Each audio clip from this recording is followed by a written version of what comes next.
foreseeing, again, our promotion. Challenge was that chiefs and assistant chiefs, most of assistant chiefs were not getting promotion because of induction courses. Sir, allow me to draw to your attention the recent communication from the ministry on the nomination of officers to attend the induction, paralegal, and security management courses, sir. The list has only 10 chiefs from our county. The number may be small for our beloved county, but we appreciate the effort nonetheless. It is a step in the right direction. But Waziri, looking at the list, all the 10 members are of one gender, men only. Maybe, sir, it will have at least 3 women in the list. I don't know how, but because you are here, sir, I am confident that things are sema neno moja tu na roho yangu itapona. Sijaenda training.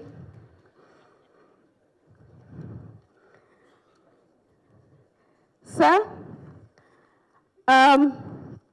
thank you for seeing our uniforms.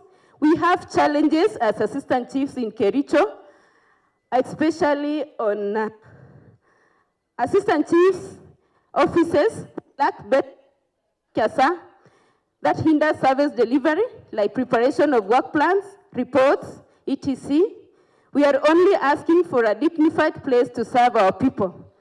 Especially here in Kericho town, we don't have a dignified officer to serve our people.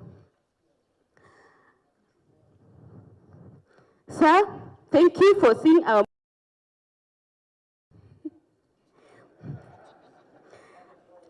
Sir, another challenge, sir. Thank you, Mheshimiwa Benjamin. I was talking on behalf of other assistant chiefs across the county.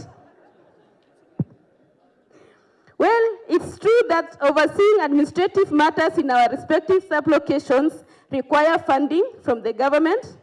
We ask your Honorable Office, Waziri, to consider increasing the ARE to the assistant chiefs to at least 2/3 of the allocated to the chief's office. This increment will surely enable the assistant chiefs to manage associated expenses in their offices and respective areas of jurisdiction. Waziri, we have a challenge as chiefs and assistant chiefs. We request your Honorable Office to review on terms and conditions. Here in Kericho, we have so many places people sell their scrap, and there are so many vandalism in our county. Sir, especially around the municipality, there are so many vandalism. If the terms and regulations of scrap collection can be reviewed, we will have an easy time, sir. Waziri, talking of assistant chiefs, there are some officers who got injured in the line of duty way back in 2020, like one of our assistant chief, Moses Langat, and up to date, he has never been compensated. Sir, if you look into that, we will be very happy. Sir, the assistant chiefs, after recruitment, they take long to get their salary. It appears that there are delays in appointment sections, sir. If you look into that, we will appreciate. We have so many, and I know my colleagues are going to add some. And as you can see, Waziri, we are very organized and intentional in working for the government. As we have always done, we are ready to give the best. With you at the helm, we have no doubt that you will support us in this journey. May God bless you, sir.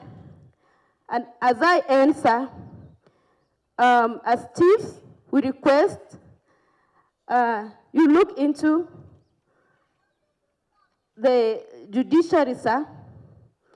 We do arrest plus our officers in most cases of bank and illicit brew. But after arresting, they are taken to court. After 2 days, someone who was selling bank is being sent to your office for probation. It is very dangerous for us, and it is demoralizing. Sir, a person who has been cooking or brewing illicit food for so long is being taken as first offender. So, sir, look into that. Thank you. May God bless you, and welcome back again, sir. Thank you, Madam. We can have next.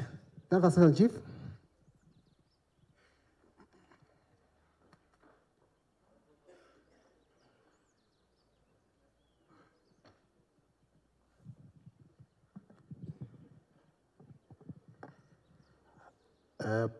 The CS Interior, Mheshimiwa Murkomen, Regional Commissioner, and all commissioners who are here, members of Parliament, and all the leaders.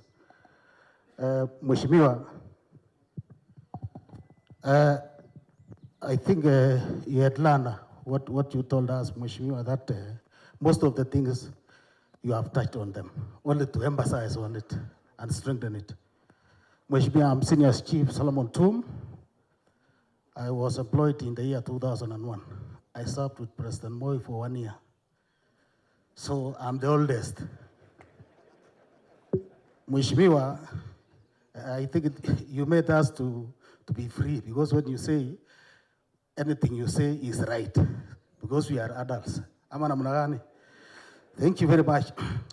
I have an issue, Mheshimiwa, ambayo my colleagues raised about the operationalization of new gazetted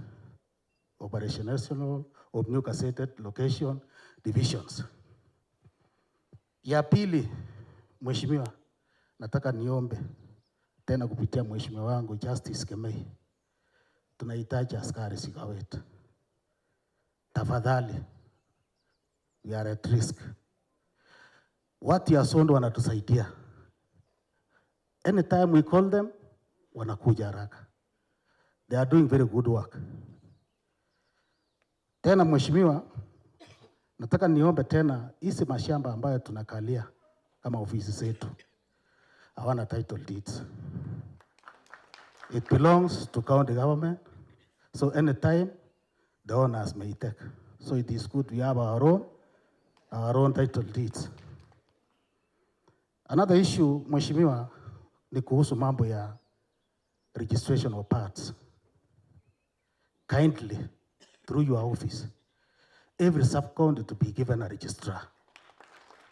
Every sub-county goes, as we are bordering with the Luos on the other side. And you know, from Sondo to Kericho is almost 500. To come and go, and maybe you lose again without getting that ID, part certificate, it is a waste of time, a waste of resources. Now wanaija watapata kazi, hawatafanyiwa kazi. We have a very good officers, Bwana CS. Our officers unaona yangao, they are very sharp. Hata mimi niko na my rubber stamp in my pocket. Anytime mwanaija akihitaji service, tunaenda tu hapo nje, daytime na malisha hiyo mambo naisha. Mheshimiwa CS, another request, Mheshimiwa CS, ni kwamba kuna wazee wa mtaa ambao wanatusaidia. At least wasaidiwe. Because most of the cases, hao ndio wanamaliza. Especially kwa hii mambo ya succession. Wale ambao tukitaka kuandika succession, tunaambia kwamba wakuje na minutes ya familia ambayo wameelewana. Na mwenye anaenda kusimamia huko nyumbani, hiyo kikao ni mzee wa mtaa. Wazao chifu hawezi enda huko. Hizo minutes zinatusaidia tufanye transfer in a good way. La mwisho ni mambo ya identity card. Inachukua muda mrefu sana. Ikifika Nairobi mtusaidie, hata ikikaa sana ikue wiki mbili, because watoto sahi wanataka kwenda college, wanangojea kipande na hakuna kipande. Kwa hayo machache nafikisha hapo, Mheshimiwa. Thank you. Thank you. The next chief is our principal chief. She is the senior most chief in the entire county. Madam Nancy Ruto, karibu. Thank you so much. Our CSR, all protocol observed. Good afternoon. I want to take this opportunity to thank God for assembling us today here in Kericho County. Sir, first I want to thank the President for what he's doing for us in our country. Despite the challenges, he is doing good. Take our regards, informing that we are behind him and he has our full support. Secondly, I want to thank you, sir, for the peace we are enjoying in our country. Despite a lot of challenges you are facing, we can enjoy peace. I want to highlight one incident or two. El que yo me recuerdo, Bishop Aliwawa. I saw you there and you took with a lot of courage and you encouraged the residents of that area. Despite the volatile areas you are facing, sir, we have had you working on it and we are grateful. Especially that of Turkana with the fishermen. We are so grateful for your office and we thank you and we are praying for you that you continue working for our residents. So, sir, I am Nancy Ruto, Senior Principal Chief, Kericho County. Allow me, sir, to go through or highlight some issues concerning the chiefs, because I am standing here representing the chiefs. First of all, sir, I want to highlight the position of Principal Chief. The position of Principal Chief, I can see that the duties and responsibilities are not stipulated well, so I urge you, sir, to take up the issue. The Principal Chief councils are not paid. So, sir, I urge your office, or I request your office to consider that. Also, sir, we are requesting that the gazetted administrative units be operationalized, because they are officers manning large areas which have already been gazetted but have not been operationalized. Sir, I request that you take it up. Again, sir, there is this unit of police gap to be effected to assist the chiefs in their areas of operation. Due to the risks and challenges the chiefs are facing, it will be of a great help to them. Also, sir, among the chiefs, there are those who have the degree. Consider them, sir, when a position of ACCs arises, because they have used their money and they have taken an initiative to go to school. Last but not least, sir, is the issue of officers who are attending APTC as from tomorrow. My colleague touched on this, but I want to stress it a little bit. The numbers, sir, of those officers attending the APTC training tomorrow is too low for our county. We have 7 sub-counties, and the officers are only 10. Next recruitment, sir, I request that you go to our county. Thank you, sir. May God bless you. May God bless all of us. Thank you so much. Thank you. As we hear from the remaining chief, those who are speaking, kindly look at that camera over there so that you don't hide your face. And after what you are saying, kindly give your memoranda to that table there. We have the secretariat there. So even those who have already spoken, give your memoranda to that table. As he gives the final on the chiefs, let us have the ACCs who will speak coming here and the OCSs. We have got enough chairs here. Karibu. The final chief. Yes, sir. CS, just allow me with 1 minute. Kindly, we had when the CS introduced and put out the issue, he was very categorical on the language that we need to use. We know maybe in one way or another, you might be offended, you are fuming, adrenaline is high, you want to release it. But let's respect, he had already set the platform. This cuts across even to the National Police Service who are coming, and the rest speakers. Let's just reduce the adrenaline because you've not come. Let it go down. Use the right words. We have the right words of saying no, positive words of saying no. Sawa. So let's, na hata Kiswahili, tumia hata Kiswahili lugha itaweza eleweka. Na hata ikiwa kwamba utatumia lugha hapa, tutapata wachambuzi watakaa pale. Because we are streaming live. We just want to mind the language. Sawa. So official language Kiswahili na Kiingereza mahali utaweza kupatikana. Tafadhali. Wacha tusio kwamba tukusikia mwelekezo wa CS. Thank you, Waziri. Our CSR, the national security teams, allow me to ride on the already established protocol. I'm Henry Kemei, Senior Chief, Kipkelion. Sir, you are coming to Kericho has not been accidental. It is so deliberate.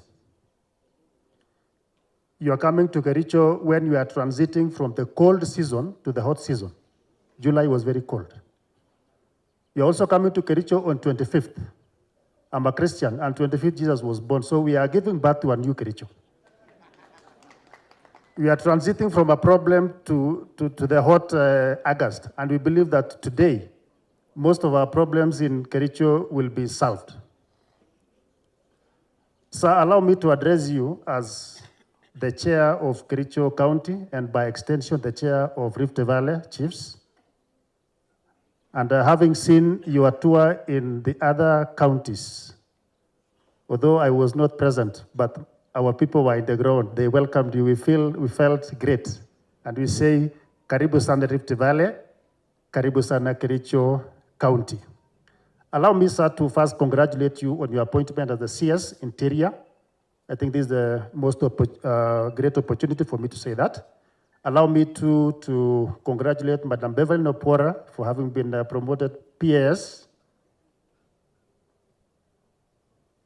Interior. One thing that is glaringly distinctive is the fact that hard work is rewarded. From the promotions that we've seen, the language that is being passed across is that hard work is paid. And we shall follow suit so that our hard work is paid. Allow me at this early opportunity, sir, to also thank you for having promoted our county commissioner, Bwana Kitio.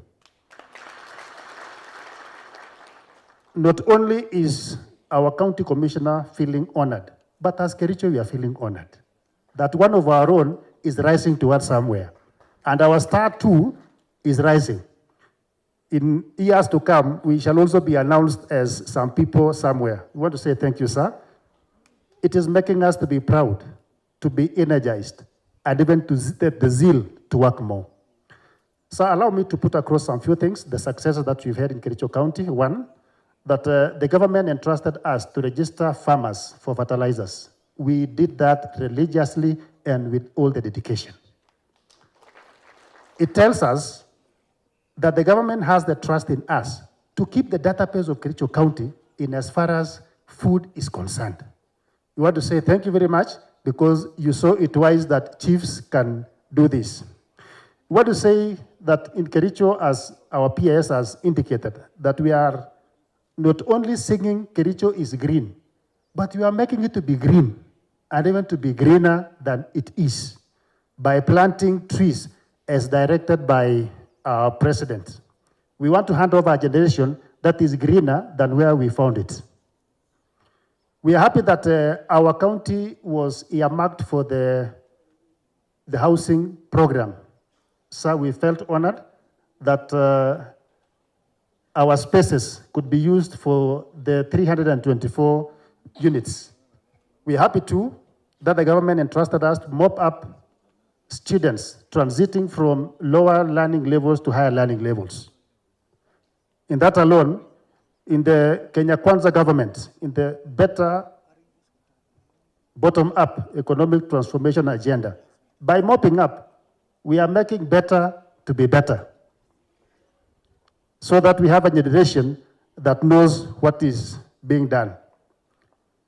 I want to say thank you because we have a passport printing station in Kericho. That was exceptionally a blessing to us. I picked my first passport in Kisumu, and at the expiry of mine, I'll simply walk with my motorbike to Huduma Center, pick mine, and I go home. That is great for us. So allow me to put across some few things that the chiefs and assistant chiefs in Kericho County have entrusted me to put across. One, that the ministry aligns the scheme of service to address the gaps that are there already in the scheme. As we speak, there are very many things that have not been addressed, as our senior principal has highlighted. We would feel much obliged if cadres of principal chiefs are made to be principal chief 3, 2, 1, so that the post of a principal chief does not remain to be a preserve of age. It does not remain to be a preserve of time. If I am at 45 years and at job group L or N, it means I'll stay for the remaining 15 years in that same job group. But if we have cadres within the principal chief, that will work a long way in boosting the morale of our officers. And talk about career progression. And I want to request this, that after every 3 years, so I'm requesting that let it be automatic that an officer moves from one job group to the next job group, so that we do not have officers having to stagnate in one job group for very many years. Our principal chief was senior chief for 7 years. And I'm very sure there are some other officers here who have stayed that long. So if that career progression is made and realized, it will boost the morale of our working condition. And even if there are no vacancies, but let that officer be transited and be paid a commensurate package with the rest of the civil service. Some of us, we have children. We have children, all of us. Sorry, I'm assuming that I'm addressing a baraza somewhere. So the same children could be working in other ministries and they are earning more than we do. If our packages are made to be the same with the other civil service, that will boost our morale. Kindly, sir, let me not look like I'm repeating myself, but let the scheme of service address this, that when a vacancy falls in a chief, let the assistant chief fill it automatically. Let the chief fill the ACC position automatically. But of course, going through the PSC. Let the ACC fill the DCC. Let the DCC fill the CC. And finally, let the CC, as our County Commissioner, Mr. Kitio, I want to exceptionally talk about this allowance, hardship allowance. There are pockets of divisions within our country that are receiving hardship allowance. Teachers receive, but us in the civil service do not receive. it will work a long way if that hardship allowance is realized. We also told there was an extraneous allowance somewhere, and I think your office will work on that. A lot has been said by my colleagues, and the memoranda that we have had, I'll present so that you can peruse at your own time. But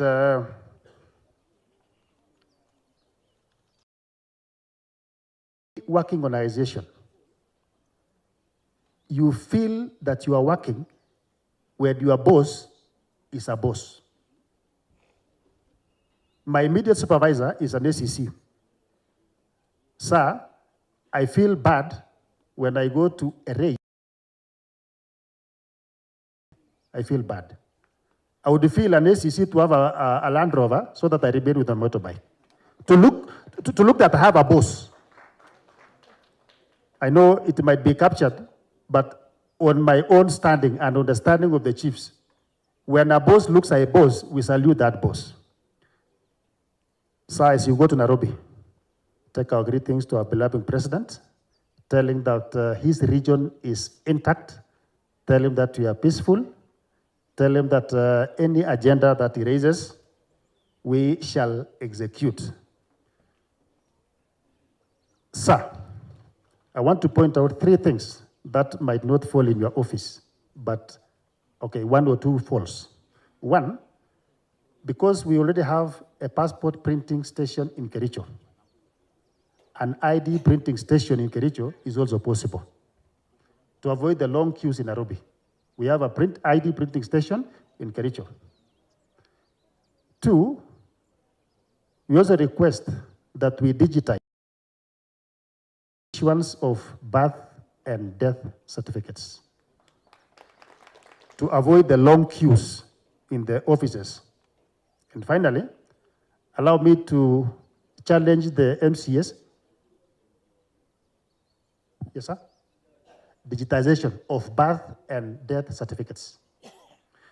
Allow me, sir, to challenge the MPs who are present and the MCAs who are present here.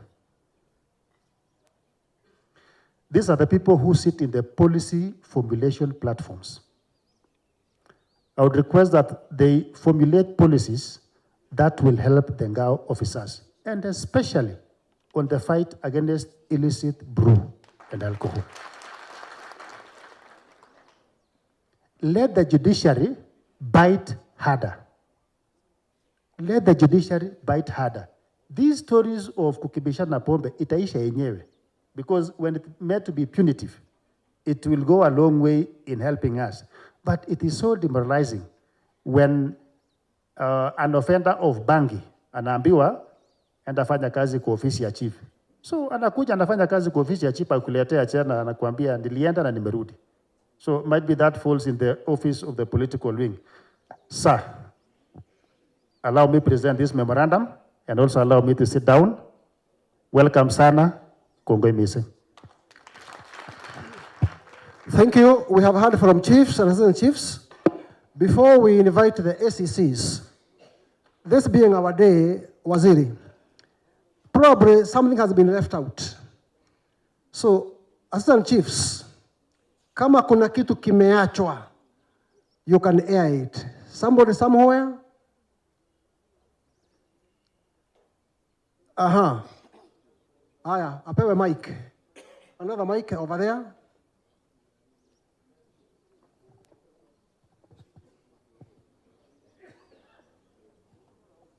Yes, sir. Pardon? Yeah. Simama uonekane. Kuna another assistant chief? Sawa, lakini upewe kipaza sauti.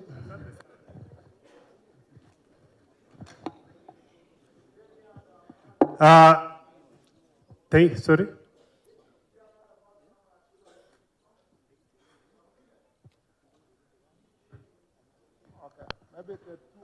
Aya, sawa.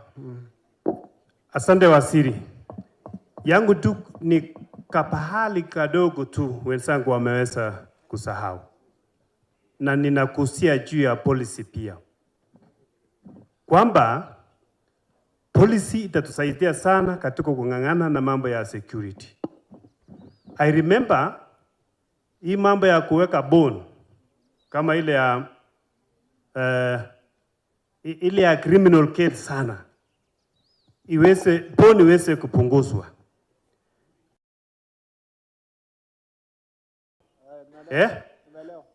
Ipunguzwe kwa sababu yule mtu tunamleta kama chiefs amekosea kwa aina achasikia ya wase, achasikia ya nyumba 10, achasikia ya security officers, mpaka tunaleta sasa, inaweka tena bond, anakuja kama ya mtu ya apange, anakuja anakuambia chief, nimerudi, wapi ile pikipiki yangu nienda kazini? Unautika sana. Kwa hivyo tafadhali mambo ya bond ipunguzwe. Ya pili na ni ya mwisho ni policy, kuna dosari hapo kwamba ati inasema enda nunua pombe, usikae hapo, weka kwa mfuko yako, utoke nayo. Yani aende wapi? Aende nyumbani kwa watoto. Hiyo policy tafadhali tunaomba wabunge wetu mbadilishe. Wine and spirit iangaliwe vizuri.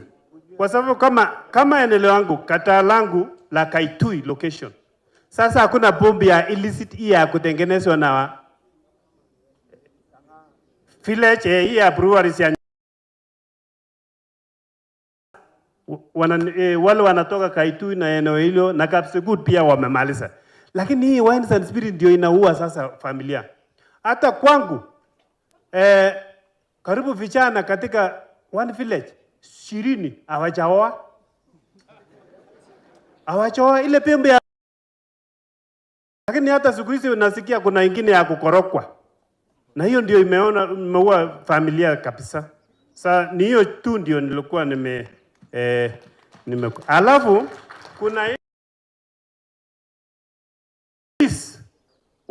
wale ngapu, tafadhali hiyo pia itatusaidia sana, kwamba kama chief ukiona makosa pale, alafu unaongea na askari yako, hata nao waone kuna kosa pale, hiyo ni security imeshikwa kwa mlango, haijaenda kuuma watu sana. Asanteni sana. Haya, huyo mwingine. Thank you, sir. Our able CS. I want to say thank you for coming to Kericho. I want to thank the government for the good work they are doing, to the chiefs, and to our citizens. My name is Moses Alangat. I'm the Assistant Chief for Tendo Supply. The chief had said, I am the officer who was injured while on duty. So there is one request I want to make. Sir, allow me. As per compensation, most of civil servants have been injured. But when we go to the headquarters for compensation, we are told that there are a lot of chiefs that have not been paid. From 2020 back to 2017. Imagine, sir, after working for our good government, for our good citizens, we still suffer. Recently, we applied for promotion after completing the mandatory 3 years, but a regret came saying we have not called the APTC. So, if possible, sir, the issue of APTC may be reduced. Currently, sir, I'm a person with disability after being injured by a pro. As somebody had said, the person who assaulted me did not even serve for the 7 years that was required, but he served for only 2 years. Meaning there is a cap. So, as I was talking about the issue of compensation, imagine there are some officers who are waiting to be compensated, but they have passed away. How will they get help from their office? So, sir, kindly, I'm requesting, if possible, assist us. We are willing to work and improve the service of this country. We have pledged our loyalty to the President of the Republic of Kenya. We are doing everything possible to see that the service to Mwananchi is accessible. Thank you, sir. Thank you. Yeah, just give it to him also. It's our day. I know Waziri would sacrifice for us. Thank you so much, sir. I want to thank you for this opportunity that you have allowed me. Thank you, Waziri, for this opportunity. For me, I just want to talk on behalf many of the people who have talked. Most of the issues I've touched around Kericho here, but I come from Bureti sub-county, and allow me to be specific on Bureti, because no issue has been mentioned concerning Bureti. I want to thank the security team in Bureti. They are doing a very good work. For me, let me just use myself as an example. My area is called Kipkosil sub-location. It had a lot of issues with illicit proofs.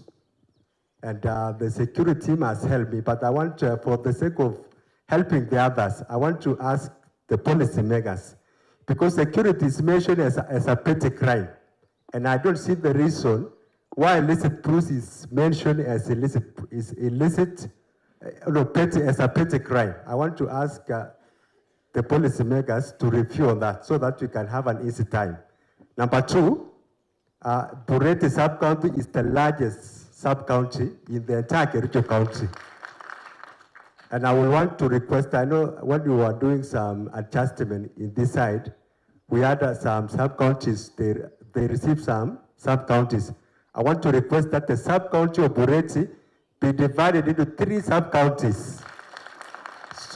Hata wakati walisimama, muliona, everybody ni kama alianza kusema, watu ni wengi sana.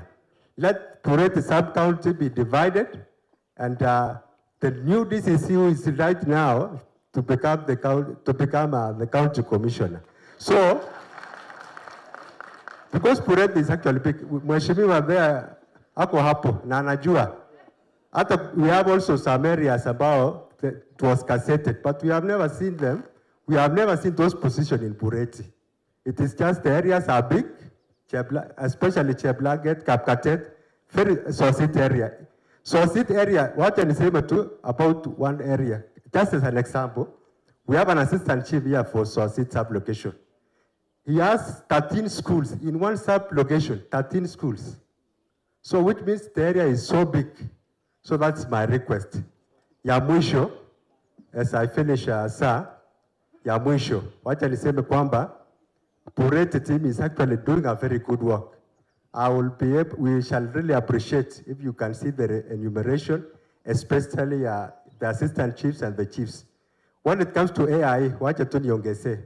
AI assistant chief, wacha tusifiche, it is 15,000. 15,000 shillings.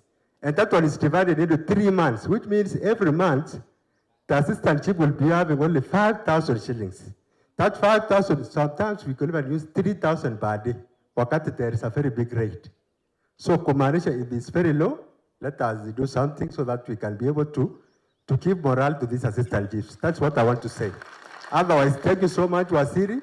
The work that you are doing is very great. I actually commend you, because we have never gotten a chance like this. And today I'm very privileged that I've gotten this chance so that we can be able to assist one another. We move this country ahead, and we really thank you so much. Thank you so much, Waziri. Asante. Thank you. We have heard from more assistant chiefs. Are you assistant chief?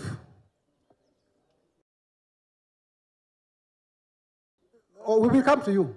We have got, it's our day. It's our day. Yeah, we will come to opinion leaders. We will come to you. Chiefs, anything left on the side of the chiefs? Yes, over there.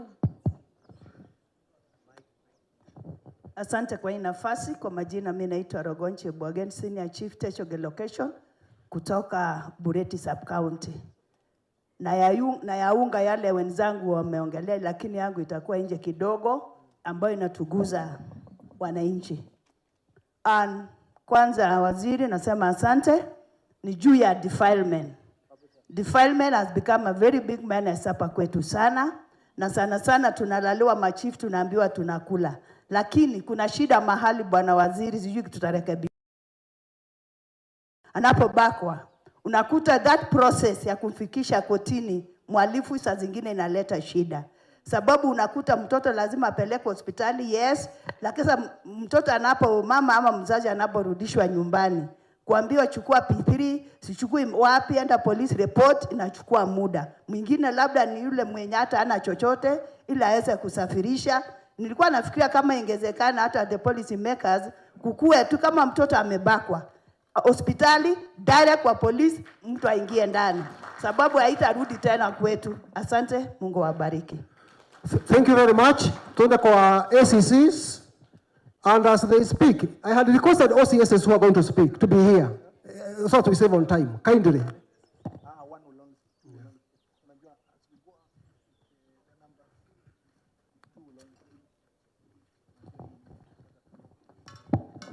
Thank you, sir. My name is Preston Ochieng, Assistant County Commissioner at the County Commissioner's Office. Sir, the cadre of ACCs, this is the engine of Ngao. They are the link between the RC and the Mwananchi. So they coordinate in between. This is the team that worked tirelessly in delivering the government agenda.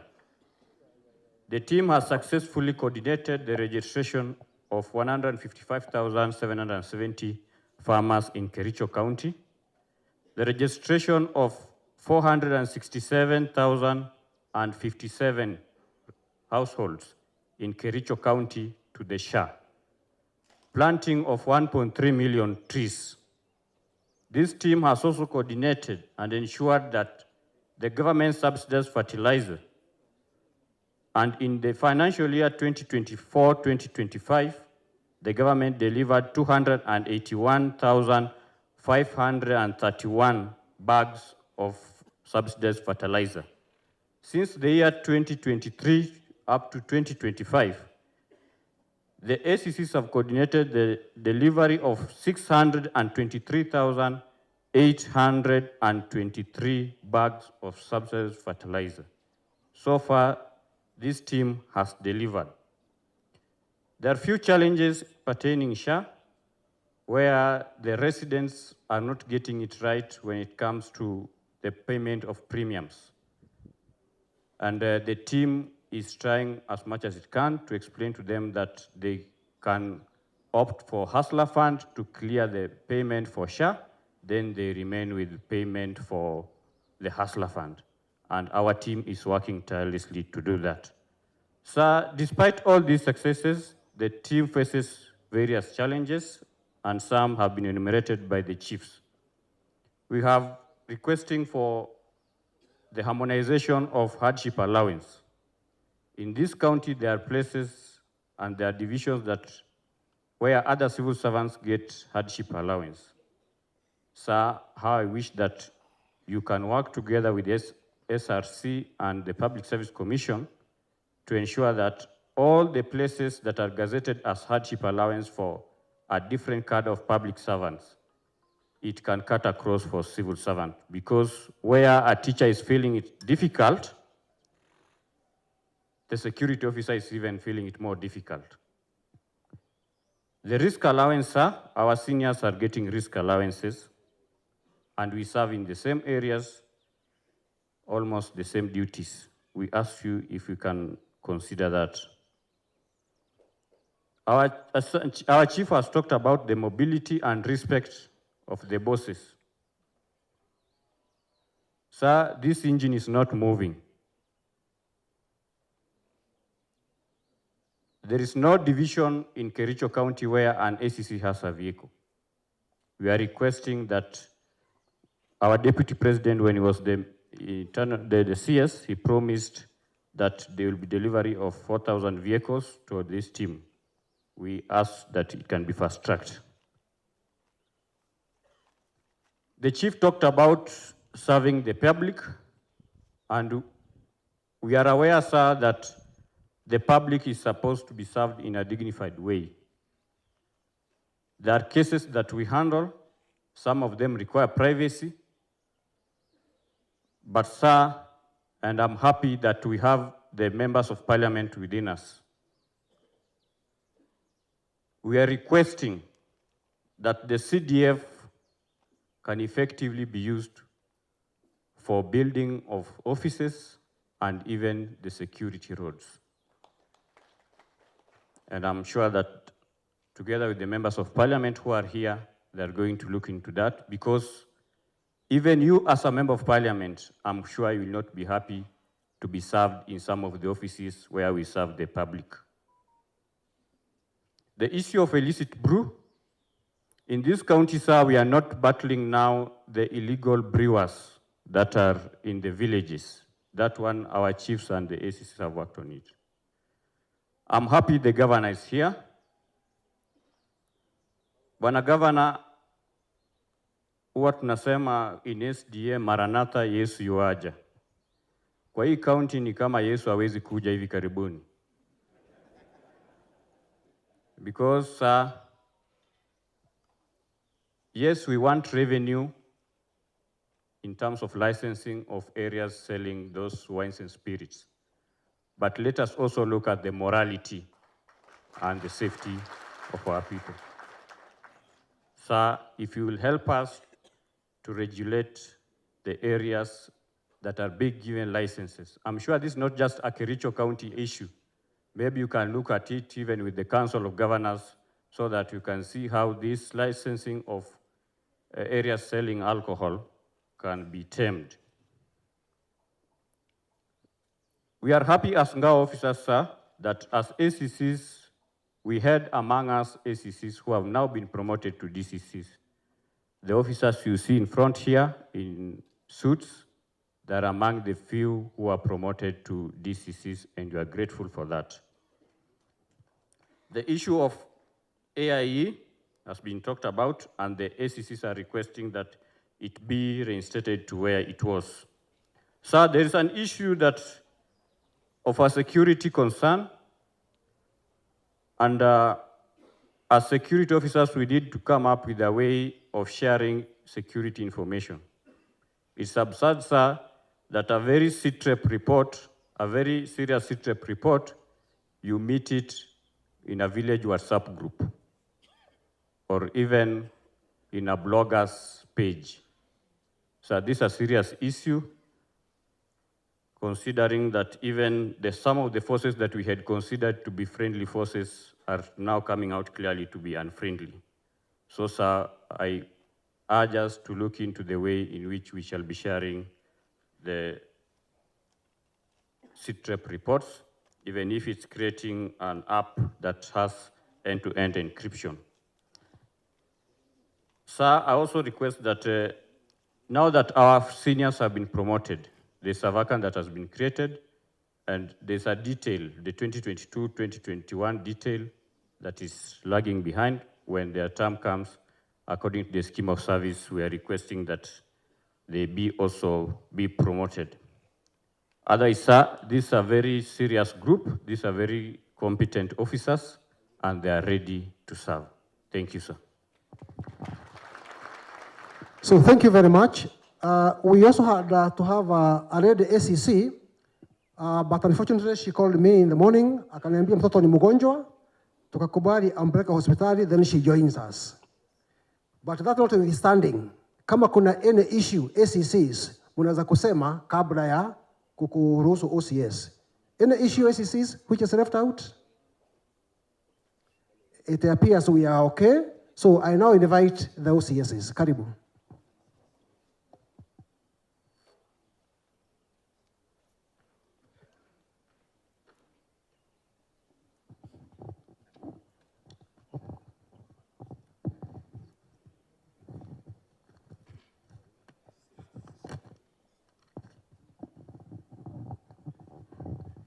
Honorable CS, all protocols observed, ladies and gentlemen, good afternoon. Sir, thank you for giving me this opportunity on behalf of my OCSs. Chief Inspector Muna, OCS for Tenant Police Station from Kipkillen West, sir. Sir, the first agenda is about the title deeds of our stations. Sir, most of our stations have no title deeds, sir. We urge you to make sure that we have the title deeds. Because some of members of the public, sir, tend to come to the station and demand the ownership of the land. Another one, sir, the members of public also come to the station and tell police officers to evacuate from the lands that, so because of the lands belong to them, sir. Sometimes also, sir, they come and do illegal grazing within the station area, sir. Another one, sir, is about perimeter walls within our stations area, sir. Sir, we urge you, please, we need assistance for that, so that when we have perimeter walls within our station area, we are going to, when perimeter walls are installed within our station area, we are going to deter the insecurities within the station area, sir. And we can also install CCTV within our station area, sir. And we can also make sure that the fences, when they are fenced, we determine the boundaries within our station area, sir.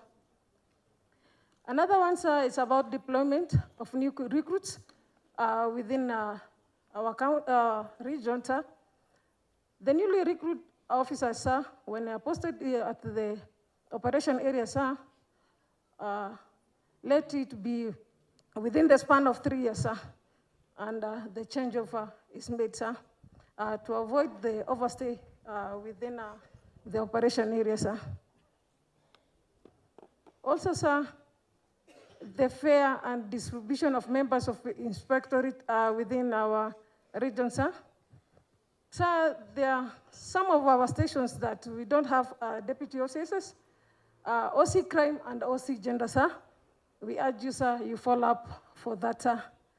Sir, that is all I have. I can welcome my fellow OCS, sir, to continue with the other, sir. So as the other OCS comes, let us have SC Sub-County Police Commander being near from Soin and DCI Representative Absalom Muivanda. Muwe karibu hapa. Karibu.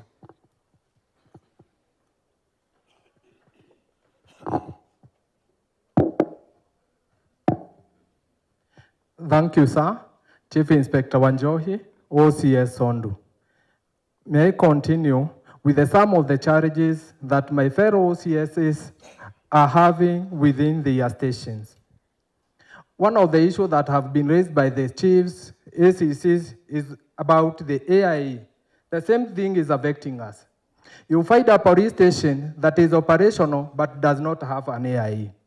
This forces an OCS to look all the best that he can do so that he can serve the member of the public who does not require or have assent, so that he or she can make that person to appear in court on light time without the blame from the members of the public, because if you happen to say that you have nothing, it brings police in action.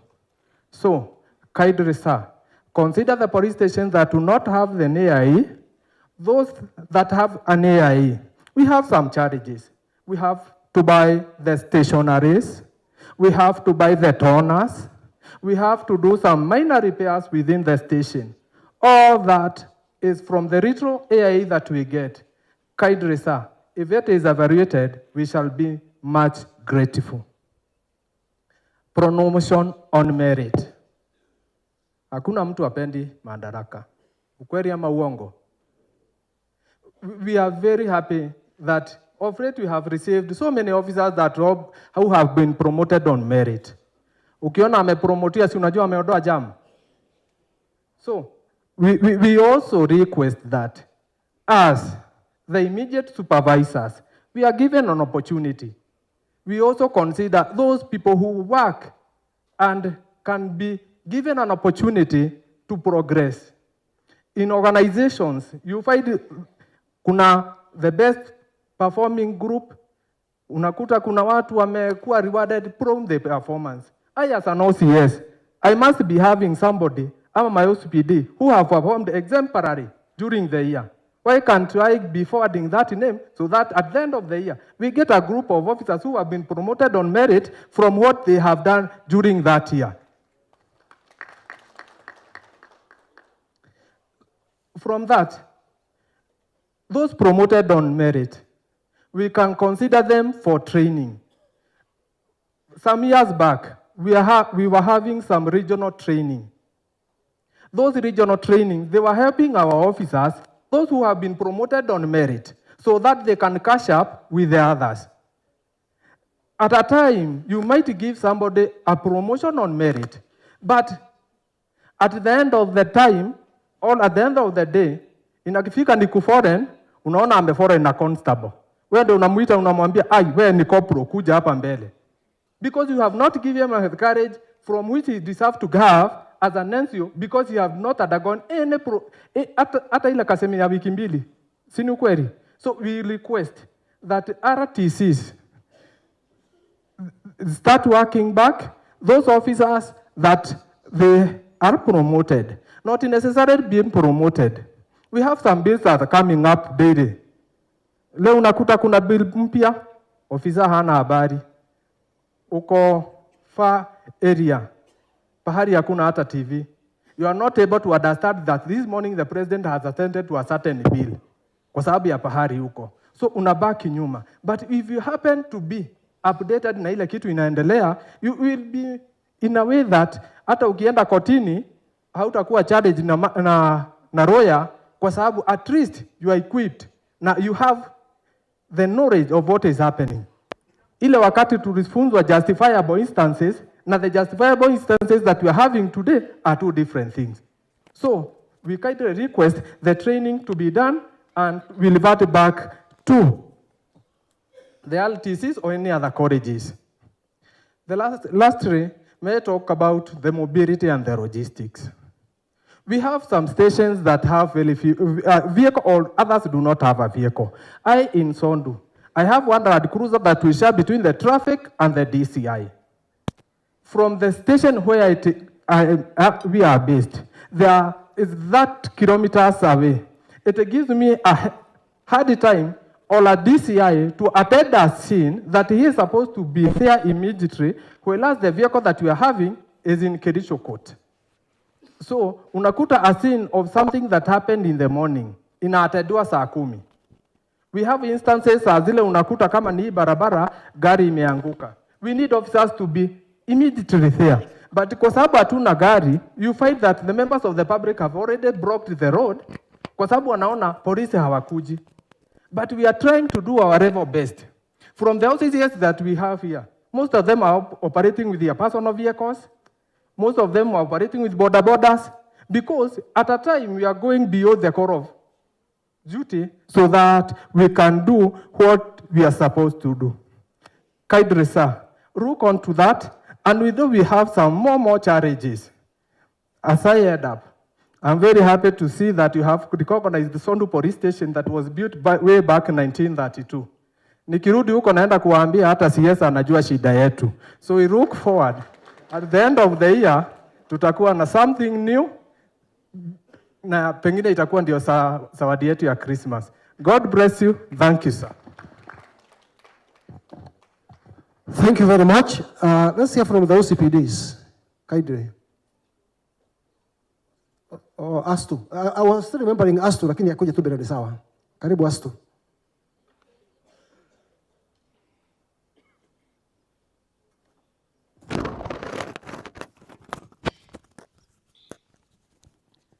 Waziri wetu wa usalama,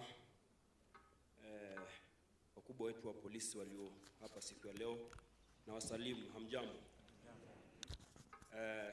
Kwa majina naitwa Musungu Edwin, nawakilisha kikosi cha pambano na wizi wa mifugo. kupitia kwa ofisi ya Commandant Astu Gilgil, tunashukuru sana kwa zile service ambazo tunapewa. But niko na 2-3 ambayo ningependa kupitisha. Jambo la kwanza, tunafanya kazi kwa mpaka wa Soin-Sugoet na Kisumu. Barabara pale ni shida. Tunaomba kama inawezekana barabara kwa mpaka wa Kericho na Kisumu, tafadhali tunaomba kama inawezekana ziangaliliwe. Jambo la pili ni jambo la mafuta.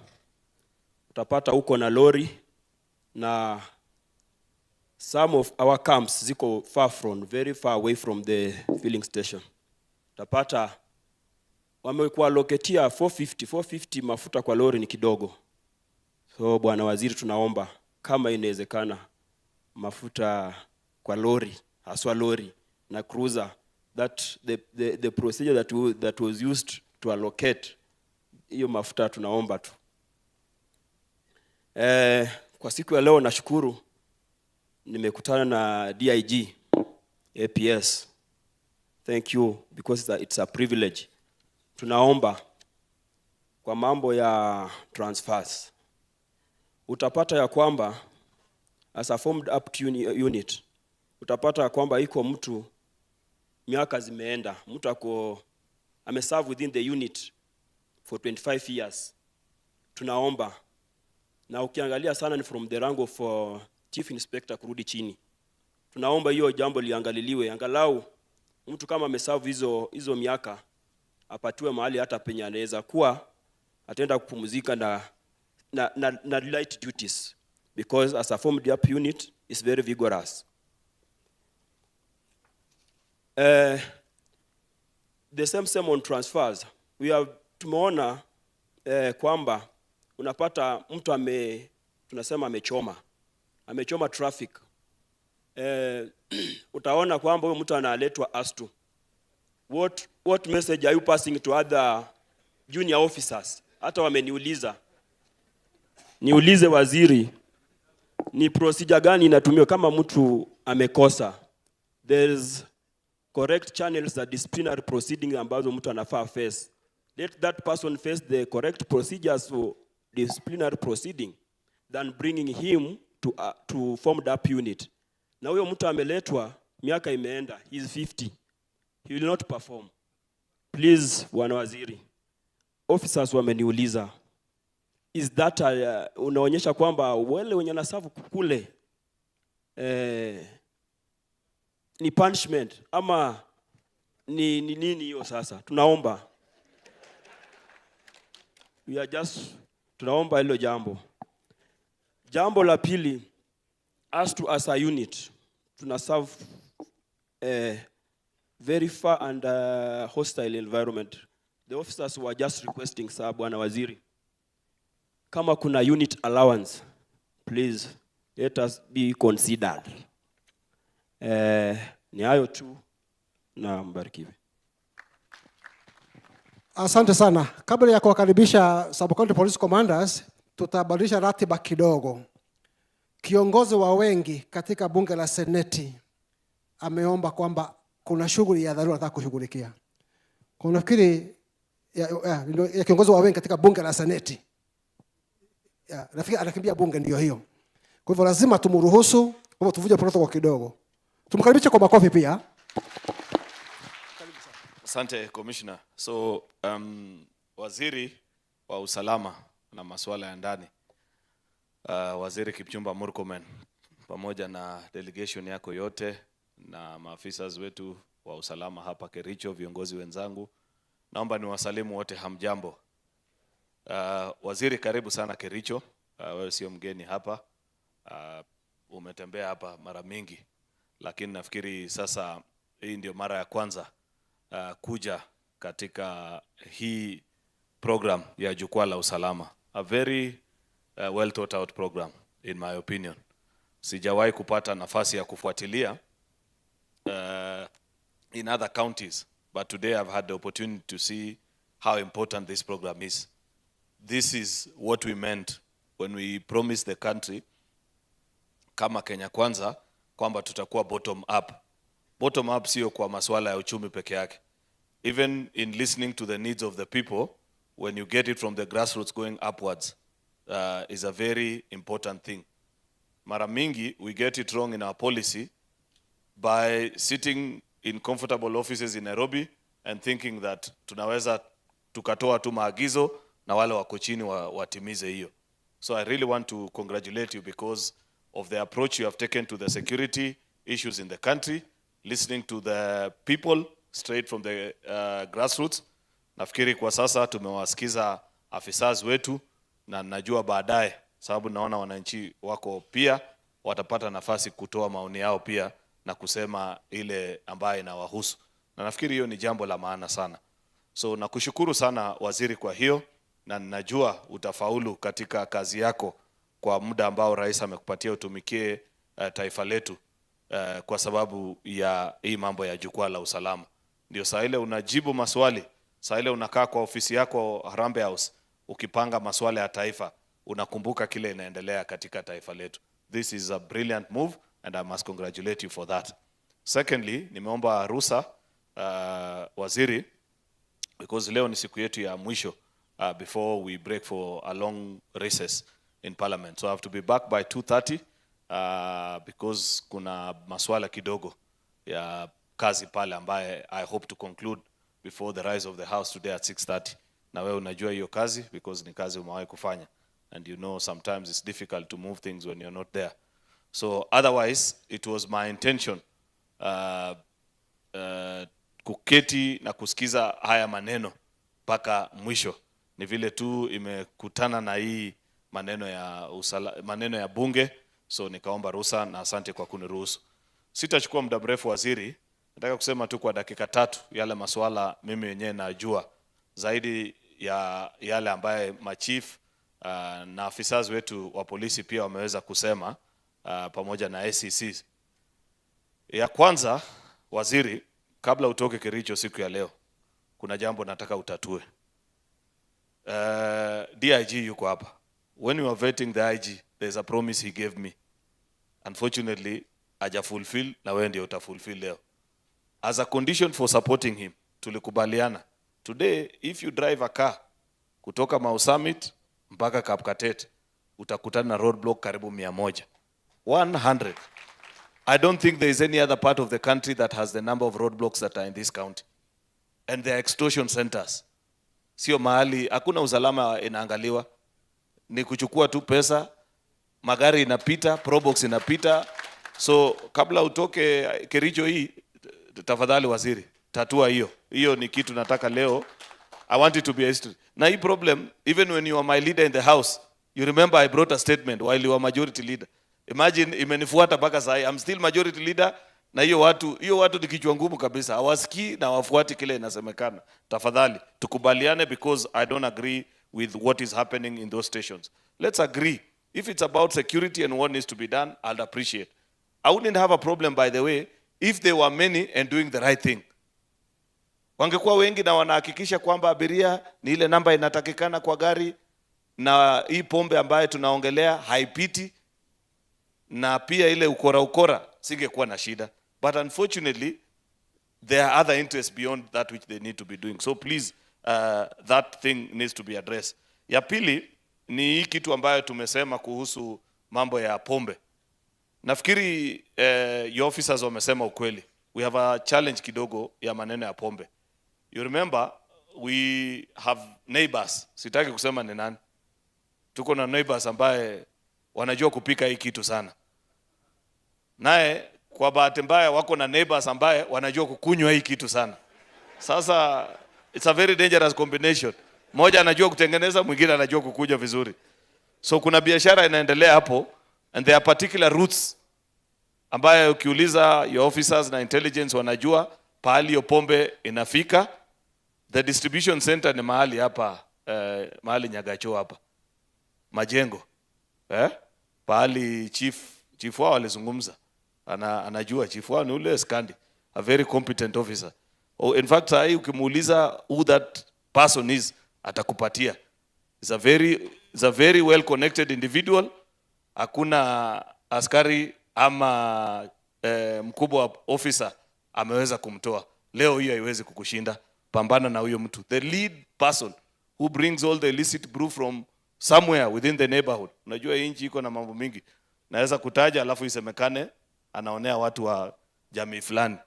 Lakini hiyo itatusaidia. Ya tatu, it's on new, before I move from alcohol, there's something tumekuwa requested and I want to commit on your behalf. That one we are willing to help you. This issue of licensing of bus, I think it's a national problem which we may need a law to guide it nationally, because it's not just a Kericho problem. This is something we need to review. Wacha tukirudi pale katika bunge, let's look at it, tukubaliane hata kama serikali zetu za counties zinataka revenue, what is a maximum number per capita of bus that can be licensed? You know? And that one, I want to give my commitment as leader of the house. Hiyo nitakusaidia, because that is something that we need to do. Administrative units zile umeambiwa, please help us, Waziri. Especially on the border locations that border certain regions. The chiefs na assistant chiefs wa hiyo area, they cover very huge locations. Now, unajua, in fact, last week or a week before, we wrote to you and your PS with that particular request. The last thing that I want to say, because I don't want to take long, na nilikuwa naona kila mtu alikuwa anachukua dakika 2-3 peke yake, is that I also want to appreciate that they are very exceptional officers ambao wanafanya kazi hapa Kericho County. And we, as a leadership, we celebrate them. Kuna chiefs wako na pia officers wa security. They arrive in a region and we feel happy as leaders, because you can see the difference. Without, unajua, unfortunately, when you single out one, it's like you have excluded the others. But let me pick a recent one, because unajua hajakaa hata for long. The lady that OCS that spoke here, Madam OCS for Tenan. You remember, Waziri, we had a challenge security situation in Fort Tenan. There were a place called Kacheliba. It was a den of thieves, na kulikuwa na maneno mbaya sana yanaendelea hapo. Since Madam OCS afike, I can say as the people's representatives, wakora wamehama. And saa ile tunasema ile mabaya inafanyika, lazima pia tushukuru kwa yale mazuri officers wetu wanatufanyia. I must really celebrate what Madam OCS is doing, Waziri. Wakora wamehama, hata ile vijana wa kusumbua wanatuma message. Because when you went there, wananchi walisema mtuletee. Sasa wanatuma message, wanasema tulisema mlete lakini si mkali kama huyu anaumiza. So we really want to appreciate. Sasa wacha safishe bado, but we must really celebrate what officers such as her and so many other chiefs ambao who are taking care of their station. Otherwise, I appreciate, ninawashukuru pia chiefs wetu because of the good job that they are doing. Mara mingi in our interactions in public forums, they come to our meetings. When they get the opportunity, the last thing that I want to celebrate about you guys, whether it's the ACC, chief, commanders, they speak about government policy. That really, mimi nashukuru sana. As a leader in this administration, whenever I see you speak to people, asking them to register for SHA, when you're talking to them about needs ya vitu ambaye ile serikali inafanya, ninawatolea kofia na kushukuru kwa hayo. Sitaki kusema zaidi ya hapo, Waziri, karibu. The rest of the leaders are remaining. It's only me who's going away, and I thank you for this opportunity. Mwenyezi Mungu awabariki, mkirudi nyumbani msalimiane. Asanteni sana. Thank you, Majority Leader.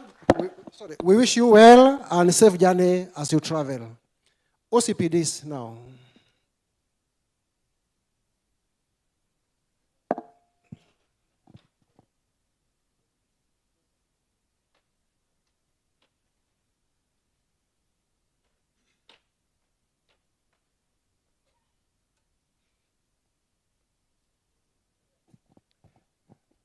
Good afternoon, everyone. The CS, all protocols observed. My name is Absalom Wibanda. I'm the DCIO, so in Zigoet. I'm the only lucky DCIO to head 2 sub-counties. Yes. So, Bwana Waziri, I want to say the following. I am really happy and humbled that you initiated this exercise whereby you collect views from the ground. And it's the way to go. It's good you took this from your predecessor, Professor Kindiki, and it only takes a lawyer like you to do that. I want to echo the following. Sir, I know there's so many issues and they're repetitive, and I think when you go around the country, they're bound to be repeated. So in Sigoet, those are 2 sub-counties, and we don't have a vehicle to carry out that exercise. You'll wake up one morning, there are 5 murder cases, and you're supposed to attend all of them. My OCS has been very helpful, and with the allocation is given, I think I would say it's peanuts. So we like that. We are requesting that you give us a vehicle, and those other sub-counties that require the same, and also increase the allocation for fuel. Sir, the AIE, we request that the AIE be increased so that at least because of inflation, we request that you look into the issue so that at least we can render justice to members of the public. Further to that, sir, the big elephant in the house, you members of previous members have spoken about promotion. Promotion has been an issue. It did not start with you, but I'm happy that you biting the bullet and you're trying to address the issue. Yes, and because you are a lawyer, you understand the rights of the officers, and for that I say thank you. This promotion, when we look at our SSO, the Inspector General has the mandate to even recruit a member of the public who is professional and gazette him to be a superintendent. It's provided for in the SSO. He can promote somebody even threefold, depending on the capacity of that fellow. You heard my previous speaker asking, what is this about merit? Yeah? You'll wake up in the morning, you find that your colleague has been promoted on merit. But this is a fellow you've been teaching how to work. And so how did they bypass you? That this man is promoted and you don't have any adverse report, but he's promoted nonetheless. So those issues are itchy, and we are requesting as the DCI and the NPS that you look into those issues. There's something nobody has mentioned, sir, as a practicing advocate. We will want you to look into this issue keenly and with a lot of interest. The issue of ODPP, the judiciary, vis-a-vis IPOA. IPOA has scared officers to work. These officers seated here, you find that some of them are being killed because they're fearing to be taken to court by IPOA, when there are justifiable instances whereby they have to protect life and the property. So I'll prevail upon you to talk to IPOA to go slow, so that they don't have to rush officers to court for having carried out what is actually their mandate. Officers are complaining this, they're not telling you. These officers, when we take somebody to court, you find that upon application, of course, which is a right, enshrined in the Constitution, an officer requests for more day so that he can carry out investigation and expert in the case. So the magistrate gives you a day. So a day, how are you going to carry out investigation and ensure that you conform to the Constitution and the procedures thereto? Yes, on my own initiative, sir, I have previously undertaken to talk to the judicial officers, so to speak. They have been under here. I've approached the judiciary, the judge and the magistrate, that I have interest in this case, so kindly give me more days. And they have not let me down. So at your own level, I've talked to the Chief Justice so that we don't lose cases on these issues. Sir, I want to report that we have had very good working relationships with Ngao, and I must say they have been very helpful.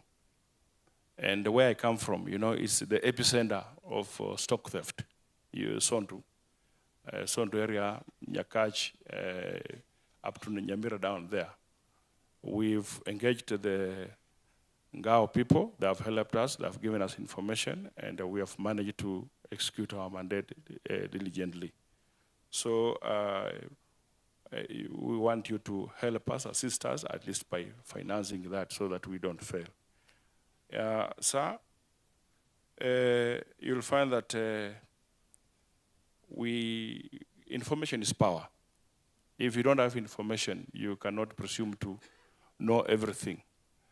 So we are requesting that allocation for information at least be increased so that we can work well. Sir, another thing I would want to ask, and I'm requesting passionately about this.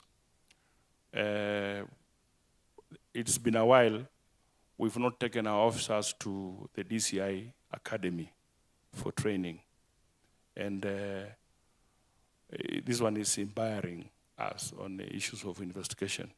So as soon as you allocate at least some finances so that we can have at least a bigger number of officers going there so that they can learn investigations. And also increase the number of investigators. Right now, you'll go to some station, you find a DCI has only 2 officers. In this sub-county, or 4. One is on leave, another one is sick, another one has gone to court. Murder has happened, so you don't know how to proceed from there. So I'm requesting that at least if you looked into that, we will appreciate. And sir, though I'm not supposed to pinpoint a particular person, there's an officer in the anti-stock theft unit. If it were my wish, if you left here and get a promotion to the next rank, it will be very helpful. That officer has helped us arrest cattle rustlers and thieves. And that's how we have managed that border. You've not had instances. If I told they were promoting people on merit, this officer has served for 10 years. He's called Yare Nur. He has served for 10 years as a corporal. He has helped us achieve a lot. If actually they are promoting people on merit, they should have looked at such a case. With all those few remarks, sir, thank you very much. I keep on championing this Jukwaa thing. As my senior in the practice, I look forward to seeing more in this. Finally, Waheshimiwa, I am requesting, Waheshimiwa now, this is where we are going to clash. Waheshimiwa, we respect you so much, and we will want you to be example. But there's somewhere you are going wrong, and I felt I should say this before, Waziri. This issue of giving tokenism. Yes, you have a rally, you are finished, and then you give money, and people start fighting. Then you see we are left, we cannot control these fellas. These fellas are overrunning our police. Recently, somebody hit me down the ground. Yeah? Can they just find a way of picking people you can give money? Must you give flash money so that people know you are please? Mheshimiwa Waziri, jaribu kondeni waheshimiwa for that. With those few words, thank you.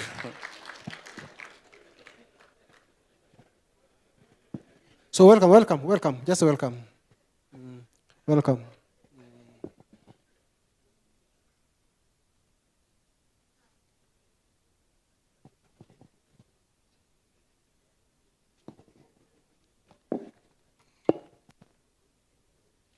Our CS, our governor, our senator, and our DIG, distinguished guests, good afternoon.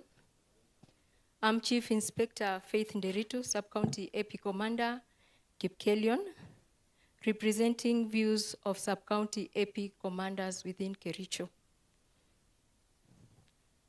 Sir, my first point is about officers' strength. We have inadequate personnel, sir, hindering police operations within the sub-counties, hence the need for recruitment to address the same. Sir, we appreciate your effort of recruiting new officers, which has brought some relief to our strength. However, our current staffing levels still remain inadequate for operational needs. Sir, we also continue losing officers from the service through retirement. We also have injuries sustained in the line of duty, which has really greatly affected our operations, sir. Sir, the effects of this is visible. It has affected officers' offs and leaves. Sir, we are unable to let officers go home to their families. We also have stretch shifts leading to burnout among officers. Sir, overworking these officers has contributed to mental stress, depression, family breakups, especially among our young officers who are trying to balance duty and personal life. Sir, it is our humble plea. Let there be frequent recruitment drives to fill personnel gaps and reduce the strain on the current workforce, sir. My second point, sir, is mental health. Sir, mental health cases within the service are rising steadily. There is need, sir, for enhanced psychosocial support among police officers and deployment of more professional counselors. Sir, currently in Kericho County, we only have one counselor at the Kenya Police Service. Sir, we appreciate your leadership for recruiting counselors. However, the number of counselors remain insufficient at the sub-county level, where real day-to-day pressure is experienced. Sir, it is our humble request, and it is our recommendation that more counselors be recruited and placed at the sub-county level. Sir, we also recommend that sub-county commanders be empowered through capacity building and mental health first aid training to better support officers who are directly under their command. My third point, sir, is about housing. This is another pressing issue, sir, within our service, where we have had most, if not all, officers living outside police camps and often far from their deployment areas. Sir, this has greatly compromised emergency response, as officers may be unreachable, or while on off duty, sometimes they switch off their phones, meaning you will not get them when needed. Sir, as a service, we are supposed to be operational on a 24-hour basis. It is crucial, sir, that we relook the housing policy to bring back officers to the lines for both command accountability and also for prompt operational deployment. So another point is about development and a refresher course. Crime trends have changed, and thus there's need for more courses to enable our officers understand security emerging challenges, and also acquaint themselves with modern service equipment, sir. Sir, it is our wish to thank your leadership for the ongoing development courses, and to keep up, we recommend, sir, one refresher course for officers who last attended courses more than 10 years ago. And we also recommend for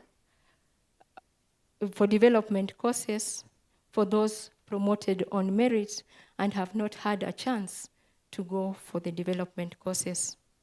Sir, as I end, security starts at the grassroots, and investing in sub-county leadership structure is investing in the very heart of national stability, sir. Sir, we thank you, and may God bless you. Thank you very much. Tusikie kutoka kwa OCPD on behalf of the sub-county police commanders.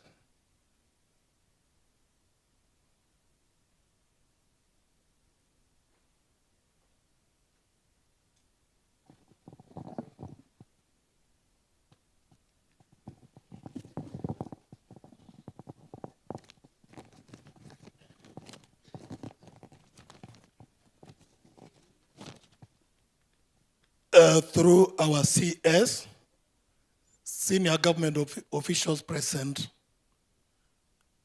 members of public present, my fellow colleagues, good afternoon. My name is Lawrence Sam Kisini, Sub-County Police Commander, the newly born Sub-County Soini. I'm here, sir, first to appreciate your tour across the country. I met you in Machakos County when I was the deputy county commander. And I can attest to that. You are moving around has meant a great impact, because I can attest to that when in Machakos County. May I proceed with my submission, which has been given to me to pass to you by the sub-county police commanders on behalf of the National Police Service. One is just a repeat, but you know about it. Inadequate or no funding to some stations and sub-counties. To us, or to the station commanders, sometimes it is very difficult for them to deliver the required services adequately to our members of the public. Again, I want to emphasize on police housing. The nature of our duty does not allow many of the police officers to stay away from their station areas. Kindly would you endeavor through your indulgence and also through our political goodwill that we have some units within the police stations to host few police officers in the event of emergency. I want also to talk about the review of house allowances in consumerate to the current market rates. Whenever an house allowance is given for a police officer who is in Nairobi, 9,000 shillings, not unless we are saying he goes and resides in Mathare or Korokosho or Mukuru kwa Njenga. Can you please facilitate a review of the same? Uniforms. Uniforms is another challenge to us as police officers. you know, the physical appearance to our police officers who are at the report office matters a lot in building confidence of our clients whom we are going to serve. When you are tattered, you are dirty, you don't look decent, it drains away the confidence of whoever you are going to serve. Kindly check on that. I want also to check on, to talk on medical cover. Sir, with great humility, there is no malaria for senior superintendent of police and malaria for constable of police. Can it be done universally so that our police officers can get access to those medical facilities as required, the way we used to do it previously? The issue of title deeds has been exhaustively discussed.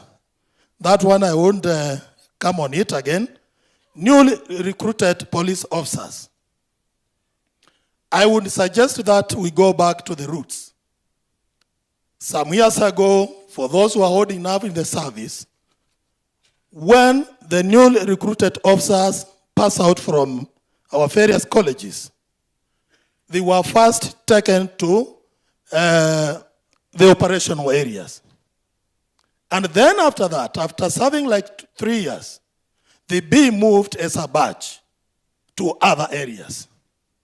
We've had cases whereby so many police officers have overstayed in operational areas, demoralizing them and making their performance ineffective. I want promotion on merit. Let me emphasize on promotion on merit. When it comes to promotion on merit, I would wish that our seniors who are present will use the laid down procedures, like the one which was done previously, of 53 years and above. That was very much in order. Can the recommendation and the citation of those who are supposed to be promoted on merit come from us, the immediate commanders, because we know our people better? Kindly, sir. For the purpose of capacity building, it is always very important to take our officers for refresher courses. That way, it will enhance their confidence in delivering their services. It will enable them learn new changing trends of crimes, and that way we serve our people better. Out of our experience last time during the demos, which emanated from the Gen Zs, as police station commanders and senior officers in the service, we came to learn that there was a gap in the vehicles that we are using in executing our duties. Ordinarily, we are supposed to face our client, who are the demonstrators. So we need to have specially designed vehicles to face our protesters from both sides. If we can have back-to-back seats within those vehicles, it will enable us, do what is required of us. Because out of experience, whenever you show your enemy the back, then you expose yourself. And we need to have that all-round defense whenever we are dealing with our clients in court. Unnecessary, if not unprocedural, transfers. Sir, I still want to emphasize on transfers. And the beauty in it, We have our DIG here. Some transfers, it is of the feeling of many of the officers that they are unnecessary, unfair, and unprocedural. Why do I say that? I have an evidence whereby some of the officers within the last 2-3 months have traversed like 3 different counties. And some are here present, sir. I have a case whereby between 4th of last month and 19th of last month, that is a period of like 2 weeks, there is an officer who traversed 3 different counties. Our DIG, please. It is my humble request. Transfer is a thorn in the flesh in the National Police Service. Because by the end of the day, those who don't have shoulders to lean on are left to wander from left to the right. So please, kindly, can we check on that? And we are here to support the your ministry, so that we may ensure that we have peace in our country. Last but not the least, sir, every institution or government entity that is coming from the root has a teething problem. The same as a young child, newborn baby, I'm now championing for Soini sub-county. We have teething problems in coming up, and I would suggest that you try to facilitate our stability to move on to stand on our own. Our able member of parliament is here. Sir, kindly support us. Your goodwill is very important. Thank you, sir, and God bless you. Thank you. We have heard from almost every other security sector. We will go to the DCC, but before going to the DCC, probably the different units, something could have been left out. Maybe something burning was left out. As to ASP, yeah, and be very brief. Kindly, the other microphone. The other microphone should be moving around. Simama tu, tafadhali.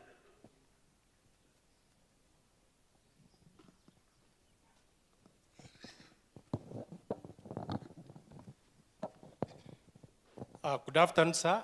I'm Chief Inspector Ibrahim Apem, OCS Roret Police Station. Sir, I've heard of my colleagues, and I'm feeling that there's one point which has been left out. And this point is from the members of public side concerning investigations. Most of the, and this is about the land succession process, especially on ancestral land. This is mostly affecting people of my area mostly, because over 90% of cases which are reported to the police station involve the land ownership. So this means if a person has no title deed or has no any proof of land ownership, that case will die like that. For example, people like widows, these people are suffering silently, because when this person has lost property to a criminal, who may be, this lady may be the husband passed away a few years ago, and you find that they may be planted with trees which have actually matured to a beneficiary stage. When these trees are cut by criminals, the first point that is required from the prosecutor is land ownership. So this case will not proceed if there is no, if this widow cannot prove the land, prove this land belong to her husband or even to by herself, it will be difficult to proceed forward with that case. My point there is very clear. If there is a way of actually speeding up land succession on, especially land succession process, especially on ancestral land. The other point is about the issue of officers who are affected mentally.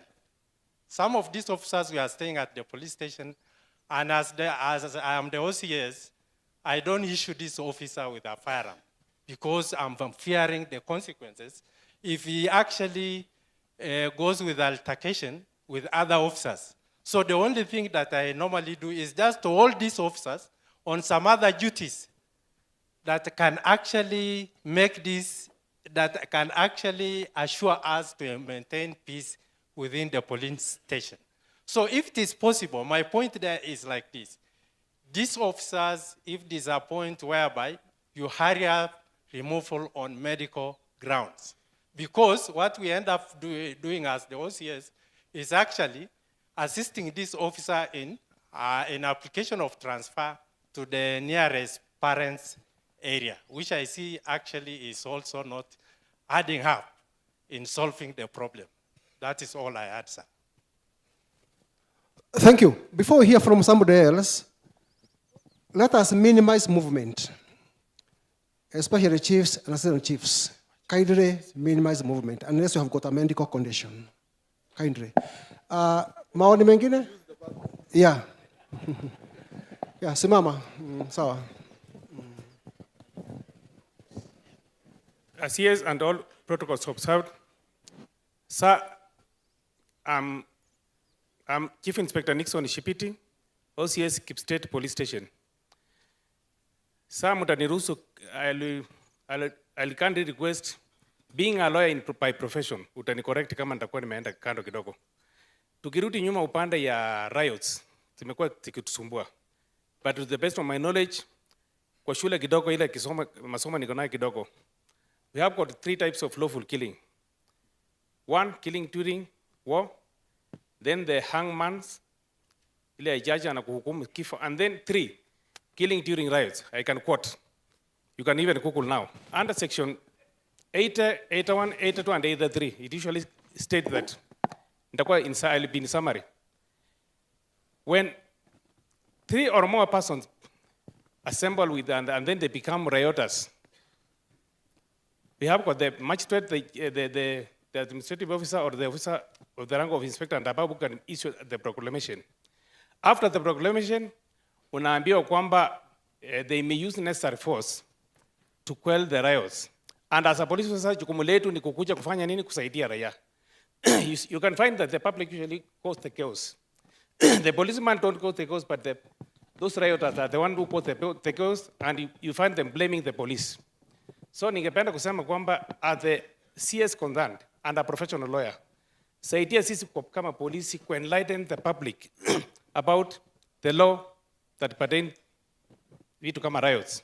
Sometimes sisi polisi tunajipata in a mess yenye hatujaiweka ndani. So at least enlighten the public. Hata ikiwezekana let law be taught in schools ndio watu wajue kwamba sheria iko hivi. Ni hayo tu peke yake. Thank you.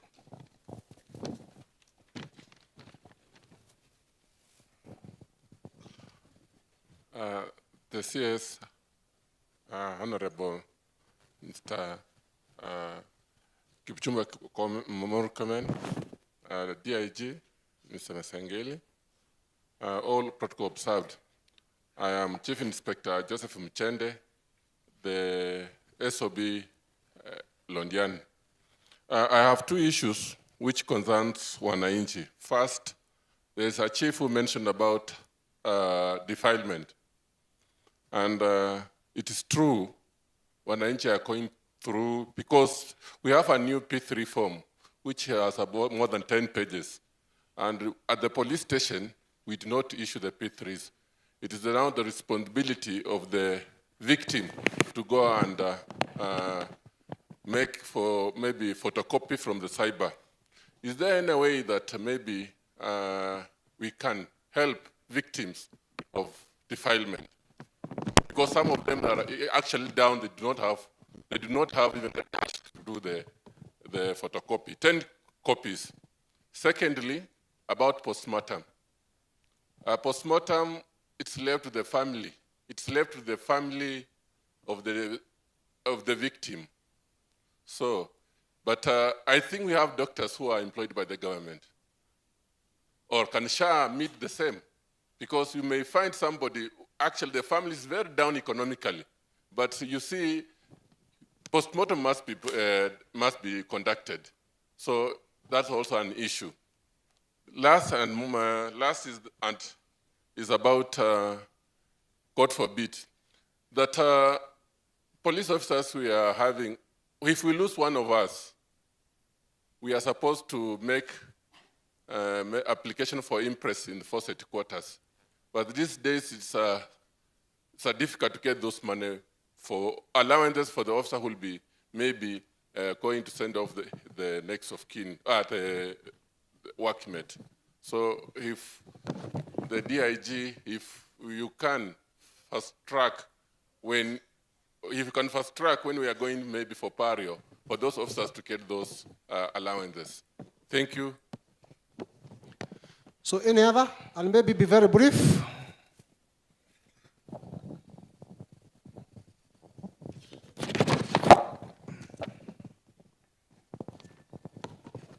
Thank you, sir.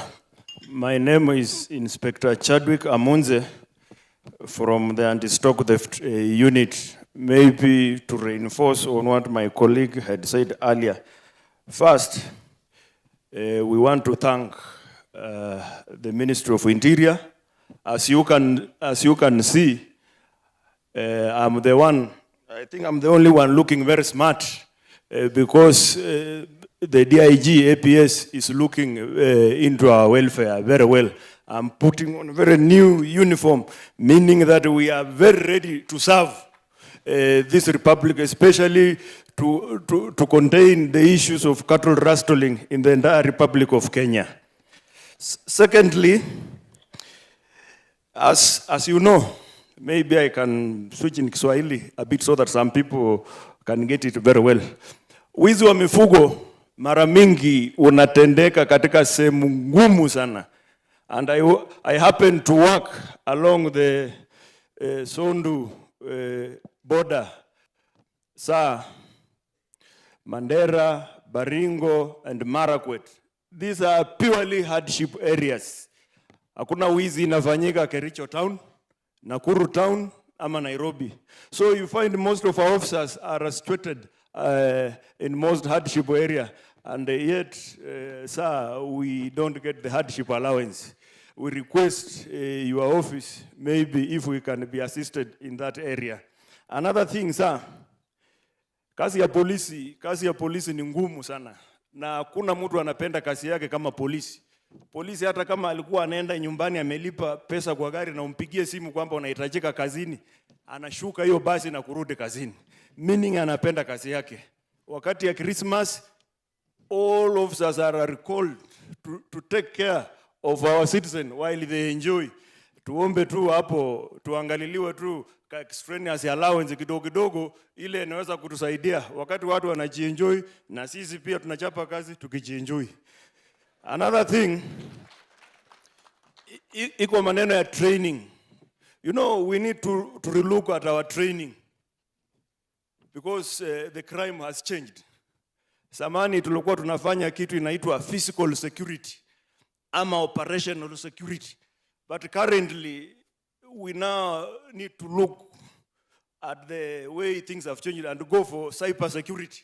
Iko vitu mingi sana imemove imeenda kwa technology. That means even during our recruitment, wanaona wanasema wanataka professionals. So sijui kama mwalimu ni professional kwa security, I don't know. Hapo nitasaidiwa. But there are people we need to call in the police. Kuna watu kama iko lawyers watatusaidia ni sawa. Iko watu kama forensic experts tunawahitaji.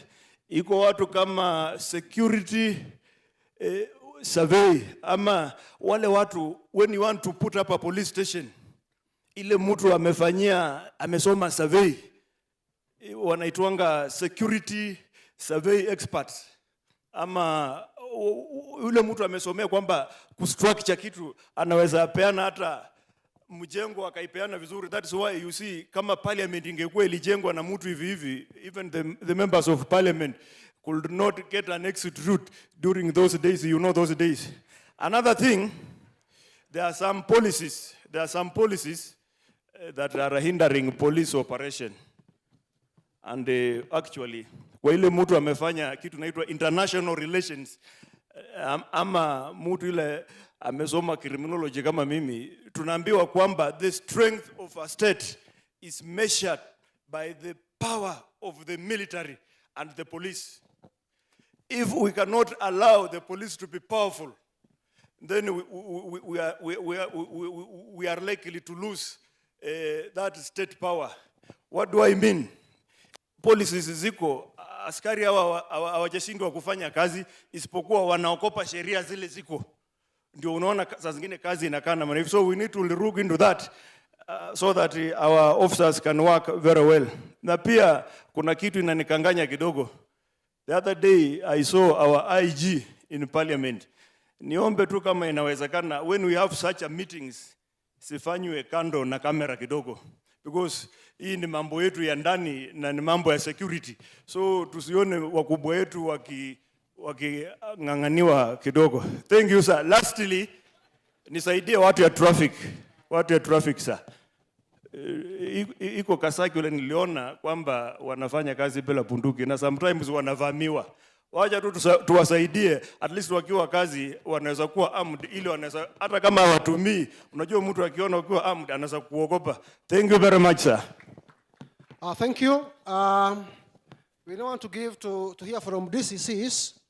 We have got our DCC, the one who gave birth to Soin. DCC Sigowet, Bwana Kisalu, karibu sana. Na wakati akiongea, let us we will go to the members of the public, starting with the youth. So youth leader, Elkana, wherever you are, uje uketi hapa. Then disability, we have got another Elkana who should also be here.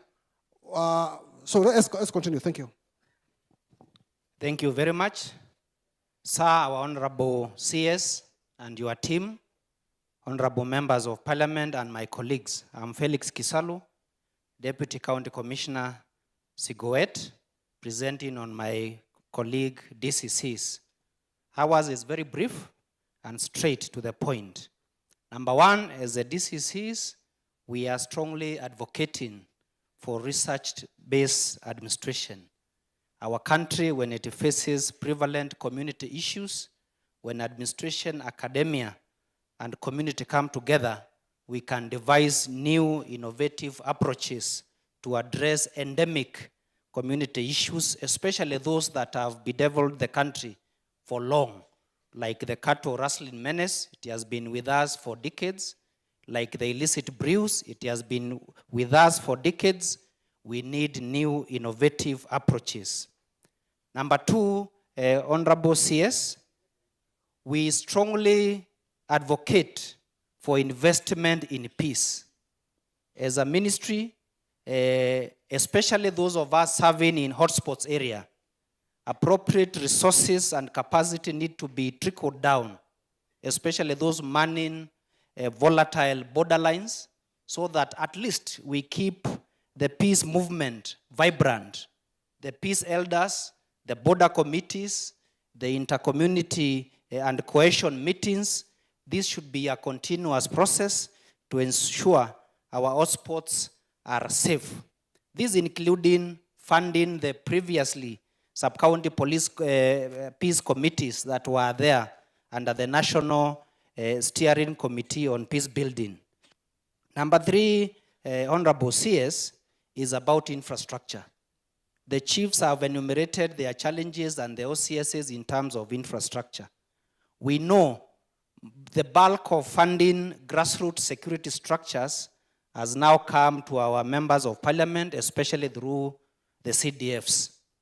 Our proposal as DCCs, because we are privileged to sit in those sub-county committees, is to develop a mechanism where funding to security sector is ring-fenced, is not left at the discretion of maybe the local committee or area member of parliament or the DCC. Maybe if we put a percentage, the way we put for bursary, we know is 20 or 30% of the CDF allocation in a constituency. Time has come, we set a fixed percentage for security sector. Let's say 6% for every constituency or 7%. That will cure the endemic infrastructure challenge facing our ministry. And we know, Waziri, you have been in the political circle. It is very easy for you to put a mechanism with the relevant parliamentary committee on NCDF and parliamentary committee on administration. And our simple mathematics, Waziri, is very appetizing. If, for instance, we dedicate 7%, that is in policy, of the entire CDF, out of the 51 billion as a country we allocate, that would secure your ministry a cool 5 billion in a year. Within a 5-year political cycle, we are talking of 20 billion to the ministry to finance the security sector. Sometimes it's not very wise when we fund a lot, especially for schools. We put a 10 million dormitory and we don't have a police station. So when there is a strike, there is no police to guard the 10 million facility for that school. So we must match funding in education and also funding for our security sector. I can tell you for free, it's not easy, Waziri, unless you have very good chemistry with your MP like myself, where I can go to my MP and we talk him and he has really funded most of our police stations and chief's office. But it does not happen countrywide. Sometimes it's dependent on different, is about the operationalization of the new units. As Kericho, especially people of Soin Sigowet are very happy to the government. Sub-counties bringing services closer to our people. On that, we are very grateful to the government. We also urge for those special areas, especially border locations that have faced ethnic clashes and ethnic upheavals, we strongly recommend for operationalization of such units. And for Kericho, I would be very wrong to conclude my submissions without mentioning Tabaita location.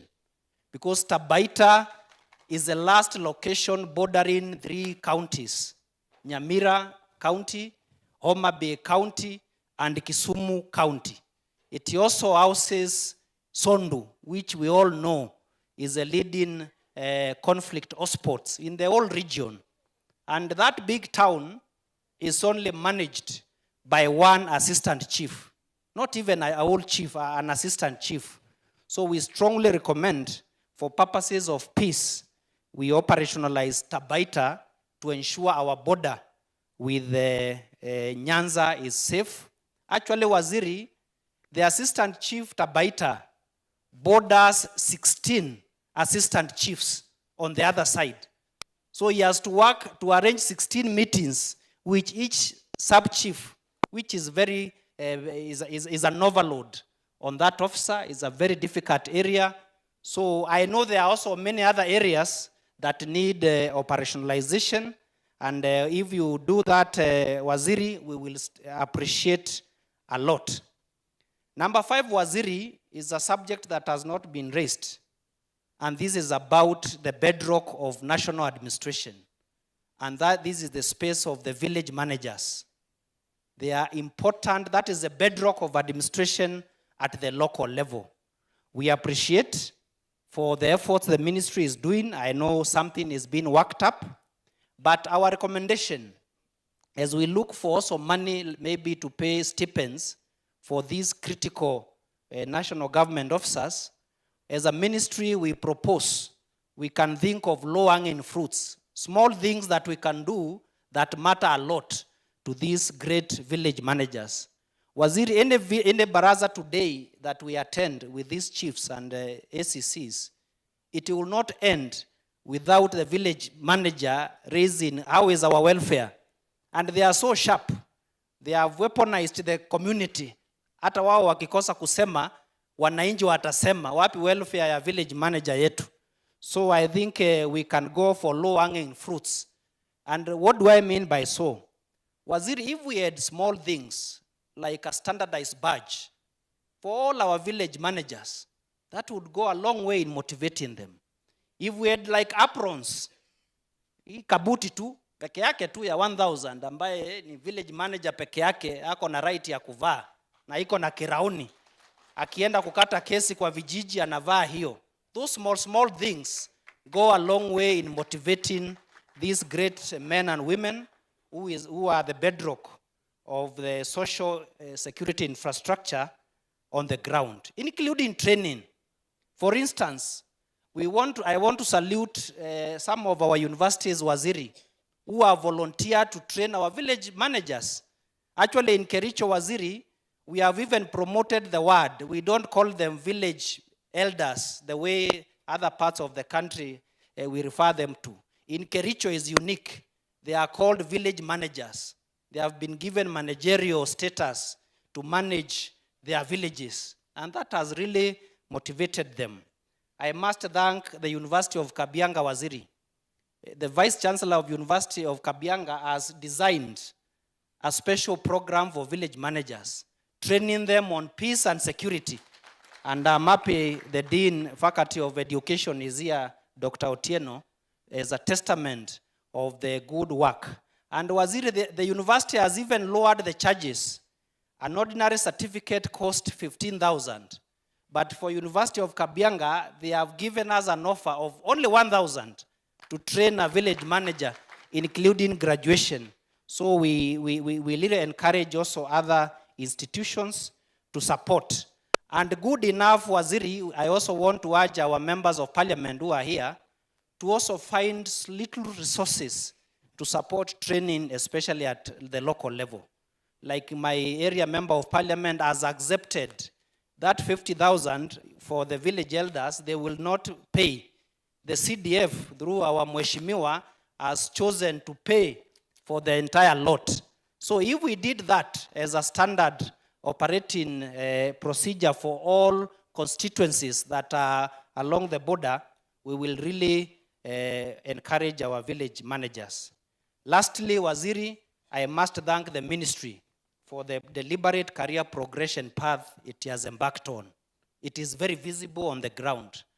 The fast tracking of chief promotion, thank you very much. Recently, you promoted over 200 ACCs into DCCs. Thank you very much. We don't take that for granted. Also, the ongoing suitability interviews by PSC, by all senior DCCs, we don't take that for granted. We hugely appreciate. For the officers that the DCIO mentioned, I want to echo, because the DIG is here. Sometimes we have very junior officers who are serving in the remotest of our republic, who may not be visible out there, like the officer he alluded to. He is the face of anti-cattle rustling programs along that border. And through our interventions, now cattle rustlers have no peace. We track them up to their bedrooms. We have been able to return and recover 98% of all stolen livestock along the border. So when officers like Kopronur are recognized, we as the administration, we also appreciate. And that goes also to best performing chiefs, best performing ACCs, and best performing police officers. Thank you very much. God bless you. Karibu tena Kericho. Thank you, DCC.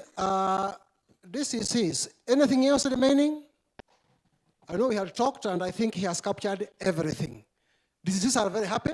We used to be 8 DCCs. We have got newly appointed ones, just as he alluded. And I think Waziri should see them, the newly appointed DCCs. Simama tu Waziri ya kuone. Those who are the newly appointed ones. Yeah, we have got Kazi. Yeah, he is there. Alikuwa nje lakini amerudi, ameingia ndani. And sir, if you would look into their welfare, I know they are now a bit, wanashangaa wataenda wapi. I know they are anxious. Kila mtu akauke na kama uko na nini usalute. Kiraoni. Yeah, nathukete. Thank you very much. I now want to invite the members of the public, starting with you, the leader, ambaye pia ni kiongozi wa bunge la wananchi. And as he talks, I asked for the other Elkana, PWD awe hapa. Sijui, whoever can see Elkana, amwambie tunamtaka next. From there, we will go to leader of national cohesion, John Maritim. He should also be here. Thank you. Waziri Kipchumba Murkomen and all the protocols observed. I won't take much time because I can see that we are so tired. I just want to give some few comments about the security issues and also make some requests to our Waziri Murkomen. Number one is the status of birth and death registration. I want to say that Waziri, on this, it's very slow. Waziri, if it's possible, remove your whip and do something on that side. Number two, we have what we call unrestricted payments, omitting the e-citizen payments, thus affecting the youth in accessing vital documents. What does that mean, Waziri? You say that we need to speak frankly here today. This is what I'm saying.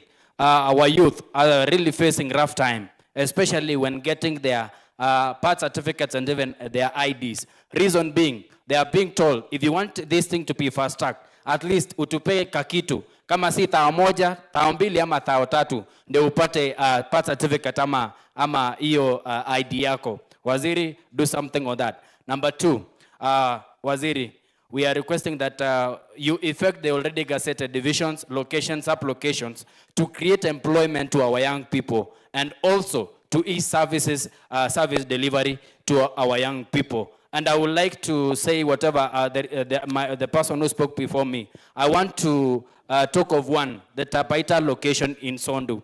It is a very fast area. It's a very large area, and it's being on demand by one sub-chief. My request, Waziri, Inye Iboga, let me use French language in this. Inye Iboga, Waziri, agoinge ni legi kikagi tanga sanda alagi go seten. Amma so mingo mingine tapke inyigis chero Waziri. Sugo biti toretish. Number three, I want to request Waziri, if it is possible, we are requesting for adoption of one of the youth to chain the county security committee. The reason why I'm requesting that, Waziri, you saw whatever happened during the 25th, the commemoration of the Chensis. Part of the towns that we had rioting was here in Kericho County. Reason being, it got some of our security officers when they were not aware that something was going to happen. And I want to tell you, Waziri, if some of us could be in there, in fact, we are in many of these WhatsApp groups, we knew what was going to happen. If we are adopted today in the County Security Committee, I'm very sure we are going to give timely information, and it is going to help our county government and also the national government in getting security details, and especially to deal with the young people. Number four, Waziri, I want to request you humbly that you consider lowering the age limit for our chiefs and sub-chiefs. The reason why I'm requesting that, Waziri, is that nowadays we have many people who have gone to school and we don't have jobs. And if you lower this age limit for the chiefs and the sub-chiefs, it's going to be competitive, and our young people are going to get jobs inside there. I want to cite one of the ACCs, Rehema Kiteto, coming from Bomet, a very young ACC in the country. And I want to tell you, Waziri, she's doing a very marvelous job. I know also, given a chance, that we give these young people an opportunity, they are going to perform just like Rehema Kiteto does. Number five, Waziri, is the issue about proper marketing and involvement of youths in government programs by engaging them, not only in social media, but also here in ground. I want to request you, Waziri. I want to say this. Kenya Kwanza government is doing a very nice job. They are doing very nicely. But the only problem that we have is how information reaches the ground. Whereby, if you saw about the challenge that we had with SHA, we had our parents saying, what is it called? Is it SHA, shift? But if we had our young people getting trained and dispatched to ground so that they could sell the government agenda, I'm very sure we could not be having a big problem on that. Number six, Waziri, is the issue about partnership between the youth and government in mass registration of IDs. Waziri, this one I'm really requesting humbly that if there is a way, especially here at home, you know, we are talking of we want our president, William Samoei Ruto, to go for 2 terms. And yet many of our young people doesn't have IDs. Waziri, I want to request humbly, we the young people, we are very ready to do mobilization. Can you allow us to do partnership with the government so that we can enroll our young people to take their IDs? And I can tell you, Waziri, we are not going to have a big challenge when it comes to 2027 elections. Number 7, Waziri, is the issue. I want to finish by saying this, Waziri. I want to thank you for doing a good job. Bringing this Jukwaa la Usalama to Mashinani, I think it's a very prudent idea. And I want to thank you so much because as a matter of fact, I think this is the first time that we are having Waziris, we are having one-on-one conversation with the cabinet secretaries. My humble request and challenge to other CSS to take the government programs seriously and interact with Raya to sell government agenda. Point to note is that, Waziri, I can tell you, there are even some of the CSS, if I point one of the chiefs here, and nimuulize who is the CS of gender, hawezi kuwa wanajua. Reason being, they are asleep, wamelala wako pale Nairobi. They are not doing what is supposed to be done so that they can help the president run the agenda of this country. My humble request, Waziri, kindly ask them to follow your foot. Second last, Waziri, is the issue about the chiefs that we have here, the chiefs and the sub-chiefs. I want to humbly request, Waziri, and maybe emphasize on the point that they are talked about before, the issue about promotion. My humble request, Waziri, these chiefs that you are seeing here today, they have degrees and masters. Waziri, my humble request, give them promotion. Like even I want to say that the other time I went to Kunya Quad and I realized that we have one of the chiefs having a master's degree, Waziri. If it is possible before you leave here today, at least for your remembrance, Waziri, fanya jambo kwa huyo chief apate madaraka siku ya leo, na sisi kama vijana wa Kericho tutafurahia na tutashukuru sana. As I finish, Waziri, I want to thank you so much.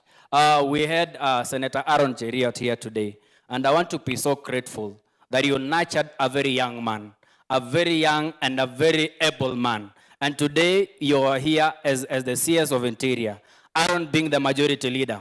We the young people of Kericho, we want to be so grateful and to say that we are so proud of you, that you mentored a young man that today is not only a senator, but a majority leader in Senate in the entire republic. We want to say thank you, Waziri, for doing that, and may God bless you. Lastly, Waziri, when you were the CS of sports, you brought in what we call a National Youth Council elections. And I want to say that we are so grateful because you gave very good timelines, and unfortunately it was not effected. But I want to say, Waziri, because you are the brainchild of that, with the young people of Kericho today, we want to say that we are so grateful because you did a marvelous job when you were the CS of Sports and Youth Affairs. May God bless you, Waziri. Lastly, as I finish, I want to tell you, Waziri, that we, the youth of Kericho, fully support the President of the Republic of Kenya. Na sisi kama vijana tunasema, Rais ni mjamo siku zote, William Samoei Ruto. May God bless you, and we are so grateful. Thank you so much. Asante sana. Thank you. We now welcome representative of those with disability, Bwana Elkana Koech, karibu. Just a minute. Acha youth wamalize. Nasema wako na kitu wamebakisha. Thank you very much.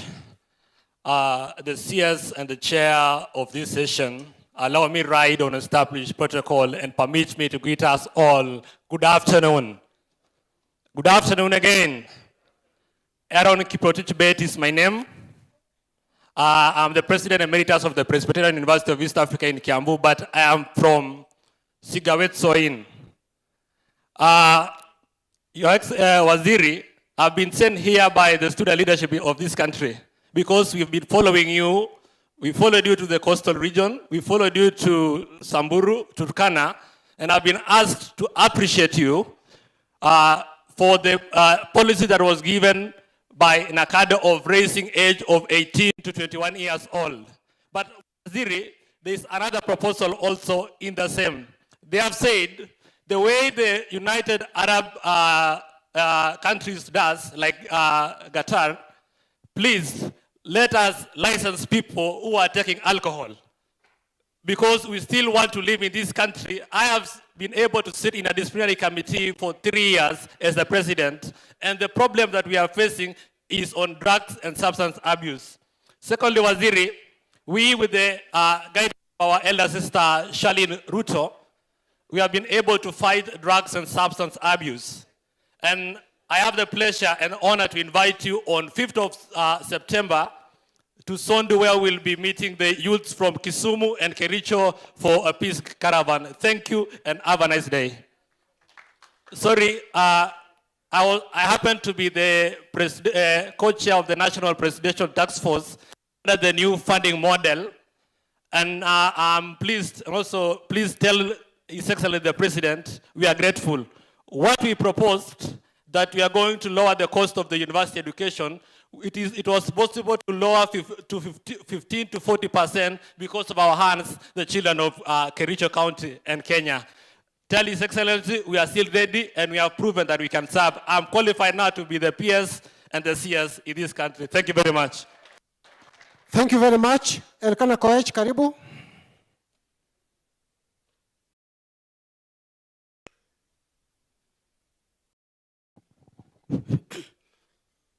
CS Ndiria and all protocol of good afternoon. My name is Elkana Koech, hapa Kericho County. Nasimamia watu wako na disability. Disability hawana maneno mingi. Tunashukuru kwanza kwa hii serikali kwa sababu amesaidia sisi wamepabu sana. Juu saa hii ukienda saa hii kwa driving license, uliza unataka driving license, anakuuliza kuhusu vitu mingi. For example, sisi ni class HF na saa hii kupata ni shida sana. Hasa naomba Waziri usaidie sisi kidogo, apunguze hiyo sheria kidogo, at least angalau every disability apate driving license, ndio ikuwe rahisi kidogo. Kila kitu tunashukuru sana kwa serikali. Naona serikali ameshika watu wa disability mkono, tunashukuru sana. Sisi hatuna maneno mingi, tunashukuru sana. Thank you so much. Thank you very much. We have national cohesion. Do you have somebody? Yeah, karibu. After national cohesion, we will have leadership of Kabianga University, starting with the student leadership, then the one presenting the Vice Chancellor.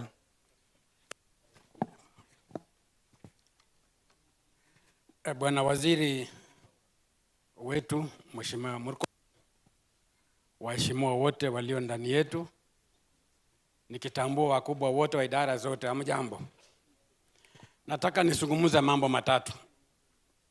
Na naomba kwamba nipewe dakika 5. Kwanza, nataka nizungumuze juu ya amani Kericho. Ya pili, kuzungumzia mambo ya NGOs ama PBOs. Ya tatu, nitaomba ruhusa DCC wangu na mbunge wangu niongee juu ya sub county yangu. And I'll be very brief. Bwana Waziri, naitwa John Maritim. Mimi ndiye mwenyekiti wa amani Kericho na South Rift, lakini leo sitaongea juu ya South Rift kwa vile tutatoa submission yetu on the last day of your safaris here in South Rift. Mheshimiwa, wakati ulianza jukwaa la usalama, nimetembea nayo katika safari zako 20. Critics said you are not serious. Cynics said you are on tours. But this is what I have observed from you. You are the agent of destiny on this Ministry of Interior, a transformer whose time has been delayed for too long. And that's what I believe in. After seeing you going through these things, nimegundua kwamba kazi yako imekuwa delayed for too long na time yake imefika. If I may echo what one of the ACCs from Nandi said, kwamba without your permission or with your permission, tungeuliza rais wetu kama ungekaa kidogo katika hii Interior Ministry for another mpaka wakati wake uishe. Ama mnasemaje wananchi? So nataka niguzie juu ya amani Kericho. Generally amani iko Kericho. But I want to go back to MCS. How many MCS are here? MCS? Kericho is becoming another Kibera. Kioski kila mahali. You know what to do. Nataka niende kwa wabunge wetu. Wabunge amjambo? Wabunge amjambo muko? I want you to hunger the duties and responsibility of these gentlemen, chiefs and ACCs katika sheria. Wakati Chief Act ilitolewa, you know what happened. Ningeomba kwamba mchukue jukumu, let it be anchored in the law. From there sitaki kugusa, mnajua. Waziri, nimefanya kazi ya peace for the last 20 years. Na tumefanya kazi na non-governmental organizations mingi. Katika observation yetu, most of these non-governmental organizations ambayo saa hizi ilipinduliwa ikaitwa public benefits organizations, I can compare them to mortuary attendants. Mortuary attendant akikwambia kazi yake ni mbaya, anamaanisha nini? Ama hakuna kazi? Anamaanisha nini? Anamaanisha amujakufa, si ndio? Ili kazi ipatikane kwa mortuary attendant, anataka mfanya nini? Anataka vifo mingi, si ndio? Ndio apate kazi. Ndivyo ilivyo non-governmental organization. Without chaos and problems, they will not get funding. So these people, najua nitapigwa, but these people wanapenda mahali kuna shida ndio wawe funded. Hakuna siku nimetembea katika hii mikutano mingi, sijawahi kuona NGO yoyote. Nashukuru kwamba Act ya 2013 imegeuza hiyo jina. Na naona imewekwa kwamba itakuwa katika idara yako. Ningeomba pia hii peace issues zote zikuje ofisi yako. Mambo ikiharibika tunasema police. Mambo ikiharibika DC yako wapi? Can all these things be centralized in one office? Ili tu answerable. Most of these NGOs, waziri, are not answerable to anybody. Wako tu. Mwisho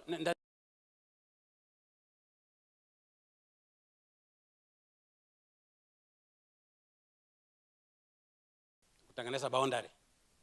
Ingawa shida ya boundary hakuna, lakini kwa wanasiasa iko. Ningetaka niombe kwamba waziri, IG ako hapa, mbunge wetu wako hapa, let this thing be managed. Tulipanga tukaendelea, naona mheshimiwa gavana ameenda.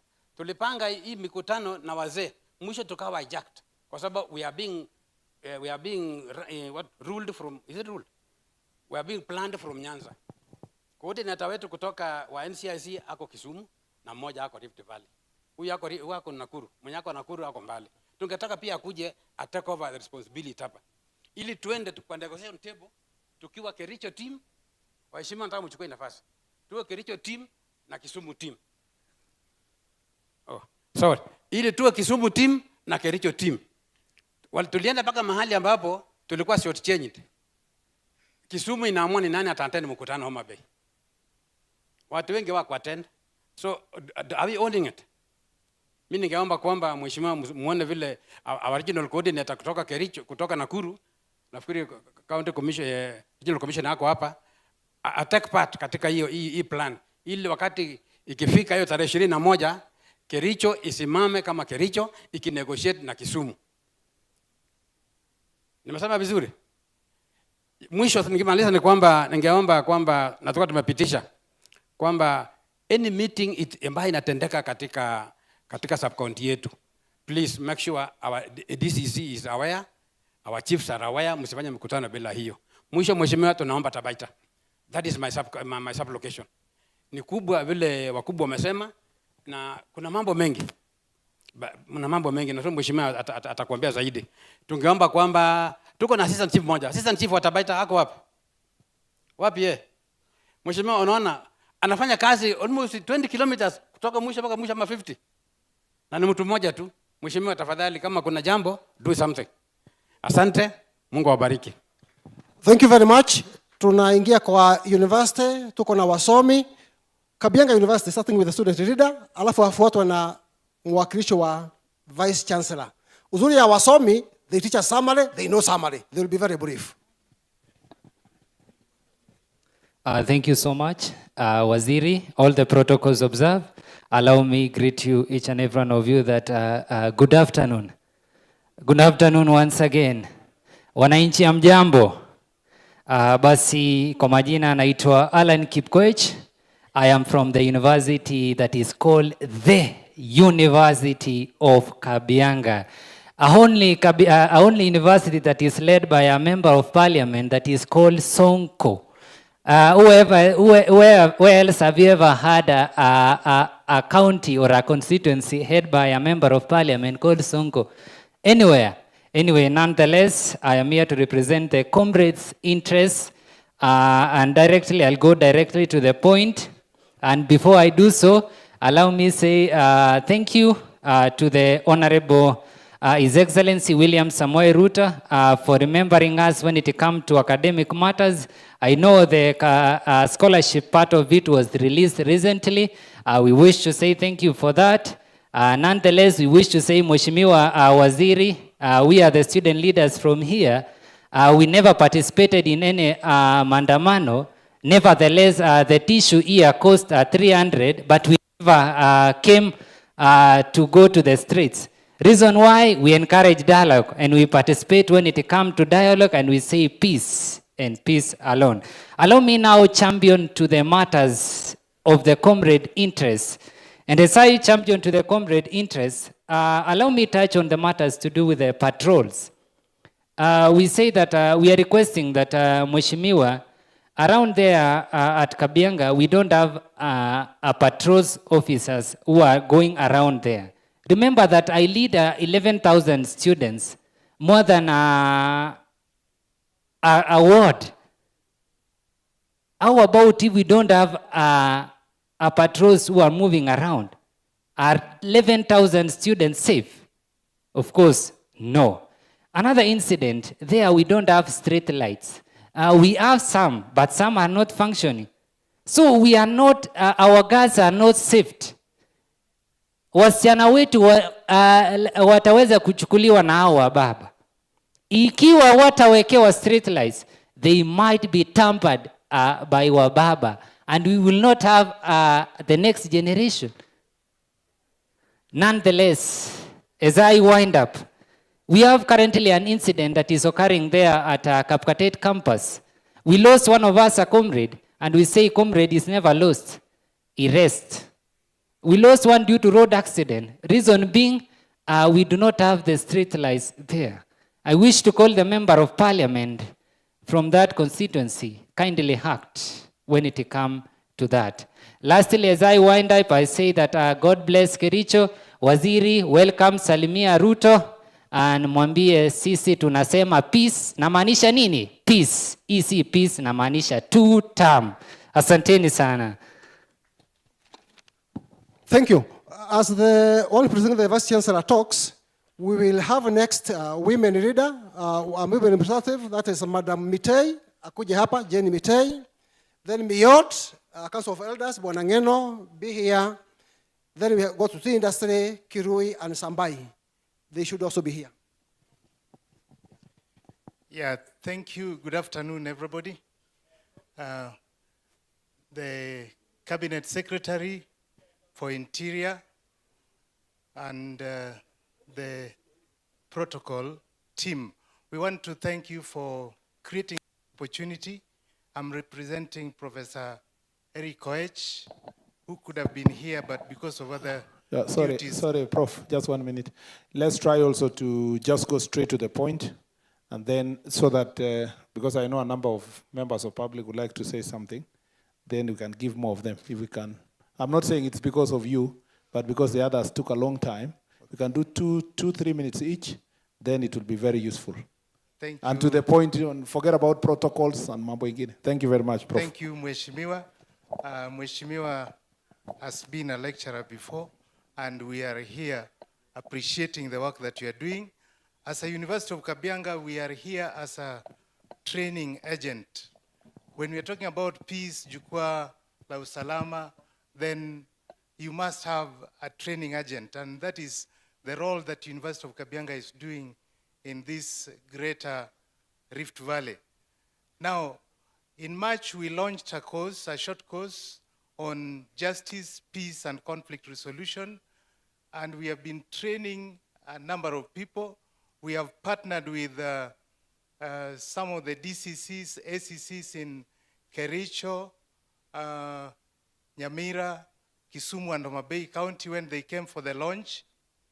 And we are urging the ministry that for peace, for conflict resolution to be permanent, then you need to encourage that this great team of officers be trained.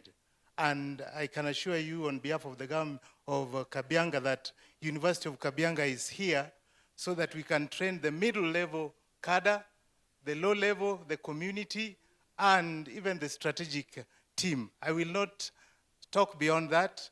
I have some flyers which the Vice Chancellor said I share with you. Thank you. Women, Jane, karibu.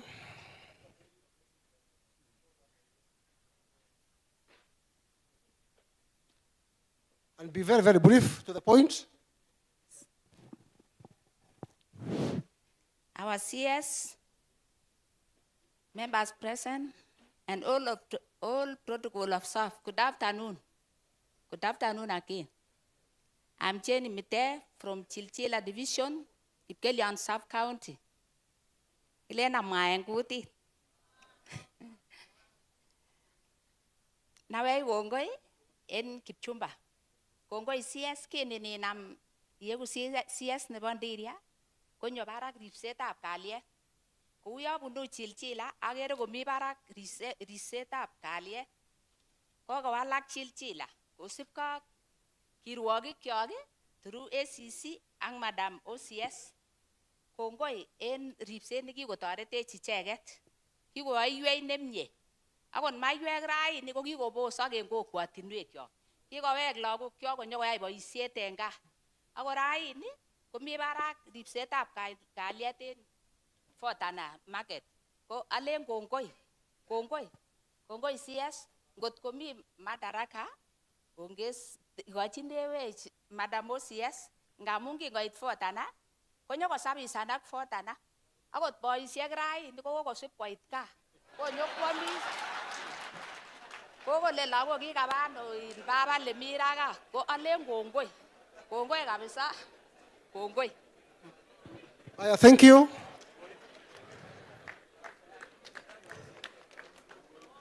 So we are now listening to Miot, Council of Elders, then tea industry. Somebody, wherever you are, you should be here.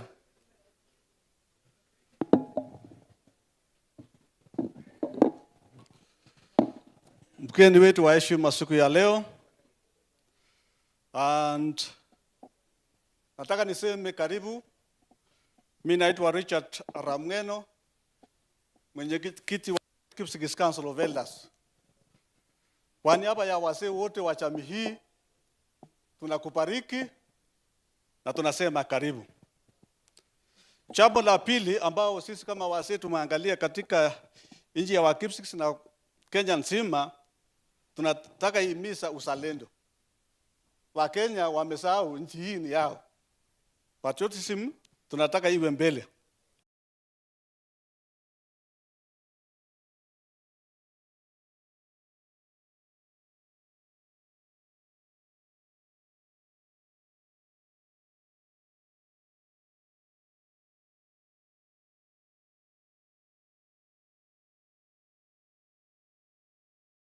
With the chiefs, whom I know quite a number of them who are bordering us, with the SCCs, the DCCs, the county commissioner, and the whole team of security. We want to appreciate that. And on behalf of the tea industry, we say thank you, and we are working closely with them. Thank you very much. Thank you. Kipchimat Kam. Mr. Alfred Zoe ambaye angeweza kufika hapa. Na ningependa tu kusema sisi kama kampuni, we are involved in various businesses within the county, and we all know that no investor can venture into business in a hostile environment that has no security. So Waziri, I want to thank you for having a wonderful team. The security apparatus in the county has enabled us to do our business without many problems. However, you've had some of the issues that they have mentioned. It also involves us because we are in the tea industry and manufacturing, where we've employed over 6,000 workers. And some of these issues, yeah, alcohol and substance abuse, affect, and it does affect our businesses also. We also commit to doing a lot of CSR to help even some of these officers by putting up stations, by supporting them in various ways so that they can enhance their security jobs. We also ventured into the sugar industry in Moroni recently, where we've had a few challenges of arson on sugarcane, and we believe you're going to listen into that, because you all know that arson on cash crops is a very serious and criminal offense, and it affects the economy. But we commit to doing work with these officers, and you've had their pleas, Waziri, you've had their pleas, and we thank you for availing this environment, or rather this space, this democratic space for them to air their views, because if you don't address some of those challenges, they cannot effect their work properly. And the way we see these people is that they are brothers, they are our sisters, they are our parents, they are our children, they are our relatives, they are our friends. And if society looks at them that way, I think the whole issue will change, or rather the whole approach by the Wananchi will change. You've heard of so many cases recently, police stations being banned or attacked, or police officers being attacked. Sir, we want to say categorically that we support your policies on being tough on these people so that you can protect them. Somebody once said that anybody who attacks a police officer or attacks a police station, that is tantamount to suicide. You cannot attack an armed person in a police station and expect to get away with it. I think that's a very wrong thing, and I think our agencies have got to change their way of doing things. What I want to assure you is that for some of us who have known OKM, Waziri Kipchumba, from his days as a student leader, as a lecturer in the university, as a politician, as a super senator when he was a majority leader, he has been in 2 ministries, and finally God has positioned him here in the most powerful ministry to take care of your issues. I can assure you he talks from his heart, he's very passionate about what he does, and we've watched this all along. So Waziri Pongezi, and please listen to their humble requests. They are also very passionate about what they want, and I know you're going to be passionate and look into their issues. Otherwise, we thank you. Tutaendelea ku support the society on issues that pertains to mambo ya security. Thank you very much. God bless you. Thank you. We hear from Kipchimat, West Valley. Very briefly. Waziri wetu wa Interior Bwana Murkomen na wageni wengine, all protocol observed. Kwa majina naitwa Ngugi Samuel Mukora. I'm the chairman of Kericho Investors Business Association. I'll just read my speech. I think as a businessman, I'm in a very unfamiliar ground, so I opted to have it read. Today marks a very special occasion for the business community of Kericho. I speak to you as a proud representative of KIBA, the Kericho Business Association, a body that brings together all the hardworking businessmen and women of our great town. KIBA is an association for all businessmen and women of Kericho town. We not only do business, but we promote good business ethics, encourage local investment, and create employment. We offer responsible leadership, encourage innovation, educate members through education with financial institutions and other supporting groups. We also promote good working relations with the county government. Currently, we are in the process of providing a shoe kit for all the shoe shiners in our town. Our goal is simple but powerful: to restore dignity, improve standards, and give our town a shiny look, literally and figuratively. Once the kits are ready, it will be my honor to invite You, Mr. Murkomen, hello, your office to grace our official launch. Thank you. Let us appreciate. Makofi ni bure. Honorable Cabinet Secretary, we understand the enormous responsibility your office carries in safeguarding the internal security of our beloved country. We commend your efforts and stand in solidarity with you. As a united business community, Kiba is willing and ready to contribute ideas, manpower, and support whichever need. We believe that when business and government work together, we all thrive. Let me speak plainly. We are in business and business is not easy. Tea is the backbone of Kericho. Kericho has been depending on tea growing. For many years, tea has been the economic background of Kericho. However, just 1 minute, I'm finishing. However, in the past 4 or 5 years, we have witnessed a dramatic shift. The introduction of tea picking machine, this calls for the government to make urgent innovation to small and grow gradually. With the proper support and planning, these parks can become hubs of productivity and goods that we can manufacture here locally. We know necessity is the mother of innovation. We have a pool of well-trained, especially young youths, whom we can utilize. The issue of insecurity can best be tackled by creation of jobs. We got vast land which we can utilize. Less policemen will be needed to keep law and order. Let me end by celebrating some of our own. Among us today are business champions who have transformed lives. I like to especially recognize the Kipchimchim Group, whose venture has created over 10,000 jobs and have an impact of 100,000 people in our community. Thank you very much and God bless you all. Thank you. Karibu Reverend, kwa haraka tu usalimiane ili msinifukuze kwa kanisa. Baada ya hapo tutamwalika waziri to respond to what has been said. Thank you, Commissioner.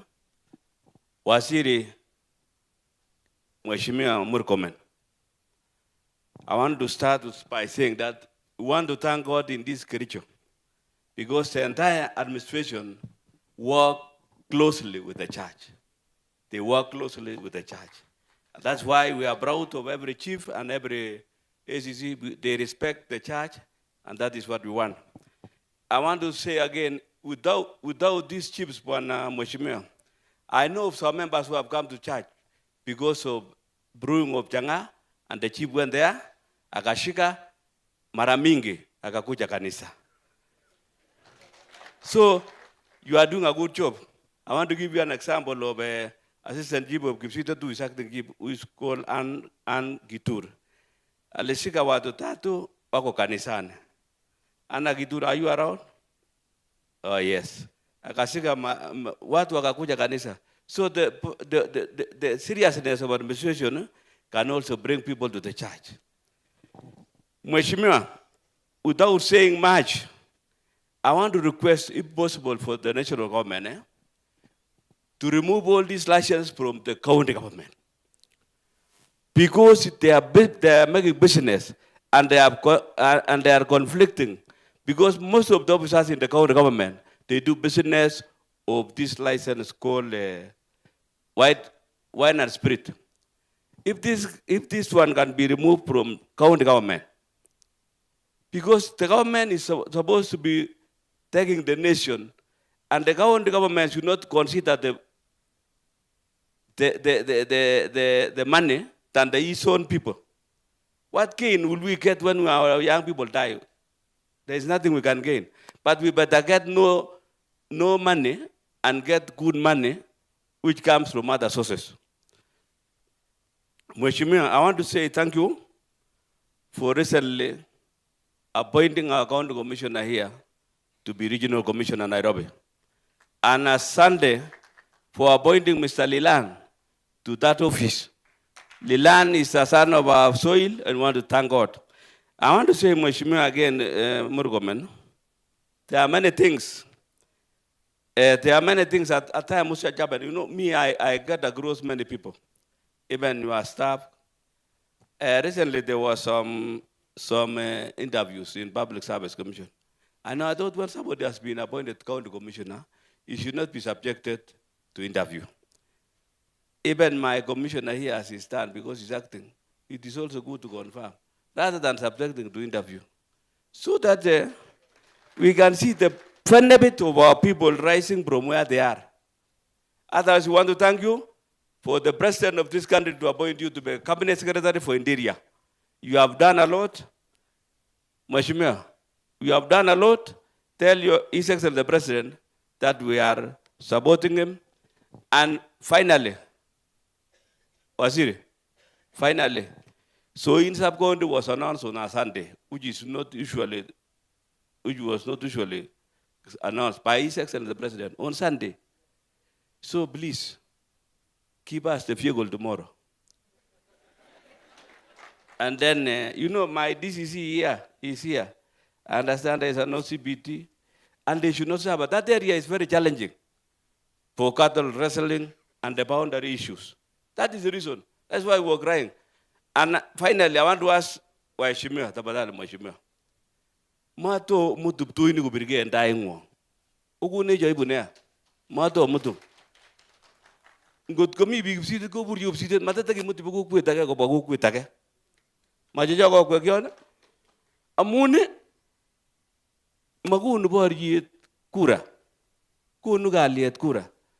Ako omnyajen. Ko liaso majo muri ak tu ko majonlu. Ko no to ko mo de mama ga mama ga staeju. Ande bege lo sujo. Ande bege chomo. Kas ngale janga ko mo yigilein. So manage for the training of elders. Ngona elders mshahara kidogo. Asante sana. Thank you very much.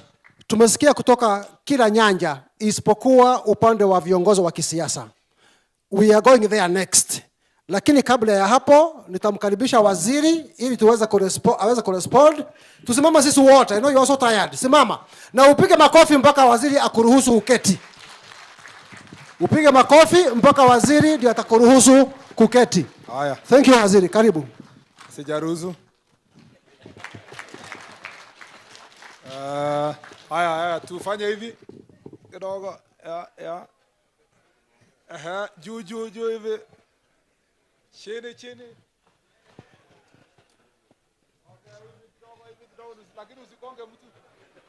Thank you very much. You may be seated.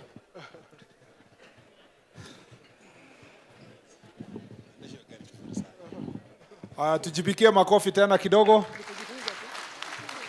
We have done so well. In fact, this will be the fastest Jukwaa la Usalama in the entire Republic. Yenye imeisha mapema. Because I can see the end. The longest ilikuwa Turkana. Tulimaliza saa 2 usiku. And I think Ajado tulimaliza 6:30. Which was the longest, the other one. On the others, like, oh yeah, Baringo, about 7:30. So this one has gone very well. Either muko to the point, ama there was no point to say. Kwanza, let me say thank you very much for a job well done. Ile maneno mmesema hapa, we truly appreciate. I want to respond kidogo, and then our leaders would crown it up, and then we close for the day. First, let me say, ile mambo yote mmesema ni amana sana. Ningependa pia kusema yangu kidogo before nijibu ile mmesema. Ya kwanza mimi nataka niwashukuru sana. I want to thank Ngao officers who are here, all of you, because of the work you have already done. Ile mambo ya registration of share, registration ya farmers, mambo ya school transition program, na all government programs, hata housing, mambo ya land, hii mambo ya kusort out mambo ya land issues, conflicts. Unajua kutoka huko juu, kila mtu anafanya kazi yake kwa kila ministry. Lakini ikifika ministry yetu, tunafanya kazi ya kila mtu. You know? Tunafanya kazi ya kila mtu. For example, police officer sio mwanasiasa. Yeah? Na aombi kura. Na afanyi maandamano. Na aendi bunge. Lakini wanasiasa wakienda kukosana, it becomes his problem. Yeah? Hii discussion, in fact, hii discussion yote ya police ameshoot mtu, polisi afungwe. Si watu waende wa solve their problems huko kando, waone kama polisi ataweza piga mtu ama atatupa tear gas. There will be no need ya tear gas. There will be no need ya fighting.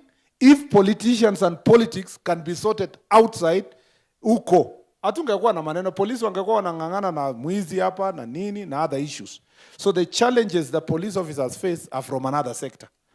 Now, if you look at a chief, county commissioner and so forth, all this coordination they do is the challenges that is posed by other ministries, you know, or other people. Watu wamepigania shamba, wamefanya nini, all those issues inatuletea shida. Yet, you cannot, you know, unfortunately, when I was in the academia, I used to think that, unajua kwa sababu tulisoma tu kwa vitabu, provincial administration is the engine of impunity, you know, sijui nini.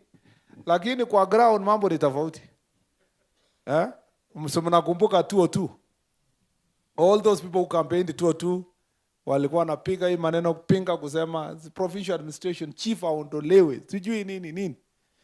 Wakati Kibaki alishika ofisi, nasikia wengine wakaenda kumwambia sasa ile maneno tulisema yote tuanze kwa kudisband provincial administration. Because Kibaki was a vice president for many years, akasema kwa chief amefanya nini? Wacha chief tu aendelee na kazi yake. So, and it has been like that. When you are an outsider, you don't appreciate what's happening hapa. Mpaka ukuja hapa ndani. Let me give you another ground why many people don't appreciate mambo ya police. If you ask these leaders, hapa yote, hao yote tu hawa, wote, kama amewahi tembelea police station yake nyumbani, ama the next 2 police station, ama ameenda police station gani kwa constituency, hakuna viongozi kwa Kenya inafika 1% wenye wameenda police station. Hakuna. I'm serious, hakuna. Including your minister. For 10 years nilikuwa senator, mimi sijui nini inaendelea kwa police station hapo. Mimi naona tu ni mahali watu wanapelekwa nafungiwa hapo. Juzi nimeenda to the police station next ward kwa my home. Nienda kanisa nikasema wacha nipitie police station. Nilipata ni rooms 2. Room 1 ni ofisi ya chief. Room 2 ni ofisi ya OCS. Ndio inaitwa police station.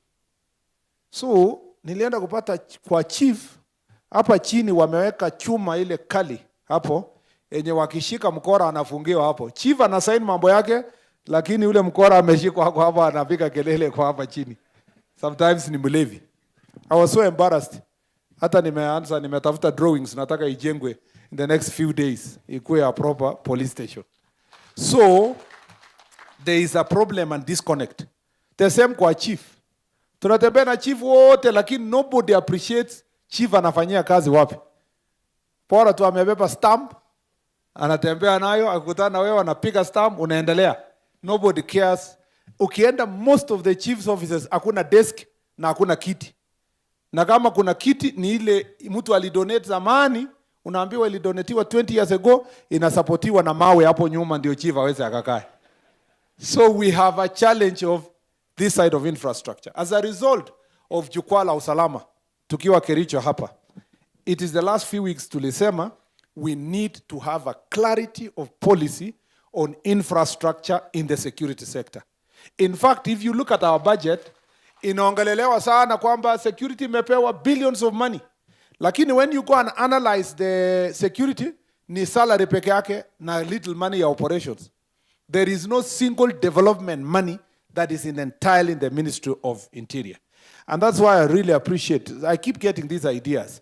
And I thank DCC Kisalu. He has a very clarity of thought on that funding ya nini. Na alisema we should sit down with NGCDF and agree to ring-fence a certain amount of money yenye itakuwa ring-fenced for security infrastructure.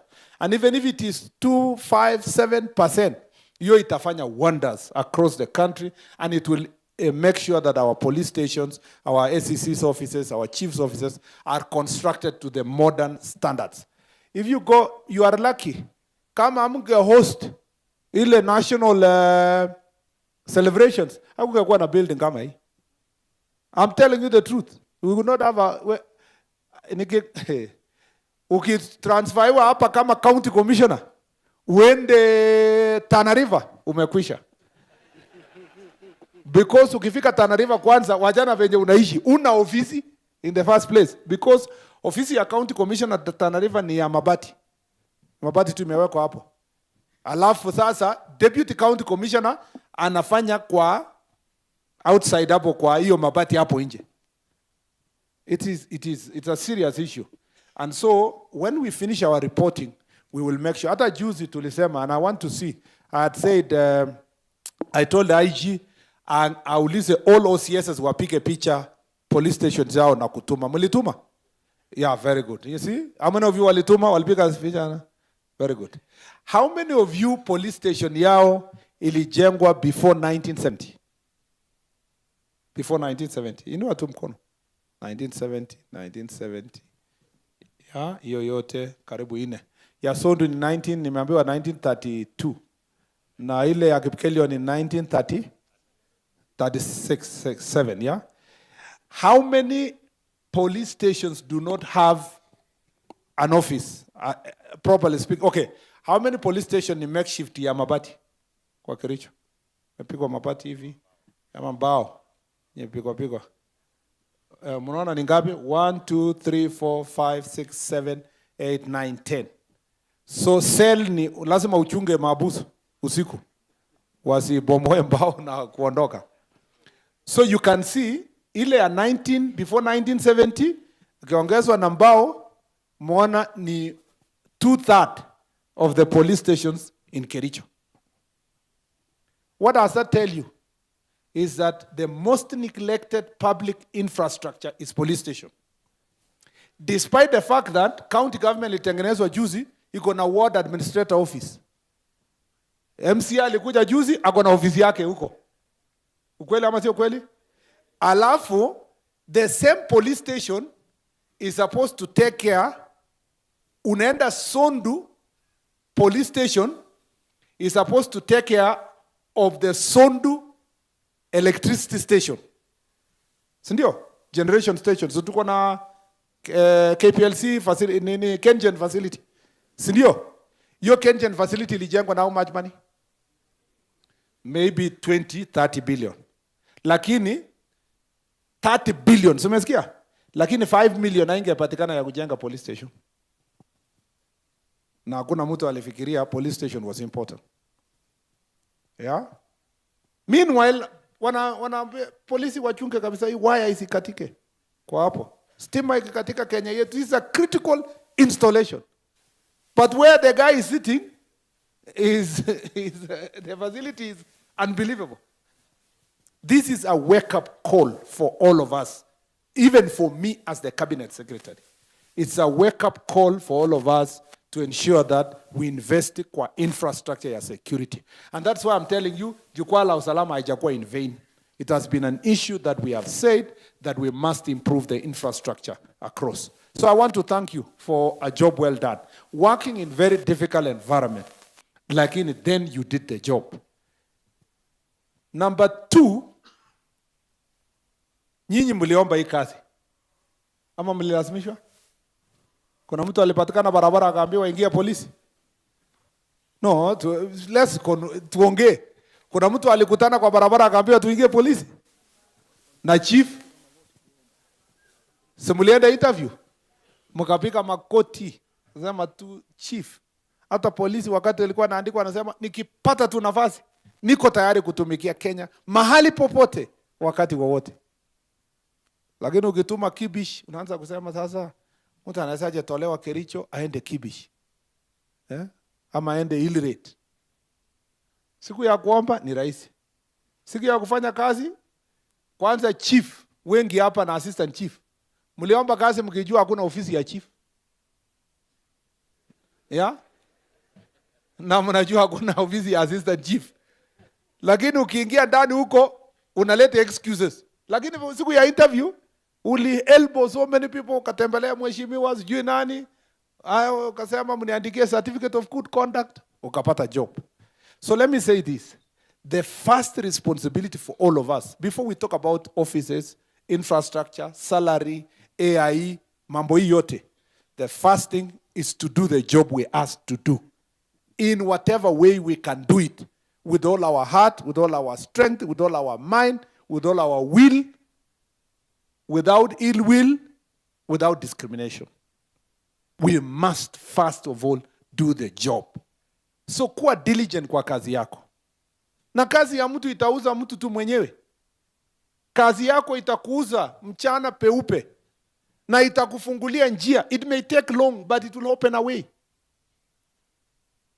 Siku moja tu watu watakuja hapo waseme, huyu chief ni mzuri sana, anafanya kazi mzuri, nini. Nafasi ikitokea muinue. Why? Because they are doing a very good job. That's why I was very happy OCS aliposifiwa. Muna, right? Yeah, OCS Muna Mohamed. Huyu. Juzi tulikuwa, hao wabunge walitusumbua sana wa Kericho kwa mambo ya hapo Chilchila. Yeah? Na Fortena na hiyo area yote. And there were very crazy things that were happening. Tukamwambia IG na DIG wafanye hiyo kazi. Sasa wewe ndio officer on ground, leo umewekwa tick na wananchi. Pigia makofi. Thank you IG, DIG. That is just an example. Of course there are many people here who are doing a very good job. And you see your job inakuuza. So hata nikitoka hapa, hata nikiambiwa ule OCS wa Chilchila iko kwa kichwa yangu, si ndio? Hata mtu akisema kuna promotion nasema anzia ule. Si namna hiyo? I'm not saying that I have said it, sijasema bado. Yeah. Sijasema, lakini naweza sema. So unaona ameanza kusema asante na sijasema. So what we are trying to say is that if you do a good job, it will show. Let us strive to do a very good job. Number 2, sisi EACC imetoa statistics yake. Imesema ministry yetu is the most corrupt. Okay? Na yenye imefanya wizara ikuwe most corrupt, wakasema hapo chini, number 1, police officers are the most corrupt, especially traffic. Kwani walisema uongo? Wamesema uongo ama ni ukweli? Kwa nini mnasema polepole? Simseme ukweli. Wamesema uongo ama ni ukweli? So wamesema number 1 ni traffic. Yeah? Police, lakini sana traffic. Number 2 wakasema ni chiefs. Siko hapo, wamesema ni chiefs na assistant chiefs. Yeah? Alafu mimi nasema kwa ministry beneath it. Alafu mnashindana na KRA, watu wenye wako na pesa. So wale wako na pesa na nyinyi mko pamoja kwa pamoja. Mko na kikombe ya corruption. And it is true. It is true. It is true kwamba even when Senator Majority Leader alipoongea hapa, Senator wa hapa, alisema kuna many roadblocks kutoka Londiani mpaka hapa Kablong. Alisema 16 ama alisema ngapi? Tumefanya hesabu ni 6 peke yake. Lakini kwa kichwa yake ni 16 kwa sababu shida yenye inatoa ni mingi kuliko the number of roadblocks. Na hii roadblocks yote sinyi mnajua ukweli. Hata kama we ni OCS unajua ni ukweli. Kwamba matatu tu ikifika hapo hata ionwi kama iko na makosa ama hapana. Conductor tu anashuka anashikisha akiendanga. Anashikisha na unaona mtu ameshika hivi na kutembea anajifanya hivi kama anaangalia kioo, anasema endelea. Ule mwingine anakuja na kila siku wako na homa ya corona. Mtu unaona mtu amevaa mask ndio hizi sura isijulikane vizuri just in case EACC imekuja. Yeah? We have a problem. Hata tukicheka hapa we have a problem. Ni ukweli. Tuko na shida na wacha nikwambie kama kuna shida iko kwa ofisi yangu ya IG ya nani kila mtu mkubwa anyone mbunge wapi ni jaribu transfer mtu ya traffic. Umetoa mtu ya traffic kwanza umtoe kwa kama ako karibu na Weybridge, atapikia kutoka MCA mpaka president. Oh, nimetolewa unfairly, nilikuwa nafanya kazi mzuri. Hakuna mtu anataka kutoka traffic. Na hakuna mtu anataka promotion. Ukipromote mtu ya traffic ati amekuwa mtu mkubwa, anasema niko sawa mkubwa namna hii hapa. Niko hapa. So jameni, yeah, isn't that a problem? Yeah. We have a true problem. We need to face it. Yeah? And we can only face it if we can help each other.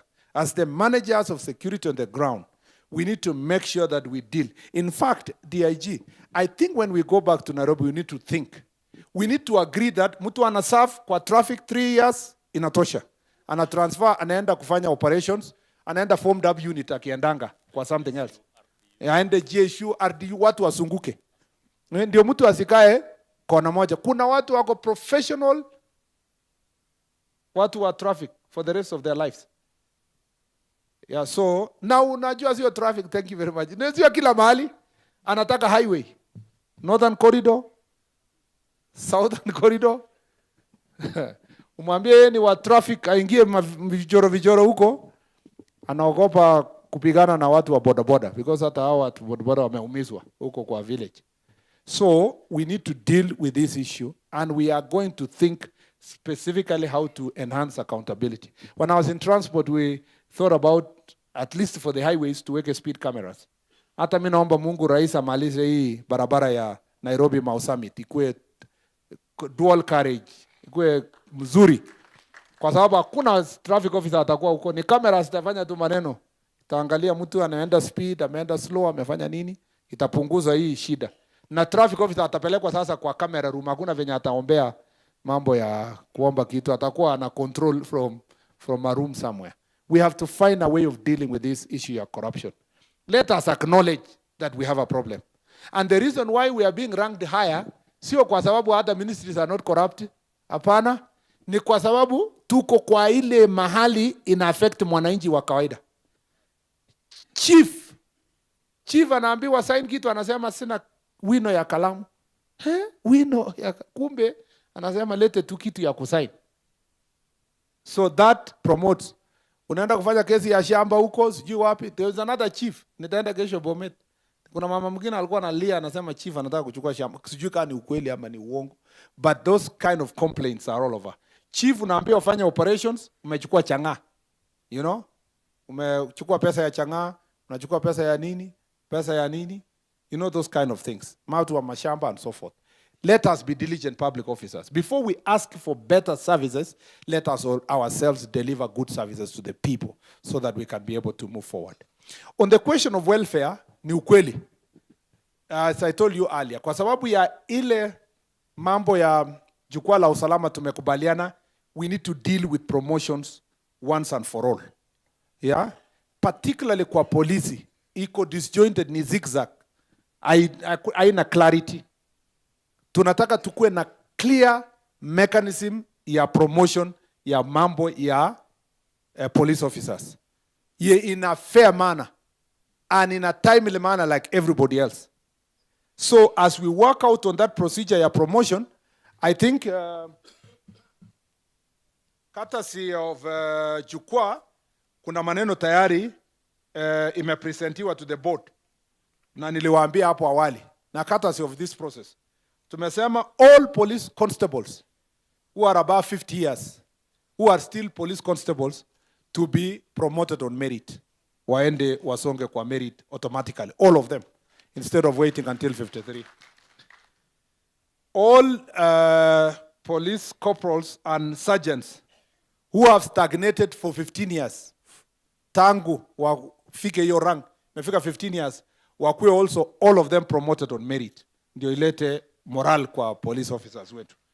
Now also, all inspectors of police who have stagnated more than 10 years to all be promoted on merit.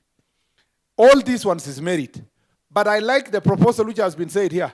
You will all be promoted on merit, lakini mwende course. Mwende training, mwende nini. Ndio mtu akuwe na capacity.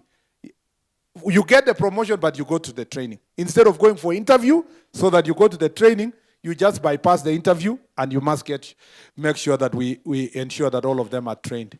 Training is also a very important thing for police sector.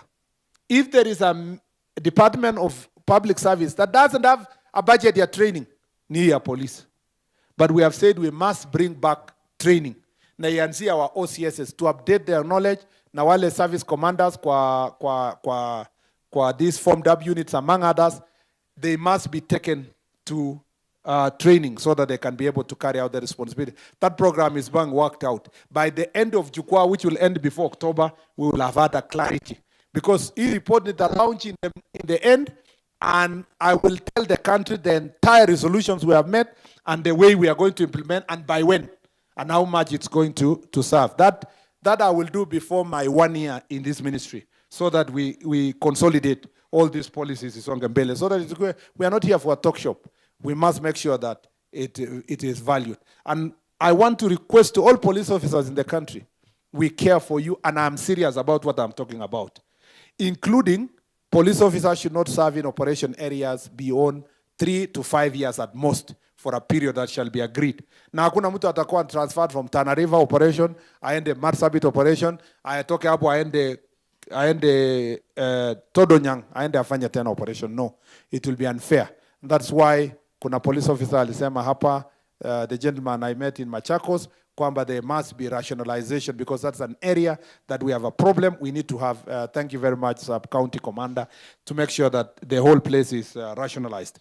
On the part of the chiefs and assistant chiefs, tulisort mambo ya ACCs, and we are finishing the remaining part of ACCs. Mmesikia 1,000 of you, mmepelekwa mwende college.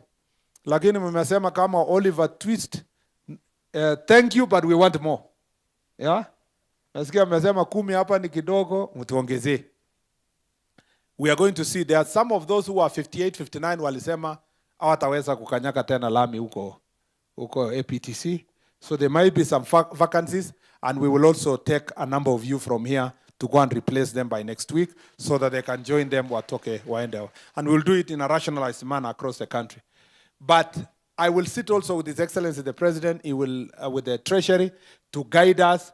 We can do next month another 1,000, and the other month, if we get the resources, we can do another 3,000, so that we move in a more accelerated manner, especially because we are doing fast in, fast out. Wenye walikuja mapema, watakuwa prioritized first. We need to train all of you, kwa sababu nimeona hata hapa mlipoambiwa salute, kuna officers hawa kupitia hiyo. Some officers salute, mnafanya hivi. So it's important that we take you to the relevant institution, so that mpate the proper knowledge and expertise ya kufanya ile kazi mnafanya. And our objective is to make sure that proper promotion and then morale boosting for everybody to ensure that you move up. Kuna Madam Chief alisema hapa kuwa senior principal chief. Unafika hapa, alafu sasa bado tu uko chief. You see, Madam Chief, I think the problem is not where you serve. It was how do you reward this person as ibaki kama chief, ama principal chief for the entire life. Yeah? Otherwise, if you are going to transfer a senior principal chief from location yake, then huyo amesha kuwa ACC to go and serve in other places. Yeah? So it is important. We uko na shida gani? Kwa nini unataka uende mahali pengine? Sibora mshahara imesonga na nini na ukubwa. Ukienda mahali we ni more ranking, we ndio wakusema, na uko nyumbani hapo, kwa nini unataka kutoroka? Ama tufanye ile niliambiwa kwingine. I think we should try this. Kwamba to transfer chiefs kwa county. Wakuwa ametaki transfer ya chief? Yeah? Ndio chief atoke Chilchila aende Kiptere. Akitoka Kiptere anaenda Cheborge. You know? We need to think about that. Lakini, for the time being, you can grow as a chief. That's why we are working on the career progression. Because kuna chiefs wana grow wakikuwa senior principal chief. Yeah? Anakuwa senior than ACC. Na ACC ana supervise yeye. Tumelewana? So we want also to ensure that the ACC's position and the chiefs are balanced. That's why we're working on the career progression. What I think is that If you want to move from your location, sasa wewe tunakupatia chance tukiadvertise mambo ya ACC, you can now apply for ACC, you can move from your location, you can serve other parts of the country. There is an advantage of having a chief coming from that area because there is a level of accountability that is necessary with the people that are within that area. Kitu ingine pia ni mambo ya in line with that welfare related issues is to make sure that also you have good uniform yenye iko sawa. Si iko namna hiyo? Niliambiwa juzi, nienda mahali nikaona ACC mwingine na nishaambia watu hii story, nilienda county nyingine huko. Kuna ACC alikuja, alipoingia mlango singejua was it a man or a lady. Kwa sababu kumbe ni mwanaume ako na longi yenye ni kubwa karibu 4 times size yake. So akienda inasunguka, unaweza fikiria ni marinda. So nikauliza ulipata wapi hii? Akasema alienda akampa kazi, akarushiwa kwa dirisha, akaambiwa hiyo. Akasema hii hainitosha, akaambiwa jipange huko mbele. Na kabla hajajipanga waziri akafika hapo amekutana na fundi. So we have said uniform iletwe kwa every county, ikuwe distributed from county level. Na kila mtu apimwe yenye inatosha yeye. Si namna hiyo? Pia tuliambiwa juzi kwa Laikipia huko kwamba sio uniform peke yake, hata viatu. Yeah, ati unarushiwa kumbe ati viatu yote karibu ni size 7 all of them. Na tena ni a left yote yenye umepewa. So haitasaidia kitu. We want to make sure that the uniform also is distributed in a proper and manner that is expected of all of us. Tuko na shida ya magari. Sio Kericho peke yake. Tuko na magari across the country.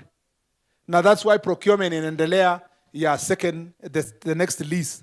Tulitaka tulete electric lakini imechukua muda. So we are consulting whether we should bring diesel kwanza ndio mpate magari kwa the police stations and the ACCs and the sub-county offices, DCCs and so forth. Your procurement inaendelea. I hope we can do that before the end of this year. Initially we wanted to do by October, but because of the challenges we will see what to do so that my police stations wapate gari na all of you can get vehicles. I really appreciate what you are talking about. Niliambiwa na ACC wa Trans Nzoia huko, alikuwa anaenda mkutano, very nice young lady. Alikuwa anaenda mkutano, hakuna ana motorbike, akabebwa na bodaboda. Wakati tu ameonana na crowd ni kubwa sana, sijui kulikuwa na shida ya mashamba. Watu wameketi mzuri sana, I think mtu ya motorbike akakuwa excited, akaingia kwa matope. Yeah. So ACC akashindwa niendelee na mkutano ama nini, akaletewa leso na wamama akaendelea na mkutano. Yeah. Nikaambiwa kwa kwingine ACC alikuwa na motorbike mzee, I think niliambiwa kwa Nandi ama ilikuwa wapi, akatembeza akienda na hiyo motorbike kaanguka, ACC akaanguka, ati wananchi wakasema serikali imeanguka. So hii mambo ya transport imeleta embarrassment. We need to see what to do. I think it was actually Nandi where I was told the motorbike yenye mulipewa 2011 my chiefs.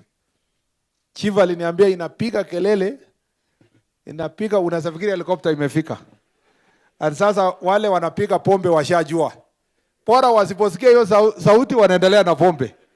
Wakisikia kwa umbali wanafunga milango. By the time chief anafika, kila mtu amejua chief is on the way. So we are going to make sure that this mobility issue is going to be sorted. It will take a little of time, but you will help us. Police officers, we have had mambo ya fuel, and for members of parliament and public wenye wako hapa ndio mjue, fuel, all police stations napewa 450 liters, yani gari moja, 450 liters for entire month. So afadhali Kericho hapa, wanachukulia hapa Kericho. Lakini mtu ya Turkana, mtu ya Kibish anakuja kuchukulia Kitale, 450 liters. By the time anarudi, imeisha. Anaenda kuzunguka tu lap moja ya operation, inaisha. Wananchi wakikuja kuripot, anaambiwa tusaidie ya mafuta. So people think ni corruption. I think that's part of the, hii index imeenda juu pia imecontributiwa na hiyo mafuta. Sasa OCS anamwambia, lakini sina mafuta. People think anataka ya bribery. The truth is that we have to relook at the mafuta, where it is distributed and the amount. And the IG and Treasury met 2 weeks ago, and that issue is being worked out. Thanks also to our engagement kwa, singeelewa hiyo maneno vizuri kama tungekuwa na nyinyi kwa mambo ya Jukwaa la Usalama. Now, let me answer a few of the issues that have been raised. No, administrative units. We have a problem also of administrative units across the country and AIE. Why? Kwa nini AIE ni kidogo? Siku hizi kwa nini imepungua? Why? It's because location moja ya 5 years ago ni location 5. Lakini budget ni ile ya 5 years ago. Mahali kulikuwa na division moja ni 4.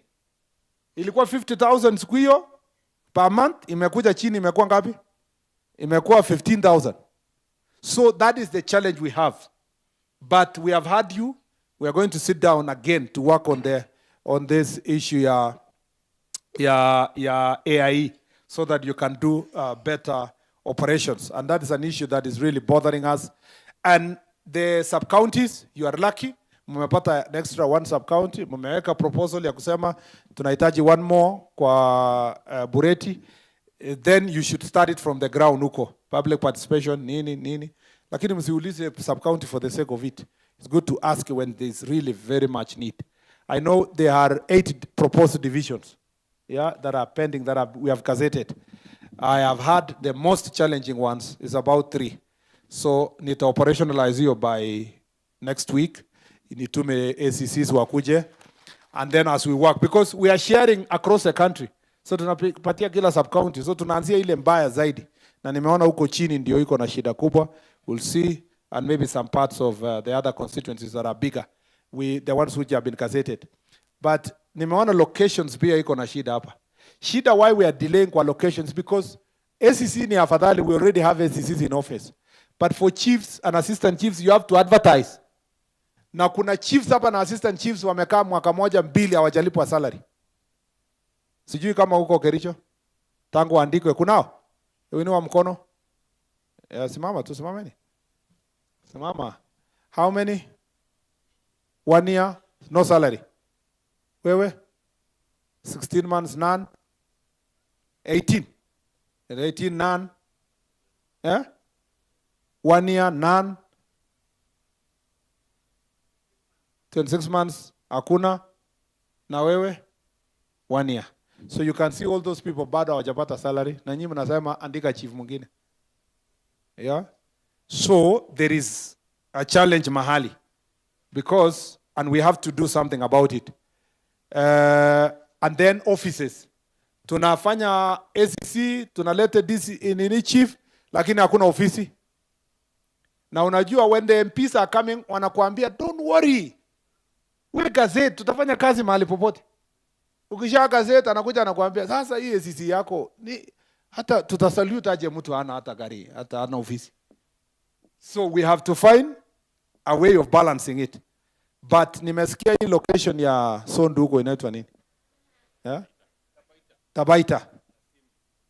Ni mbili, Tabaita na Simbi. Hakuna ingine iko na shida sana?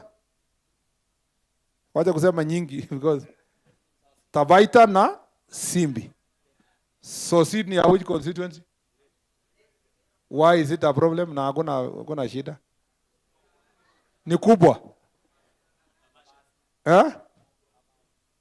What we will do of the 20-something chiefs ambao will advertise, at least next week, waja tuone if we can do 5.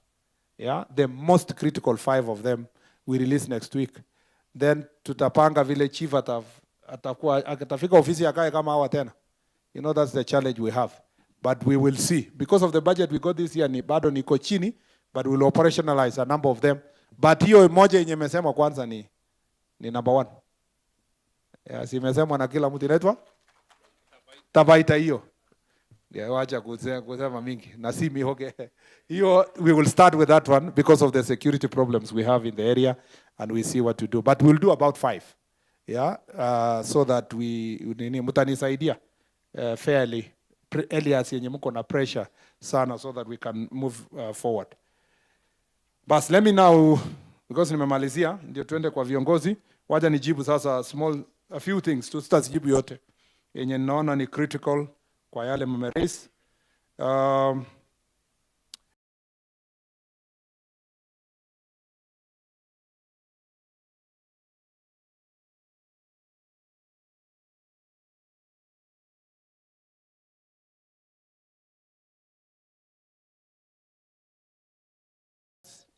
na community. Wa report nani ameiba, tushike, tupeleke ndani. Ama namna gani? Yeah, if critical infrastructure is being vandalized, it's our enforcement role. You cannot throw it back to DIG. It is you as the police officers on the ground here to do what you need to do. Compensation ya assistant chiefs, wenye wameumia kwa line of duty, we must do something about it, especially nimeambiwa kwa banditry areas. Na ule specific chief was attacked aki-enforce mambo ya pombe, nimeambia PAS na SNA wako hapa, waone what they can do specifically to that one, as we also make sure that all the reported uninvestigated cases are sorted out in terms of compensation. And then judiciary, mtumie also Court Users Association hapa. DCI alikuwa amesema earlier, he had an engagement, and we need to have more engagement. And I appreciate the court in Kericho is more responsive. Let's say the truth. Yeah? Nimeona the fines yenye mumeraise in 1 year ni 16 million kutoka pombe, which is more responsive. In some other places, wanaachilia watu na fine ndogo ndogo, nothing. So it means that the court is already responsive here. You can enhance that engagement through Court Users Association, and we will also engage the DPP and the courts. Mambo ya village elders, very important.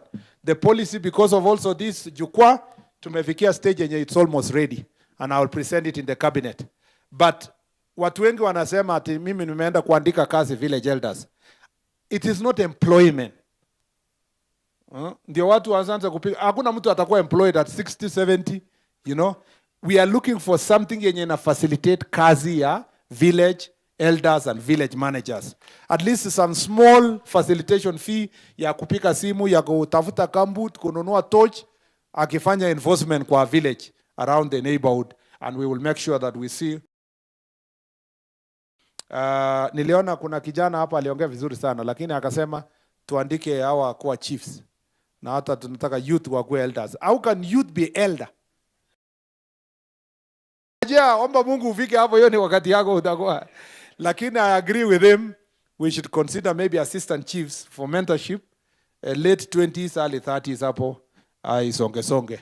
Wakati we are employing assistant chiefs, we can still consider youth, because youth is up to 35 years, to make sure that they can also grow to be mentored by the senior chiefs as they grow to become responsible in society kwenda mbele. Mambo ya check unit nilishaambiana. Hakuna haja kupatia chief motorbike alafu anaambiwa unatumia tu mchana, ati sijui siku yenye unaenda kazi. Ati lazima uvae uniform ndio utumie kama chief. Si chief anafanya kazi usiku na mchana. Hiyo sasa nimeambia pass enda ufikirie how to do it so that we sort out. Hakuna haja. Already hakuna motorbike in the first place. Hiyo moja ya kutumia hapa unaambiwa check unit motorbike, please. Yeah, hii kazi ya chief ni usiku na mchana. Sina maana hiyo. Thank you, Beverly. Yeah, and I had told you last week in Uko, so musukume hiyo iende haraka. Ngapu rollout, there is a program that is going on. After the next recruitment, we will deal with that. Mambo ya scheme of service, nimewaambia. Career progression, nimewaambia. Hardship allowance and extraneous allowance, we have already said we will talk with public service so that we align. Where other public servants are getting hardship allowance, everybody should get. It should not be at sasa, ukiwa chief ama assistant chief ama police officer, you shouldn't. ID printing na passport, hakuna ID inaprintiwa hapa na passport, yote inaprintiwa centrally. Lakini all IDs must come back in 7 days. Within 7 days, lazima mtu akuwe amepata ID yake. So I don't know, kama kuna mbenye imechelewa, ni makosa yetu. Na hiyo officer mwenye ni charge hapa, lazima ajibu. Mambo ya pombe, we have agreed. Please, hakuna pombe na hakuna bangi inauzwa kwa location ama sub-location without collusion ya chief na OCS. Watu wangapi? Hao wawili ndio wanapanga kuuza bangi na pombe. So for mission or commission. Either they are actively doing it or they are getting money to look the other way. Because hakuna kitu chief ajui. So mnajua hiyo? Chief anajua kila kitu. Kuna chief ajui kila kitu? Chief anajua kila kitu. Chief anajua nani alilala wapi na alitoka hiyo nyumba saa ngapi. So inakuja kuwa pombe yenye iko. Yeah. Ukitaka ujue mtoto ni ya nani kwa village, uliza tu chief, hakuna haja useme. Uliza chief anakuambia hii ndio mtoto, hii mtoto ni ya so and so, hii mtoto ni ya so and so, lakini so and so anafikiria ni yake. Chief. So inakuja kuwa pombe na bangi. Nyinyi mnajua where it's happening. So tuache kulete blame. Yeah? I understand la kotini na DPP. Anything else? For bangi na pombe to thrive, it's the two of you. There is no need tupeleke mambo ya bangi na pombe Nairobi. Ati waziri alikuwa anatembea hapa. Ati nimemaliza pombe, nimetembea kama waziri. That is your job. At a very local unit, sort out that problem, finish it in the local level. Tukipata report kwa news kwamba Kapsoit watu wamekufa kwa sababu ya pombe, tunajua tu the chief ya hapo na the OCS wa hapo are culpable. We don't need a meeting, we just sack them. Because there is no need. There's no need that niwekewe pesa kwa ofisi ya waziri ya kupigana na pombe. Kama mtu mwingine alikuwa amejiwekea pesa kwa ofisi yake na bibi yake ati wanapigana na pombe kwa Kenya. That money better be AIE kwa ofisi ya OCS na chief. Because that is the lowest unit, it's the easiest place to finish these things. Please, ndugu zanguni, let us be serious kwa kazi yetu. I am happy with the progress that has been made in Kericho for the last 2 years. It was bad in 2022 when we were coming to office, 2023. There is a lot of good progress in Kericho County, and congratulations for a job well done. Now kaza kidogo. Na huyo mtu wa majengo, majority leader aliniambia, alisema majengo hapa town, Nyakacho. Hata nyinyi mwenyewe, huyo wa Nyakacho, mnamjua yeye? Nimeuliza, mnajua yeye? Mnajua jina yake? Kila mtu anajua. Na kila mtu asemi jina yake. Kwani huyo mtu ni mkali aje? So, county commander, hakuna excuses. Huyo mtu ashughulikiwe vile wewe unajua. That's your job description. Hakuna njia nyingine. So it's between you, your job, na job yake. Yeah. So, ukitaka uchunge job yako, do your job. Ukitaka uende ufanye yake, utuambie tukutransfer kwake, tutafute another county commander. So proceed and do your job. Clear pombe kwa hii dunia. Hakuna mtu hapa, asante. Hakuna mtu hapa ako above the law. Havana, hakuna. Hakuna mtu wako above the law. So ambia huyo jamaa nimetangaza peupe. Kwa sababu kila mtu anaogopa hapa, anasema anajulikana. Mwambie Kipchumba amesema hata wewe unajulikana, tutaonana na yeye macho kwa macho. DIG, is there any reason why we should not do that? There is no reason. Wewe utakuja kuconfirm. Nitakupatia 1 minute to confirm. Thank you. So tumekubaliana? Huyo ndio wa mwisho ama? Ama kuna mwingine? Huyo wa Nyakacho, kuna mwingine? Wacha tuanzie na huyo. Na wale, na unajua sawa tu. Tumemaliza. It is done. It is so ordered. So alcohol must be sorted in this area and bangi na hiyo mambo yote. Nataka nikikuja next function kwa Songo. Hakuna mtu mlevi kwa mkutano. Masikia watu wamesema ati ni maajabu. Hiyo itawezekana aje? Lazima itawezekana. Tukikuja Belgut next time for a function, hakuna mlevi hata moja. Chief, nikikuja function kwa mheshimiwa, your location, na watu wanisumbue na pombe, tunaenda na wewe the same day. Tumekubaliana? Sitaki mambo ingine. Chief, OCS Kapsoit, OCS the other police station ni Sosiot. Nikikuja Belgut, nikitoka, nikuje mkutano, hakuna mtu ananisumbua mpaka nitoke. Because kuna zingine tunakujanga mkutano unaona kila mtu anafanya yes, na ni asubuhi. Hii pombe iko wapi yenye very early in the morning tunakuja marathon. So, tumekubaliana? Wapi ma chiefs ya Belgut simameni? Chiefs wote wa Belgut na assistant chiefs. Tumekubaliana? So nitakuja Harambee hata ya uchokozi tu ya kutafuta makosa kwako. Ndaona tu wakati Songo ako na Harambee hivi, najituma mimi mwenyewe nikuja hapa. Yeah, na wapi DCC? Madam DCC. Sasa wewe na timu yako hiyo yote nakuja anytime. Natakuja. Nataka nipate watu sober. Sober, very sober. Unaona hata MC hawezi kukubali, hawezi amini hapa. And I'm very serious, eh? You know, I'm saying it like a joke, but I'm very serious. I want to come for one of the functions. Wapi OCBD hapo? Sub-county commander. Tumekubaliana? Yeah? So 2 weeks. Within the month of, end of this month, nitatafuta tu. Kuna police station ameniambia nitakuja kufungua, nitakuja. Ama nitafute tu nikuje. Because natafuta kuwachokoza, nitakuja tu. Tumekubaliana? So hiyo pombe ishe. Kericho, a very rich county. Watu wanalewa asubuhi wanaenda wapi? Very early in the morning. Na watu ya hii constituency? Simameni, aina moi. Wasimame wote. Tumekubaliana? Pombe kwa town imekwisha na villages pale mpaka kwa huyu Tarimbo mpaka Nyakacho. Nikifika huko anytime no pombe. Kaitini. Kipkelion umejaribu. Okay? Kipkelion East wako wapi? Simameni Kipkelion East.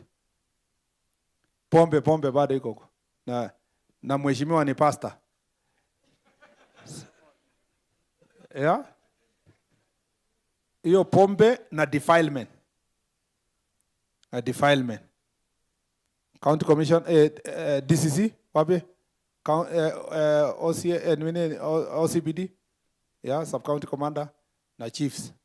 Tumekubaliana. Nikikuja Kericho hii, I want to come, we take tea. Walevi wote, wakunywe pombe saa yenye inakubalika na waende kasi the following morning.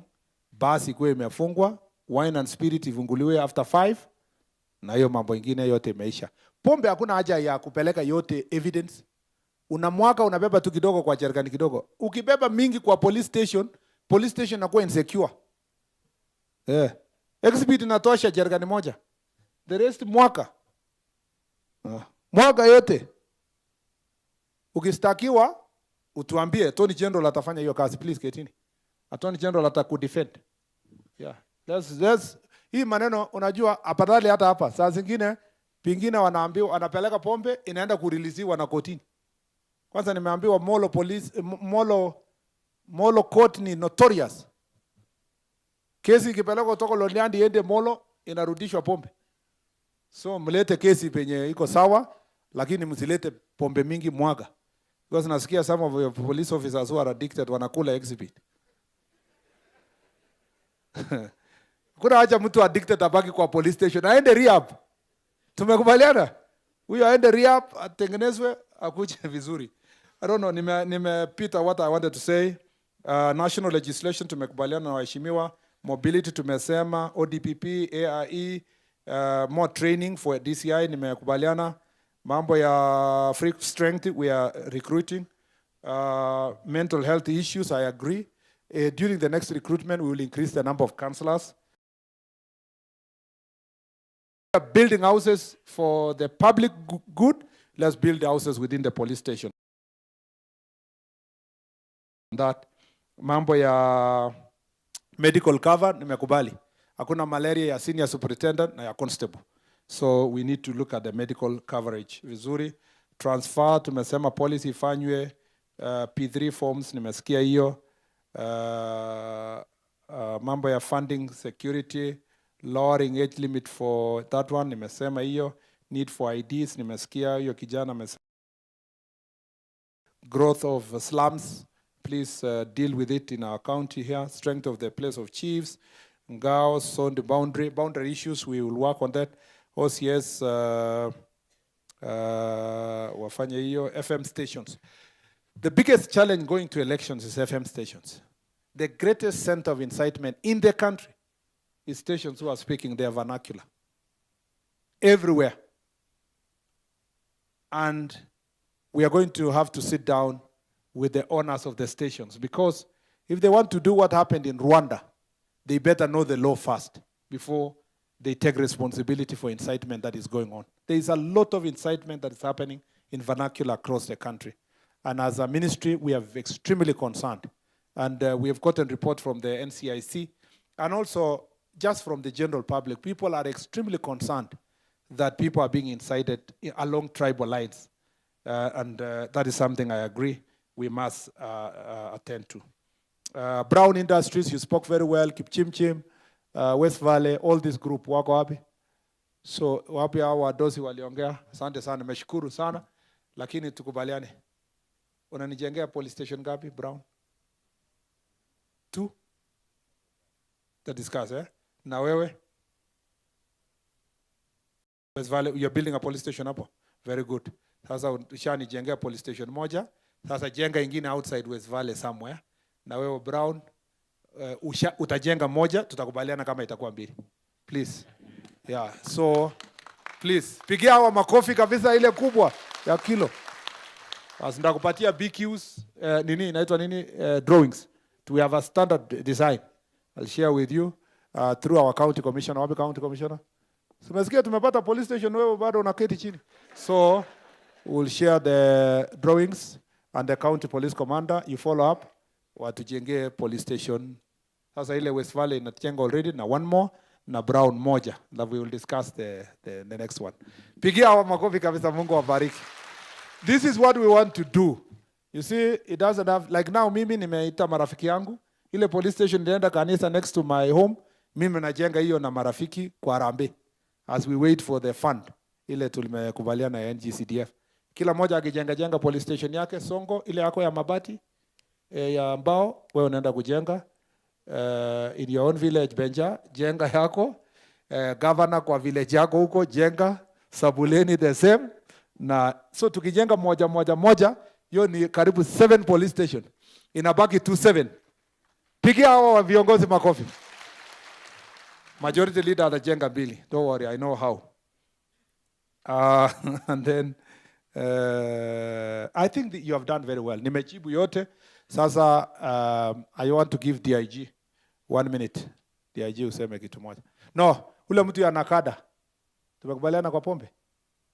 Hebu kuja usema hapa 1 minute. Tasaidiana aje na watu ya Kericho kwa pombe.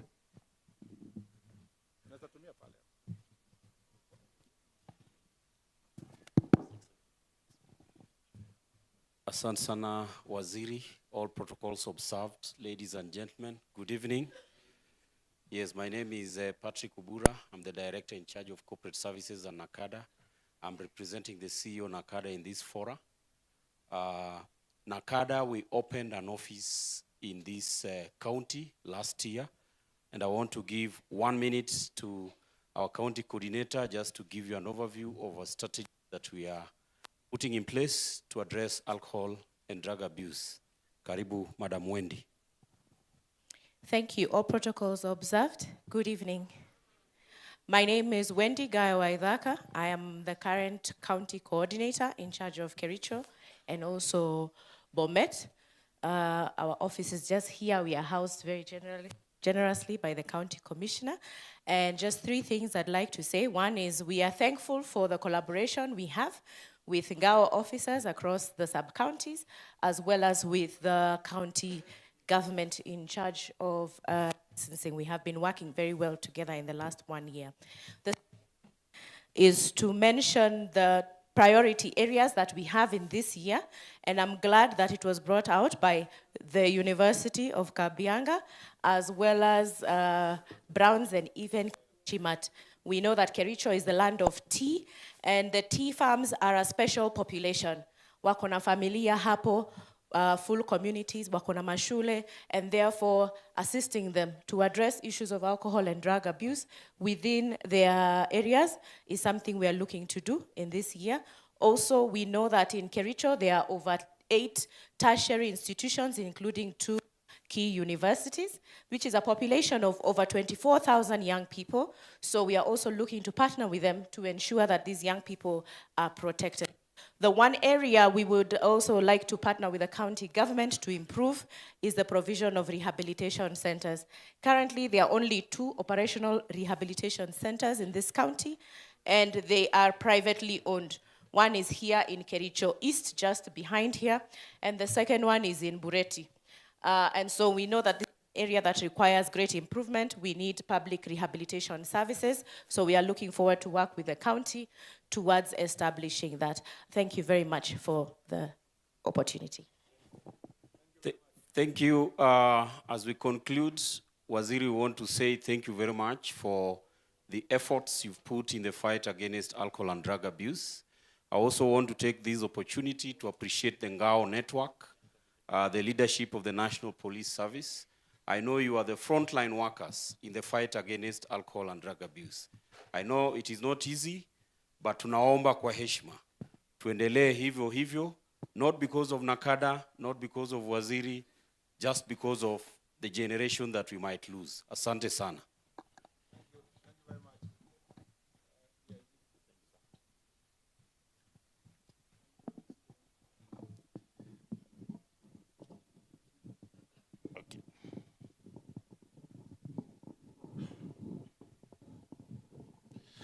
Hamjambo.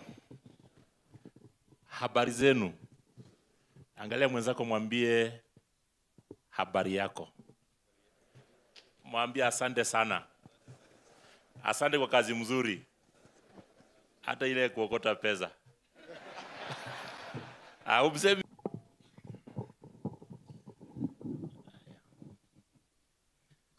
Asante sana our CS, viongozi wote ya kisiasa, county security teams, sub-county security teams, chiefs, assistant chiefs, OCSs. Habari ya jioni. Habari ya jioni tena. Sisi tumekuja hapa leo kwa kaunti ya Kericho kuandamana na our CS. Na tumetembea karibu Kenya nzima kwa hii jukwaa la usalama. Na mambo yale tumesikia ni kama yenu tu. Lakini mko na bahati kwa sababu CS karibu amechukulia mambo yote ile imesemekana. Kuhusu polisi, kuhusu assistant chiefs, kuhusu watu wote ya interior. Kwa hivyo mnatosha kushukuru sana. Yale tunataka kuhimiza zaidi ni nyinyi mfanye kazi pamoja. Kwa sababu bila kufanya kazi pamoja hamwezi kufaulu. Yale mambo mmeongea ya resources, transport, the small that you have must be shared together. You must share the resources before other things are going to be done. Tumesikia mambo ya uniform, mambo ya manyumba, everything is will be addressed. So ni nyinyi mfanye kazi. Na hakuna mtu mwingine atafanya hii kazi. Ni nyinyi peke yenu. Pamoja na wananchi. You will not succeed without working together with the public. Kwa hivyo nyinyi muhimize hayo. Yale mengine mtuachie sisi. Tufanye. Si ndio? Kwa hivyo nyinyi kwa ground mfanye kazi yenu. Yale yote mmesema muachie sisi tufanye. Because tunaona hapo mbele mambo yenu zitakuja kuwa sawa. Simujipigie makofi. Na hii makosa zingine yote mnasikia yenu pia nyinyi mpunguze. Hatuwezi kuwa number 1 kila siku. Si ndio? Kwani number 1 simupe watu wengine hata wabebe hata miaka 2. Since independence ni sisi tu. Number 1. Simuwachana hiyo kitu. Sasa mnaomba pesa waziri na bado mnachukua ingine ambayo ya haramu. So kwa hayo machache mfanye kazi kwa bidii na tutasimama na nyinyi. Asanteni sana. Thank you so much. Alisema anaitwa nani? Hakusema ni Commandant GSU anaitwa Lumodon. Anaitwa nani? Sir, allow me to say this. The richest wealth one can have in this world is wisdom. And surely you have. And the strongest weapon one can still have is patience. He has been very patient for over 200 hours, just sitting and listening. And the best security is faith. You really have faith, sir. We are so grateful. And surprisingly, all are free. They come from God. So you are blessed. I would like to say this because tumekaa kutoka asubuhi, sababu na kiini ni kuhakikisha wananchi wetu wako salama. Sisi kama polisi hatukuangi na mambo mingi. Priority yetu kama security agencies ni security. Usalama na uhai na property na nini is our responsibility. So safety ya hiyo mwananchi is our responsibility. Ukiona governor amekaa hapa kutoka asubuhi, ukiona wajumbe wamekaa hapa kutoka asubuhi, waziri amekaa hapa kutoka asubuhi, wote ni kuhakikisha huyu mwananchi ako salama. Si ndio? Kuna wale walioongea upande ya polisi, upande ya admin, tumeyasikia yote. Kitu kama course tumesikia, tutaendelea kuhimiza na sitaendelea kufanywa. Mambo ya promotions huwa zinatoka kwenu sikija, lakini msiokote pesa kwa mtu ati ndio upendelee mtu fulani. Haya mengine motivation, waziri amejaribu sana.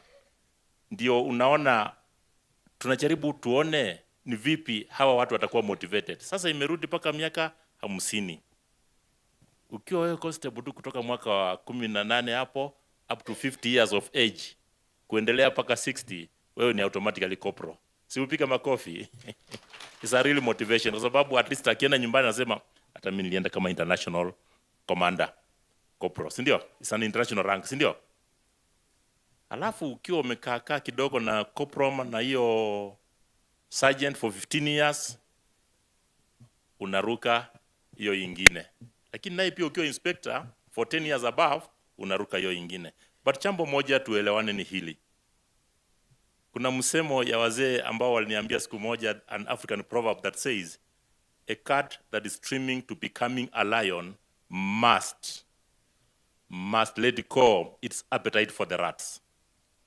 So sisi ninaomba hivi, kwa sababu nataka tukue watu wazuri, nataka tuendelee mambo mazuri, tujaribu tusahau our old habits ya kulaumiwa kwa sababu ya njia moja ama nyingine, and we be professional in our work, we be our brother's keeper, and we do what we are supposed to do as per the rule of law, and we confine ourselves within the limits of the law as per the constitution. Si ndio?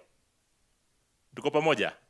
Na kwa sababu nimeongea mingi sana na naongea paka kesho, ni kuhakikishia tu kwamba waziri amesema, nyinyi mmesema, yale yote mmesema, tumeyasikia na tutatenda. Si Mungu awabariki. Thank you, sir. Ita majority leader also. Yeah, thank you. Let me call upon Majority Leader to introduce his team, the MCAs and the rest.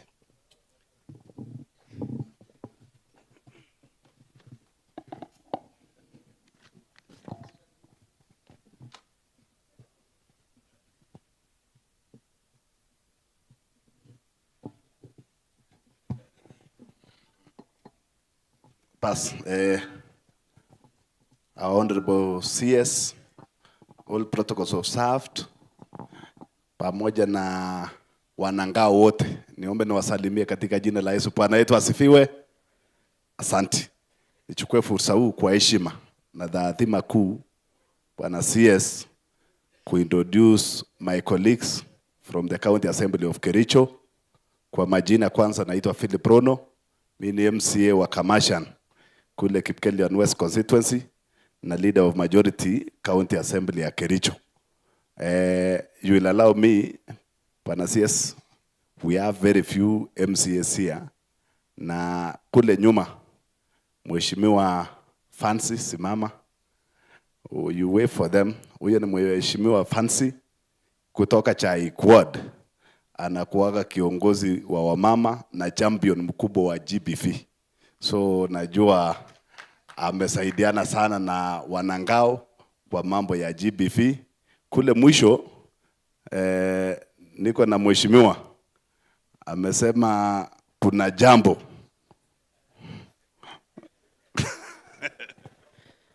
Okay,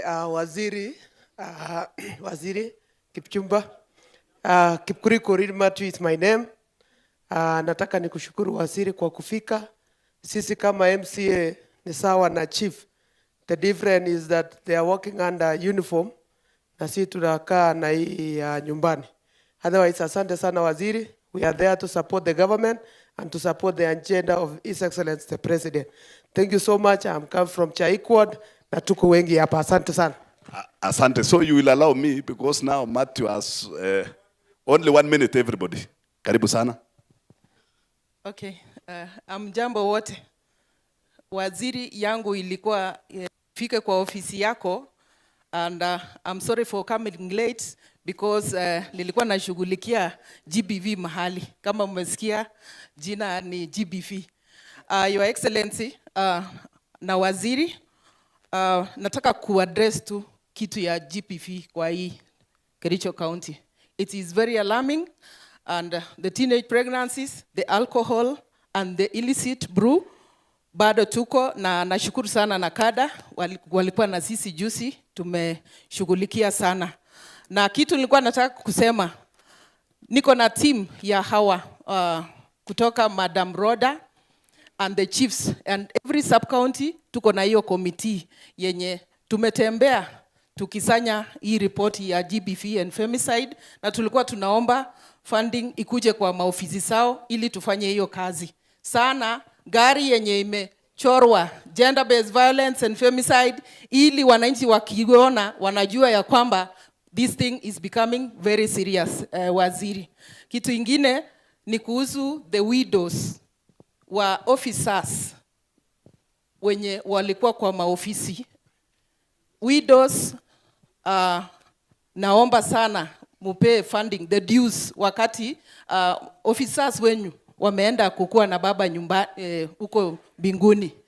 Widows wako na shida sana. Nimekuwa na forum na hao waziri, na nilikuwa naomba tu hiyo, sababu hiyo inatoka kwa wanawake sana. Asante sana, Mungu awabariki. I will share the report on the gender based violence and femicide. Thank you so much. Fancy Korir is my name, kutoka Kericho County.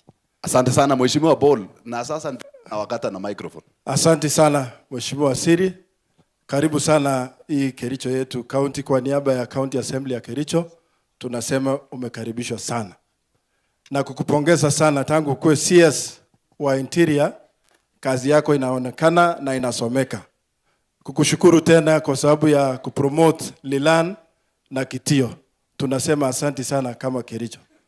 Ya pili, pale town waziri, pale prison ziko, it sits right in the middle of town.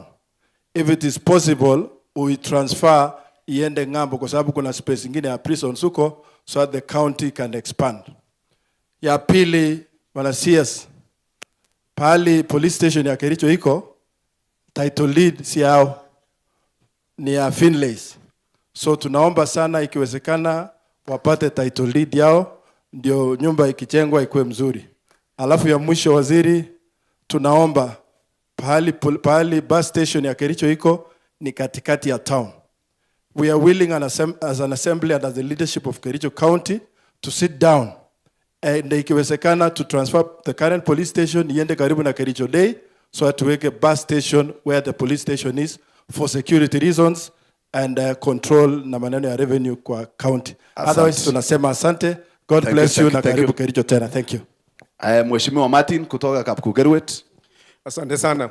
Waziri wa usalama na mambo ya ndani, Chumba Murkomen, karibu sana Kericho hii. Pia nataka nikushukuru kwa sababu ya program hii ya Jukwaa la usalama, ambapo tumeona imeleta kabisa mafanikio mengi yale ambayo tumeweza kuongea, na pia yale pia ambayo umeweza kushughulikia hapo awali katika taifa letu. Nataka kusema tu ya kwamba hiyo point moja ni kwamba mimi nawakilisha ward ambao iko town hii, na ili tufikishe usalama karibu na wananchi, nataka nikuombe tu ya kwamba iharakishwe hiyo operationalization ya locations ambazo mumeweza kuidentify, ili services ya usalama iweze kufikia wananchi. Otherwise, nasema asante, na pia nataka nishukuru His Excellency the President kwa sababu ya bottom up agenda sana imetusaidia mambo ya usalama, kwa sababu ya hata kazi kwa vijana hapa kwetu. Tunaona kuna affordable housing inakuja, imechukua vijana wengi na inasaidia sana kurudisha mambo ama ilete usalama katika county yetu ya Kericho. Mambo ni mengi lakini masaa ni machache. Nasema asante sana. Mimi naitwa Mheshimiwa Martin, nawakilisha ward ya Kapkugerwet. Asante sana. Karibu sana Bwana CS. Thank you so much. Asante sana Martin. Sasa nakaribisha mwenyeji Bwana CS. Huyu ni landlord, utampea dakika kama 2 tu sababu anaweza tufukuza hapa Bwana CS. Asante sana Leader Majority. Kwa majina naitwa Daktari Eric Bet Watchman. I'm the area MCA and also nasema waziri karibu sana. So waziri and your team karibuni sana. Yangu tu ni kushukuru kwa sababu I want to confirm that we have an able team in Kericho, beginning from my area chief, Madam Skandi, OCS, nikuje upande wa OCBD, DCI, kila mtu vada working relations mzuri hapa Kericho County. So I have 2 issues, waziri, which I want to raise, which are very dear to me, ambayo hajaguzwa. One of them is the Department of Civil Registration. Mimi ni mkaji wa hii town, area yangu ni hapa. So being the headquarters, I normally get the first MCO kutafutwa ni mimi. So I don't know the Department of Government Printer. Mimi wakati mwingine kuna queues mingi hapa town. Whenever I go and ask, wanasema wakati mwingine zile certificates, death certificate na birth certificate zimeisha, na they normally say ni kama hazikutoka from the government printer. So I'm requesting that through the civil registration wakishe kwamba there's no story ya kuambia wananchi kwamba hakuna birth certificate kwa sababu hazijatuma from the government printer. So hiyo iwa inashuhudiwa wakati wa end of the month. So I want to request the civil registration department waangalie and they do the same. Secondly, is an issue I've been following with my acting county commissioner about hiring of new chiefs. CS, tumeshangaa sana kwamba mimi I don't have a senior assistant chief in my sub-location for the last 2 years. Walifanya interview almost 1.5 years ago na wakamaliza. Na mtu akaambiwa alipata kazi, lakini nashangaa 1 year down the line, my county commissioner hapa ananiambia anangojea barua. Tunaambiwa kila siku they are doing vetting. I mean, how does a department vet an officer 1 year down the line hawajatuma hivyo? In Kericho East, where I come from, tulifanya interviews, I think about 4-5 sub-locations. Waziri 1 year down the line, hakuna, haijarudi. Wala walikuwa wameambiwa walipata kazi, hata mwingine juzi alikuwa ananiambia anatafuta kazi nyingine because anaona kama alidanganywa. So hebu chunguze hiyo maneno, iko shida upande wa vetting na kurudisha watu wapate kazi. I'll be a happy person if nikienda leo waziri, kesho my new sub chief akuja ingie kazi. Tayari alishaambiwa ulipata kazi lakini bado. So I know about Kericho East, we had about 5. I don't know about the other divisions, but I think that is an issue nafaa kushughulikiwa. Ya mwisho is mimi nataka tu ni asema asante kwa kupromote Bwana Kilpat Kitio ambaye amekuwa RCC, na pia niombe daktari mwenzangu Dr. Kibe Maguta ambaye ndio huyu hapa. Yeye amefanya kazi nzuri sana, and I want to say that ile namwombea mate kwamba apate kuwa confirmed kwa county commissioner wa Kericho County. Huyo rafiki yangu hapa. Kwa hivyo kwa hiyo machache nasema asante sana and God bless you. Karibu tena Kericho wakati mwingine. Thank you very much, Mheshimiwa Watchman. Bwana CS, I'll be very short because of time, and you will allow me, Bwana CS, to be a little bit selfish because I know several sub-counties has been represented, and looking around Bwana CS, our MP pia yuko karibu, kwa hivyo amenituma na maneno kidogo. Nitakuwa na act kwa muda mfupi. Na Bwana CS, you've mentioned Kipkelion West headquarters police station ni ile ambao venye umetaja, na huko chini imewekelewa ile mawe ya Kedawa. At times nasikia asubuhi maaskari wanaitana wainue kidogo, ni ile ilikuwa ya mzungu, wawekelee mawe kule chini ndio waendelee kusurvive.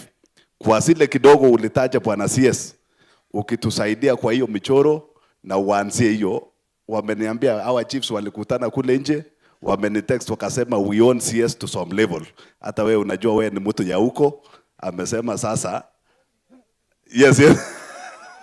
Wamesema tu wanakujua, I don't know why, lakini wamesema uanzie uachenge hiyo Kipkelian police station.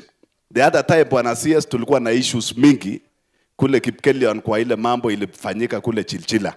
The topography of that area Bwana CS ni ile ngumu. Tulingangana, zile magari tulikuwa nayo inaekelewa kwanza kwa mulima ndio ikuwe rahisi kuchamstart Bwana CS na pamoja na DIG. Gari iko Kipkelian na topography inashindwa hata na pikipiki kwa mambo ya mbio. So ikiwezekana tuko na moja ile ya OCPD, hiyo ndio inatumika na ni double cabin. Ukisikia hawa chiefs wenye wameumia wanaangushwa na wale wahalifu sababu wanawapepa na bodaboda. So ikiwezekana sababu ya topography ya hiyo area utupie hata magari mawili. Moja ikue headquarter hapo na ingine iwekelewe kule Kamasha mahali natoka Bwana CS, sababu wanaona hao watu wanaona niko karibu na wewe sana na wanaona sifikishi uchumbe. Kwa hivyo nitaomba utusaidie kwa njia hiyo. Otherwise our officers in uniform, we must thank you. Nyinyi mumengangana, mumeinua jina ya inji, na mara mingi we know how much you suffer when you are going through your daily works.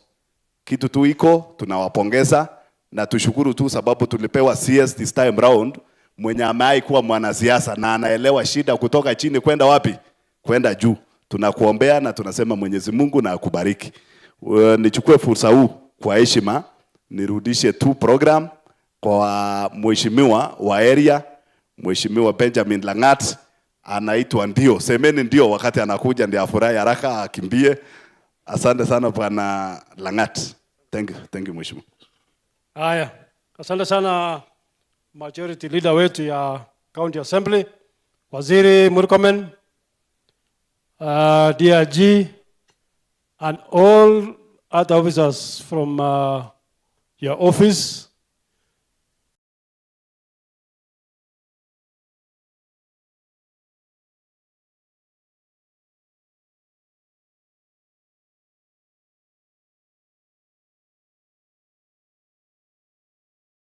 Nataka kushukuru na karibu Kericho.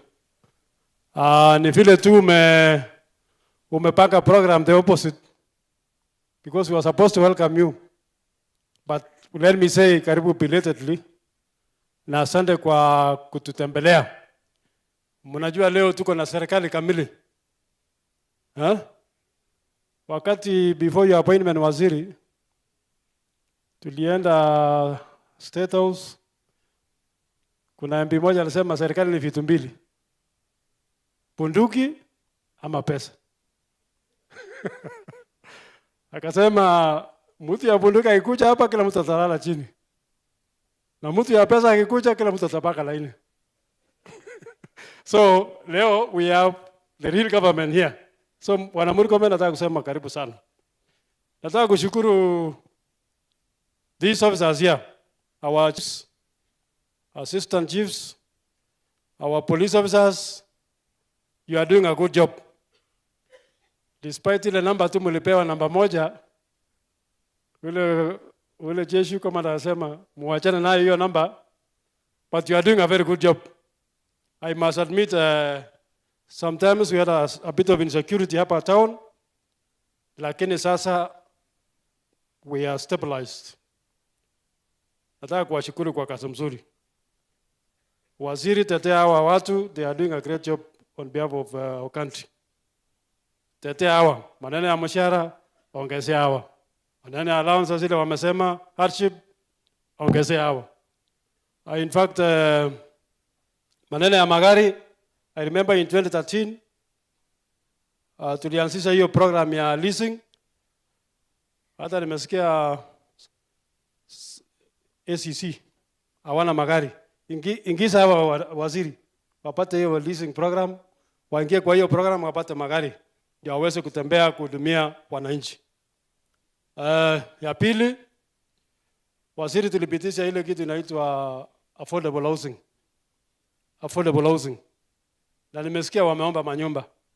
Kama kuna kitu unaweza fanyia saa hii, na mimi najua pesa iko katika hiyo program ya affordable housing, na tuliweka ya kwamba we want to do first of all institutional housing, which means our universities, technical institutes and police, they can get houses.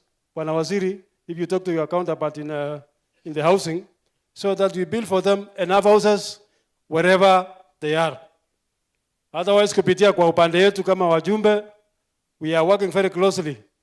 That is why when Madam Scandi said, she said something, I told her she needs to disclose that there is something I'm doing in our station, because we are building, tunanua shamba na kujenga ofisi.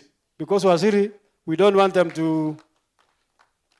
people to be visiting them very early in the morning in their homes.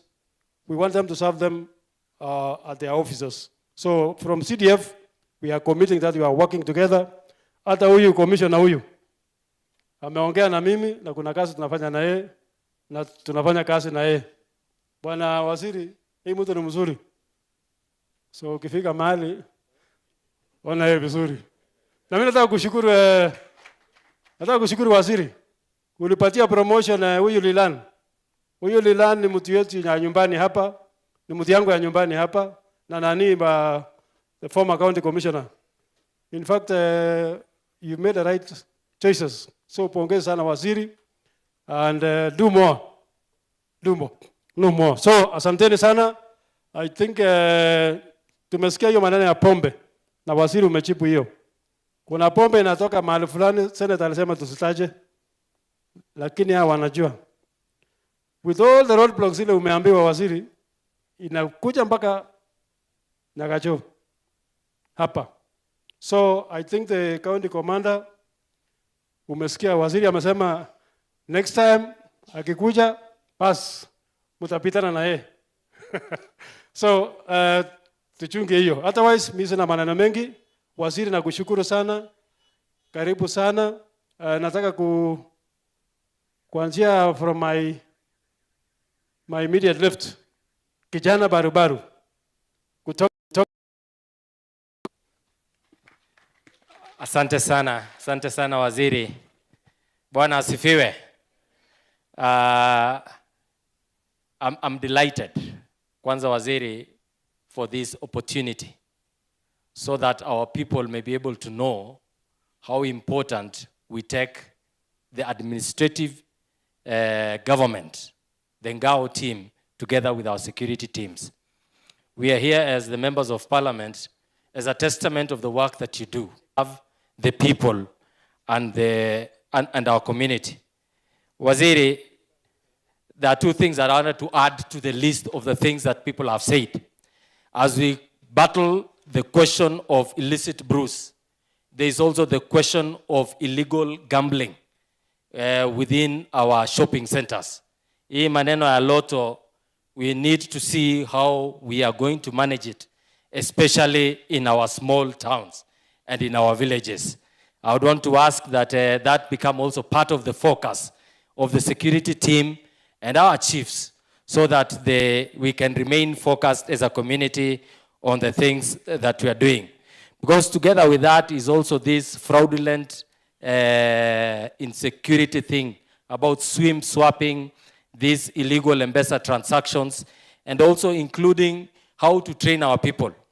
After this, Waziri, it will even be greater if we started focusing on cyber security. If the IG and the DIG can be able even to call those of us operating M-Pesas and telling them the emerging criminal issues that are arising out of M-Pesa transaction, cyber security, stealing of identity, so that our people in the villages are well acquainted with some of the problems that may exist because of the access of internet. Waziri, there is also the rethinking about the administrative units, especially around our towns. When you come to centers, ukikuwa kama chief, especially let's say you come to Litein town, you are a chief of Litein town, but the town has expanded beyond the town into the villages. Na wewe ni chief ya hiyo area. The issues within the town are diverse and unrelated to the issues in the villages. So in crafting and also designating our locational maps, I think it will be important for us to be able to focus so that we may be able to separate the towns from the villages. There are two things Waziri I also want to raise, particularly concerning Bureti. Bureti is one of the most densely populated rural constituencies in Kenya. And I want to speak on behalf of the OCS of Cheplanget Police Station. OCS Cheplanget Police Station has a polytechnic with over actually nearly 10,000 students. An OCS that is telling me is not having mobility.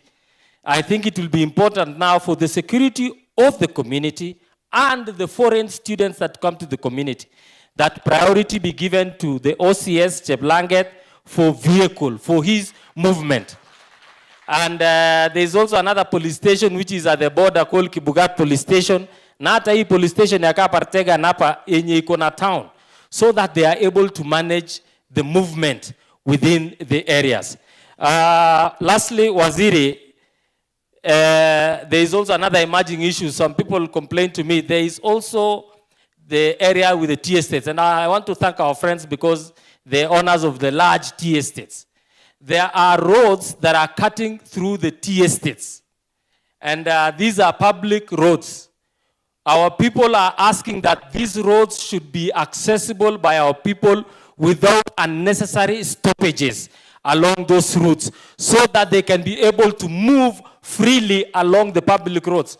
Our tea estates have converted themselves into police roadblocks, asking the people who are applying those routes whether they have insurances, whether they are having helmets, whether they are having reflectors.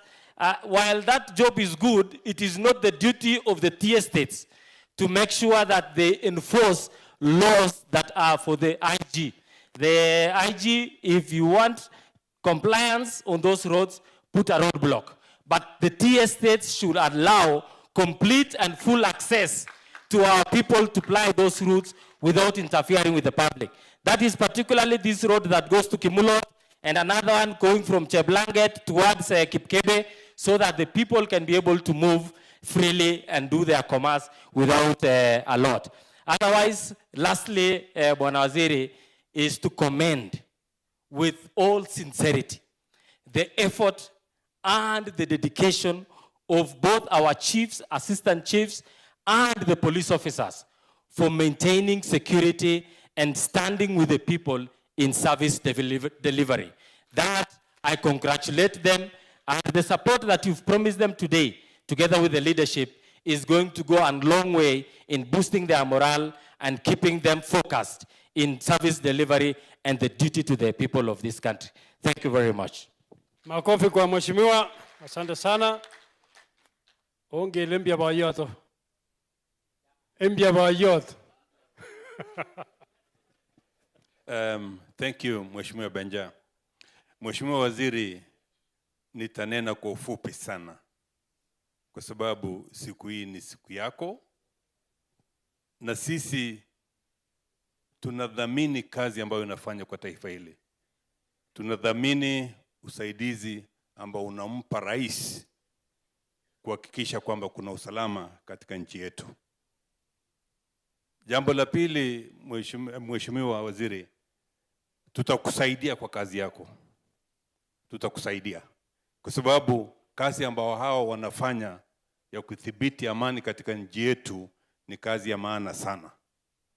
Mwaka huu tutakusaidia kujenga police station Sigowet tukitumia pesa ya CDF.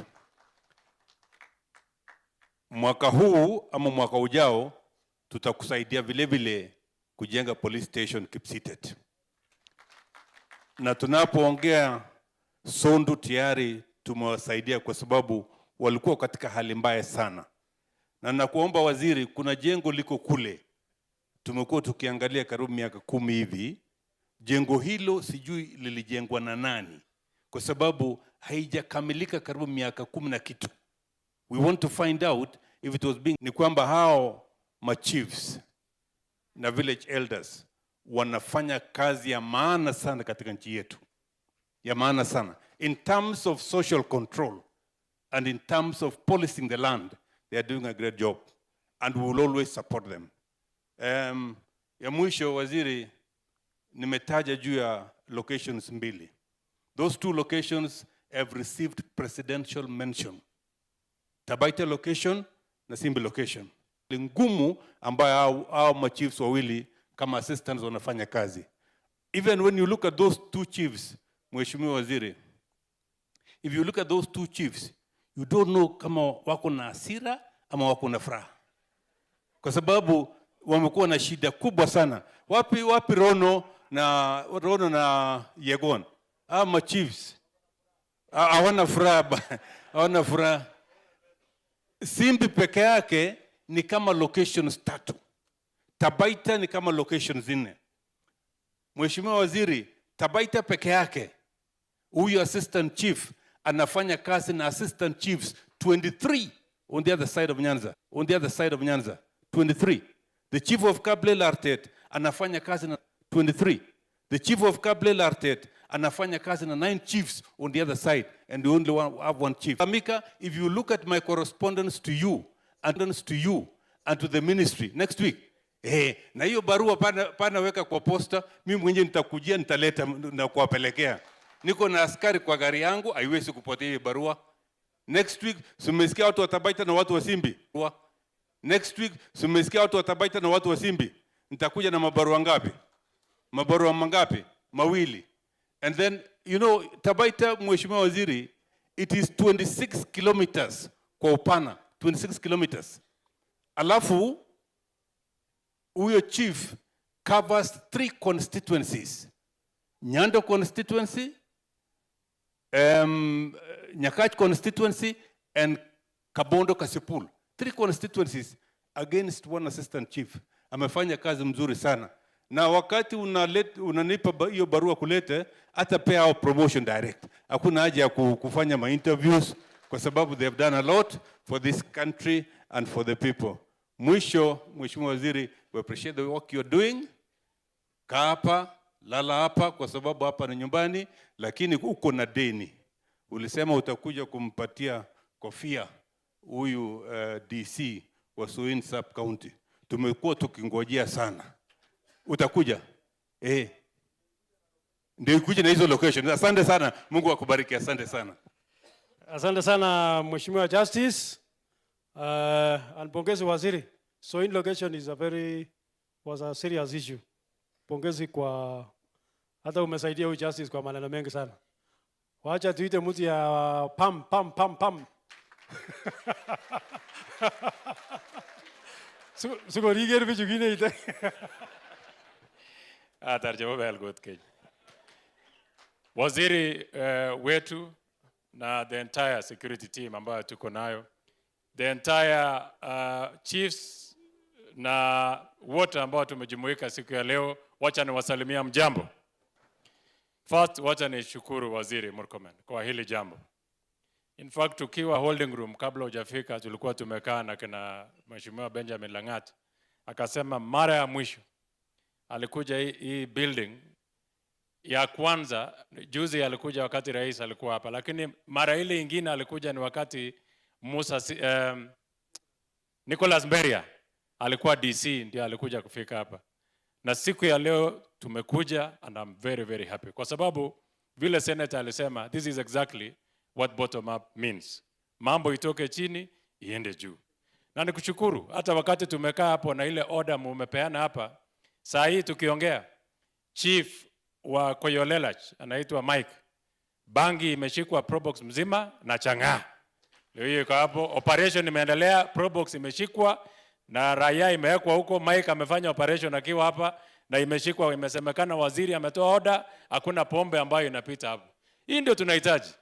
Wakati waziri ametoa amri na vile Masengeli mwenyewe DIG alipiga salute, bas amri lazima ifuatwe.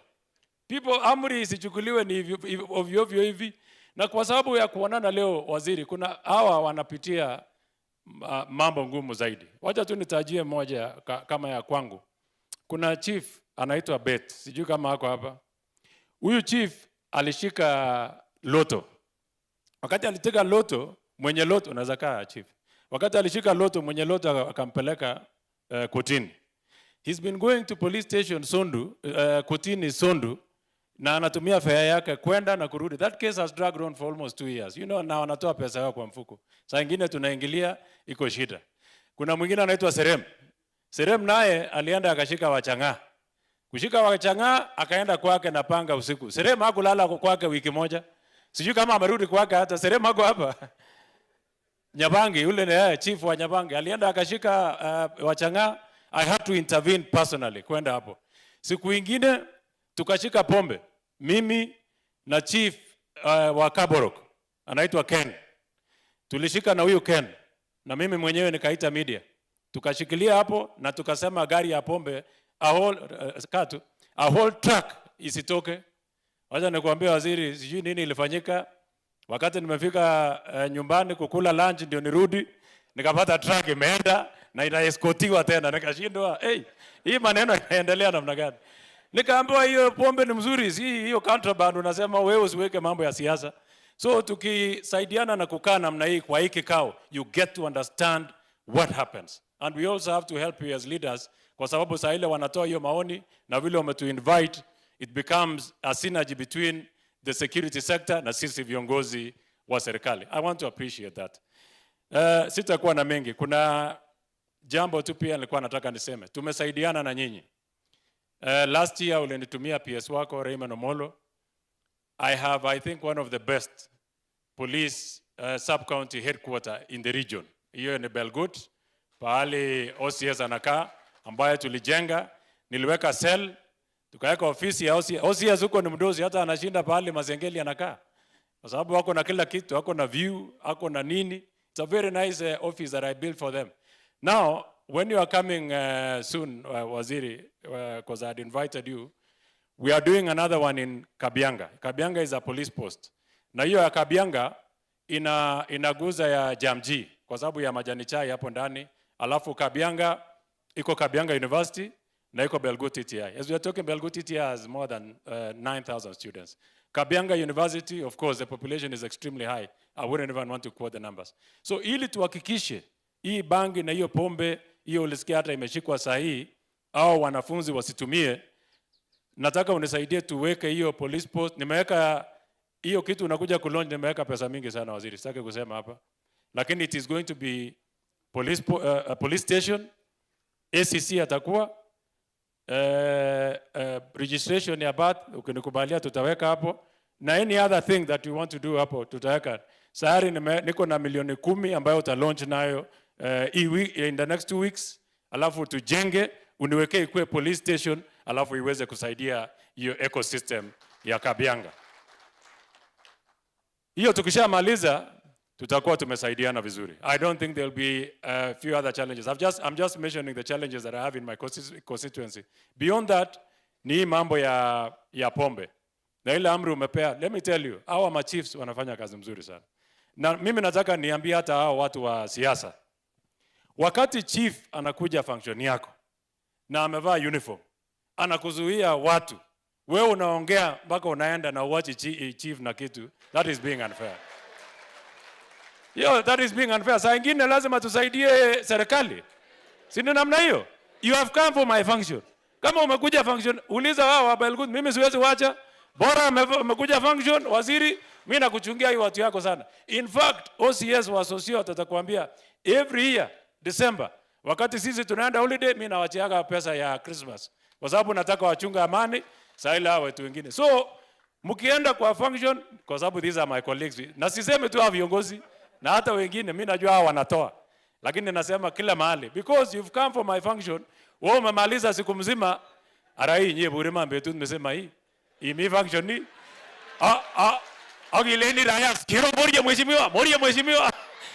Para ngebe para orgebe mheshimiwa na kama bati oge terji nivi. Kaya ko bitin ako bira aya ako mas banda. Hii ya nikimalizia hii ya kusema tusipe raia kitu kidogo. Mimi nataka hiyo ni incitement. Ile unafanya saa ile unaona sisi tumebaki ni waje na raia wepotea. Mimi namalizana na raia wangu, afisa wa serikali asikuwe hapo. So saa ile wewe umeona tu mheshimiwa ameanza kusema basi sisi raia tuende upande ile, mimi sitaki kuona watu ya Kipchumba Murkomen, nyinyi poteeni, wacha mimi nifanye na watu yangu. Asanteni sana na Mwenyezi Mungu awabariki. Haya, makofi tena kwa Sonko. I think amewatetea sana.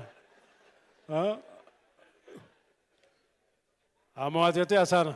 Sasa nataka kuchukua fursa hii nimkaribishe gavana ya Kericho. Pigia makofi kwa gavana.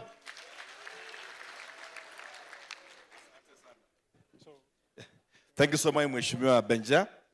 CS Murkomen and all the leadership who are here, together with our chiefs and our security. Mine will be very brief because of time. And it is very difficult to speak after Nelson Koyeji have spoken, because he has a way of doing things. So Wasiri, we want to thank you for visiting Kericho County. We began in the morning and we had a tour at our registration center. And out of it, we were able to see the very good things that are happening in the ID registration and how nowadays it has become efficient in getting ID cards. And I want to thank your ministry and the commitment of government in ensuring that facilitation of the ID cards, registrations and all that are done in good time. Secondly, Wasiri, I want to confirm to you that we have the best chiefs, the best sub-chiefs, the best security team from the OCSs in this Kericho County. I say this as a governor because in my line of duty, I interact with them across the county. And I want to say we have the best in our county, and we are proud of what they are doing in the sub-locations, in the locations, in the villages, all the way to our sub-counties as they command the different stations. Number three, the efforts that these great people have done have witnessed decline on matters alcohol consumption in Kericho. And when I say alcohol consumption, I may not be qualified to discuss alcohol so much because I'm recently born again. And so my statements will be very limited on that matter. But I just want to decline that the consumption of alcohol at the illicit brews in Kericho have declined very sharply because of the efforts chiefs and the security team has done. And some of the issues you are witnessing is defilement, and I briefed you in my office in the morning that we have rising cases of defilement in the county, and this is mostly in Kipkelion West and parts of Kipkelion East. And it's my sincere appeal that we look into that matter because we have managed to go down on alcohol consumption. Lastly, Wasiri, is also a noble request that you have mentioned about, and the team here has mentioned about the difficulty they encounter in wines and spirits because of uncontrolled licensing. I want to commit myself as the governor of this county that we will sit with our teams together with our security team after this meeting in another day when you are not there. We will agree together on how many bars should we license, how many wines and spirits should we license, and we'll be able to work together as two levels of government to be able to regulate the licensings that we give out as a county government so that we don't make their work difficult. Lastly, Wasiri, is a request, the nexus between judiciary and the police station and the fight against alcoholism. In my interaction with the county commander and the rest of the team, there has been issues that sometimes when they've been able, the chief has snapped alcohol that's been brought, when they are taken to court, either because of lack of evidence or stringent requirements, suspects are also released at almost a cost of nothing, and these people have done a lot of work. So it's also an appeal to judiciary that we work with the security team very closely to ensure that they support the work that this team is giving out so that stiffer penalties are given out to them that are found in that. Wasiri, we also have rising some few isolated cases of counterfeit alcohol. And we've seen centers manufacturing fake alcohol, which results in the killing of our children. I thank the county security because hand in hand we have been working to deal with those isolated cases in the county. Otherwise, I don't want to say much because I know you are busy, and let me give you this chance to respond to the issues and close this meeting for us. But as you close the meeting, I've organized a very good place for you to sleep today. Na vile nimepanga hiyo nyumba na mambo mingi iko sawa Wasiri. So consider sleeping in here today. Thank you very much. Waziri, hapa ni mahali ambapo tunafanya kazi vizuri. Viongozi waliochaguliwa na sisi National Administrators, we work very well, we work as a team. Na nafikiri umesikia tayari imetajwa. I want to give special attention kwa mheshimiwa wetu. Ametufanyia mengi sana. Kipchebol, something is going on. Matobo, something is going on. And this year, requested for something, na akatusaidia. We are doing very well, we thank God. Let me, ili useme ya mwisho, then we go to the national anthem. Karibu Waziri. Thank you. Pigia wifi. Now, I just want to, I know you've raised a number of issues. I'm not going to respond. What I will do instead is to thank you. Thank you very much, honorable members. Thank you, Governor, for taking your time. Many people don't see that it is valuable to car the whole day. In fact, I went to some county. Now the MPs told me, 22 hapo, si tukakaa like 20, 30 minutes, si 20. But as the function continued, awakakaa mpaka saa moja. So, and I was very happy. And I'm very happy. I know you are very busy people. I have been in your shoes. But for someone to sit down and listen, the way these people listen to us sometimes, we have listened to them. Asanteni sana. Asante, Governor, for taking your time from your county duties, and members of parliament for leaving your parliamentary duties to come around, and for also inputting. Hii mambo yote tulikuwa tunasema, some of them ni yenu. And you have made very, very good inputs in all these issues. And it's our duty to make sure that we deal. What I had new is mambo ya gambling, mambo ya fraud, kwa it, cyber security related issues, and we need to work on it together.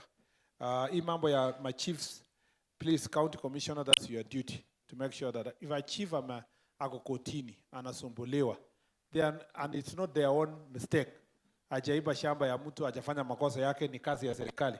It's your duty to liaise with us and the Office of Principal Administrative Secretary and Secretary of National Administration, and PASS and SNA, mko hapa.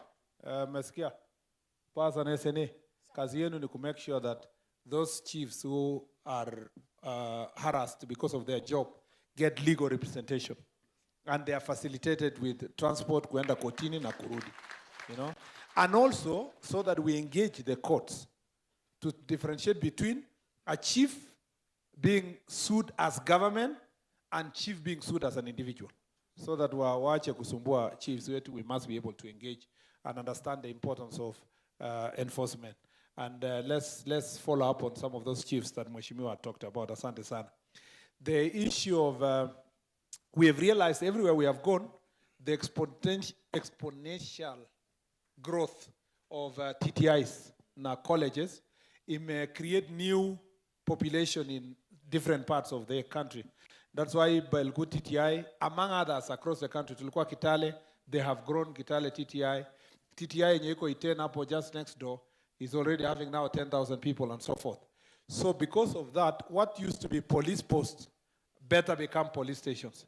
And I agree with Mheshimiwa, DIG, so that you work with the IG, make sure that those are declared, including this Belgut one, a police station. We facilitate. Alafu tujenge pamoja tusaidia wanafunzi wetu. Asante sana. Some of those people don't vote in that county, but they bring security challenges to the same area.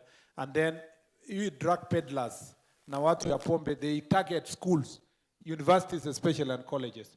So it's important to have reinforcement of police officers in the area and police posts and police stations. I appreciate everybody who has come out to say they will do something about their police stations. I thank the members of parliament. And I believe that in the restructuring of NGCDF, it's important for us to put security at the center of it so that it can help us in security installations. Now, shukuru sana, chiefs, assistant chiefs, asanteni. What we are going to do is to work on all the proposals mmefanya, clean the place. I will come, we'll launch the new sub-county. I will also operationalize those locations, sub-locations, the most needy ones. Even as we struggle with budget, we deal with the most needy ones as we progressively implement the others. And as we do so, we rely on your support. I want to say the chiefs, asanteni sana. You know, sometimes as a minister, you never have a chance kukaa na ma-chiefs, na assistant chiefs. Namna hiyo.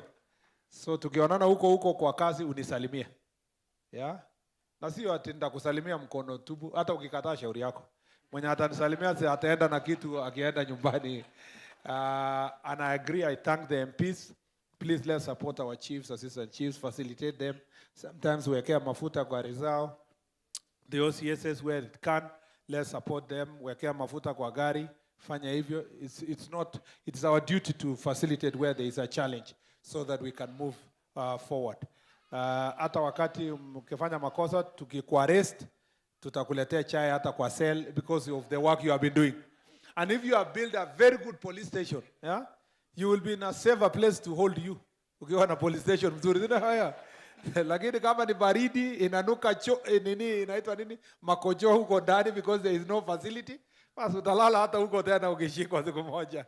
But we are not planning to be arrested in future. So it's good to do good for our citizens. DIG amewasalimia pamoja na DIG Langat na IG amewasalimia. They would have wanted to be here, but usually we have to gawana. DCI afanye kazi ingine huko, na wote wametuma salamu zao. They're doing a very good job. Pia Mheshimiwa Hillary na Mheshimiwa Cherorot wanted to be here, but kwa sababu ya kazi they called me and they excused themselves na wametuma salamu zao. Na pia speaker, ukisikia county assembly wanasema speaker pia was doing some work na hakuweza kuja hapa, lakini ametuma salamu zake. Mmezipokea zote? Si namna hiyo? Si Mungu awabariki.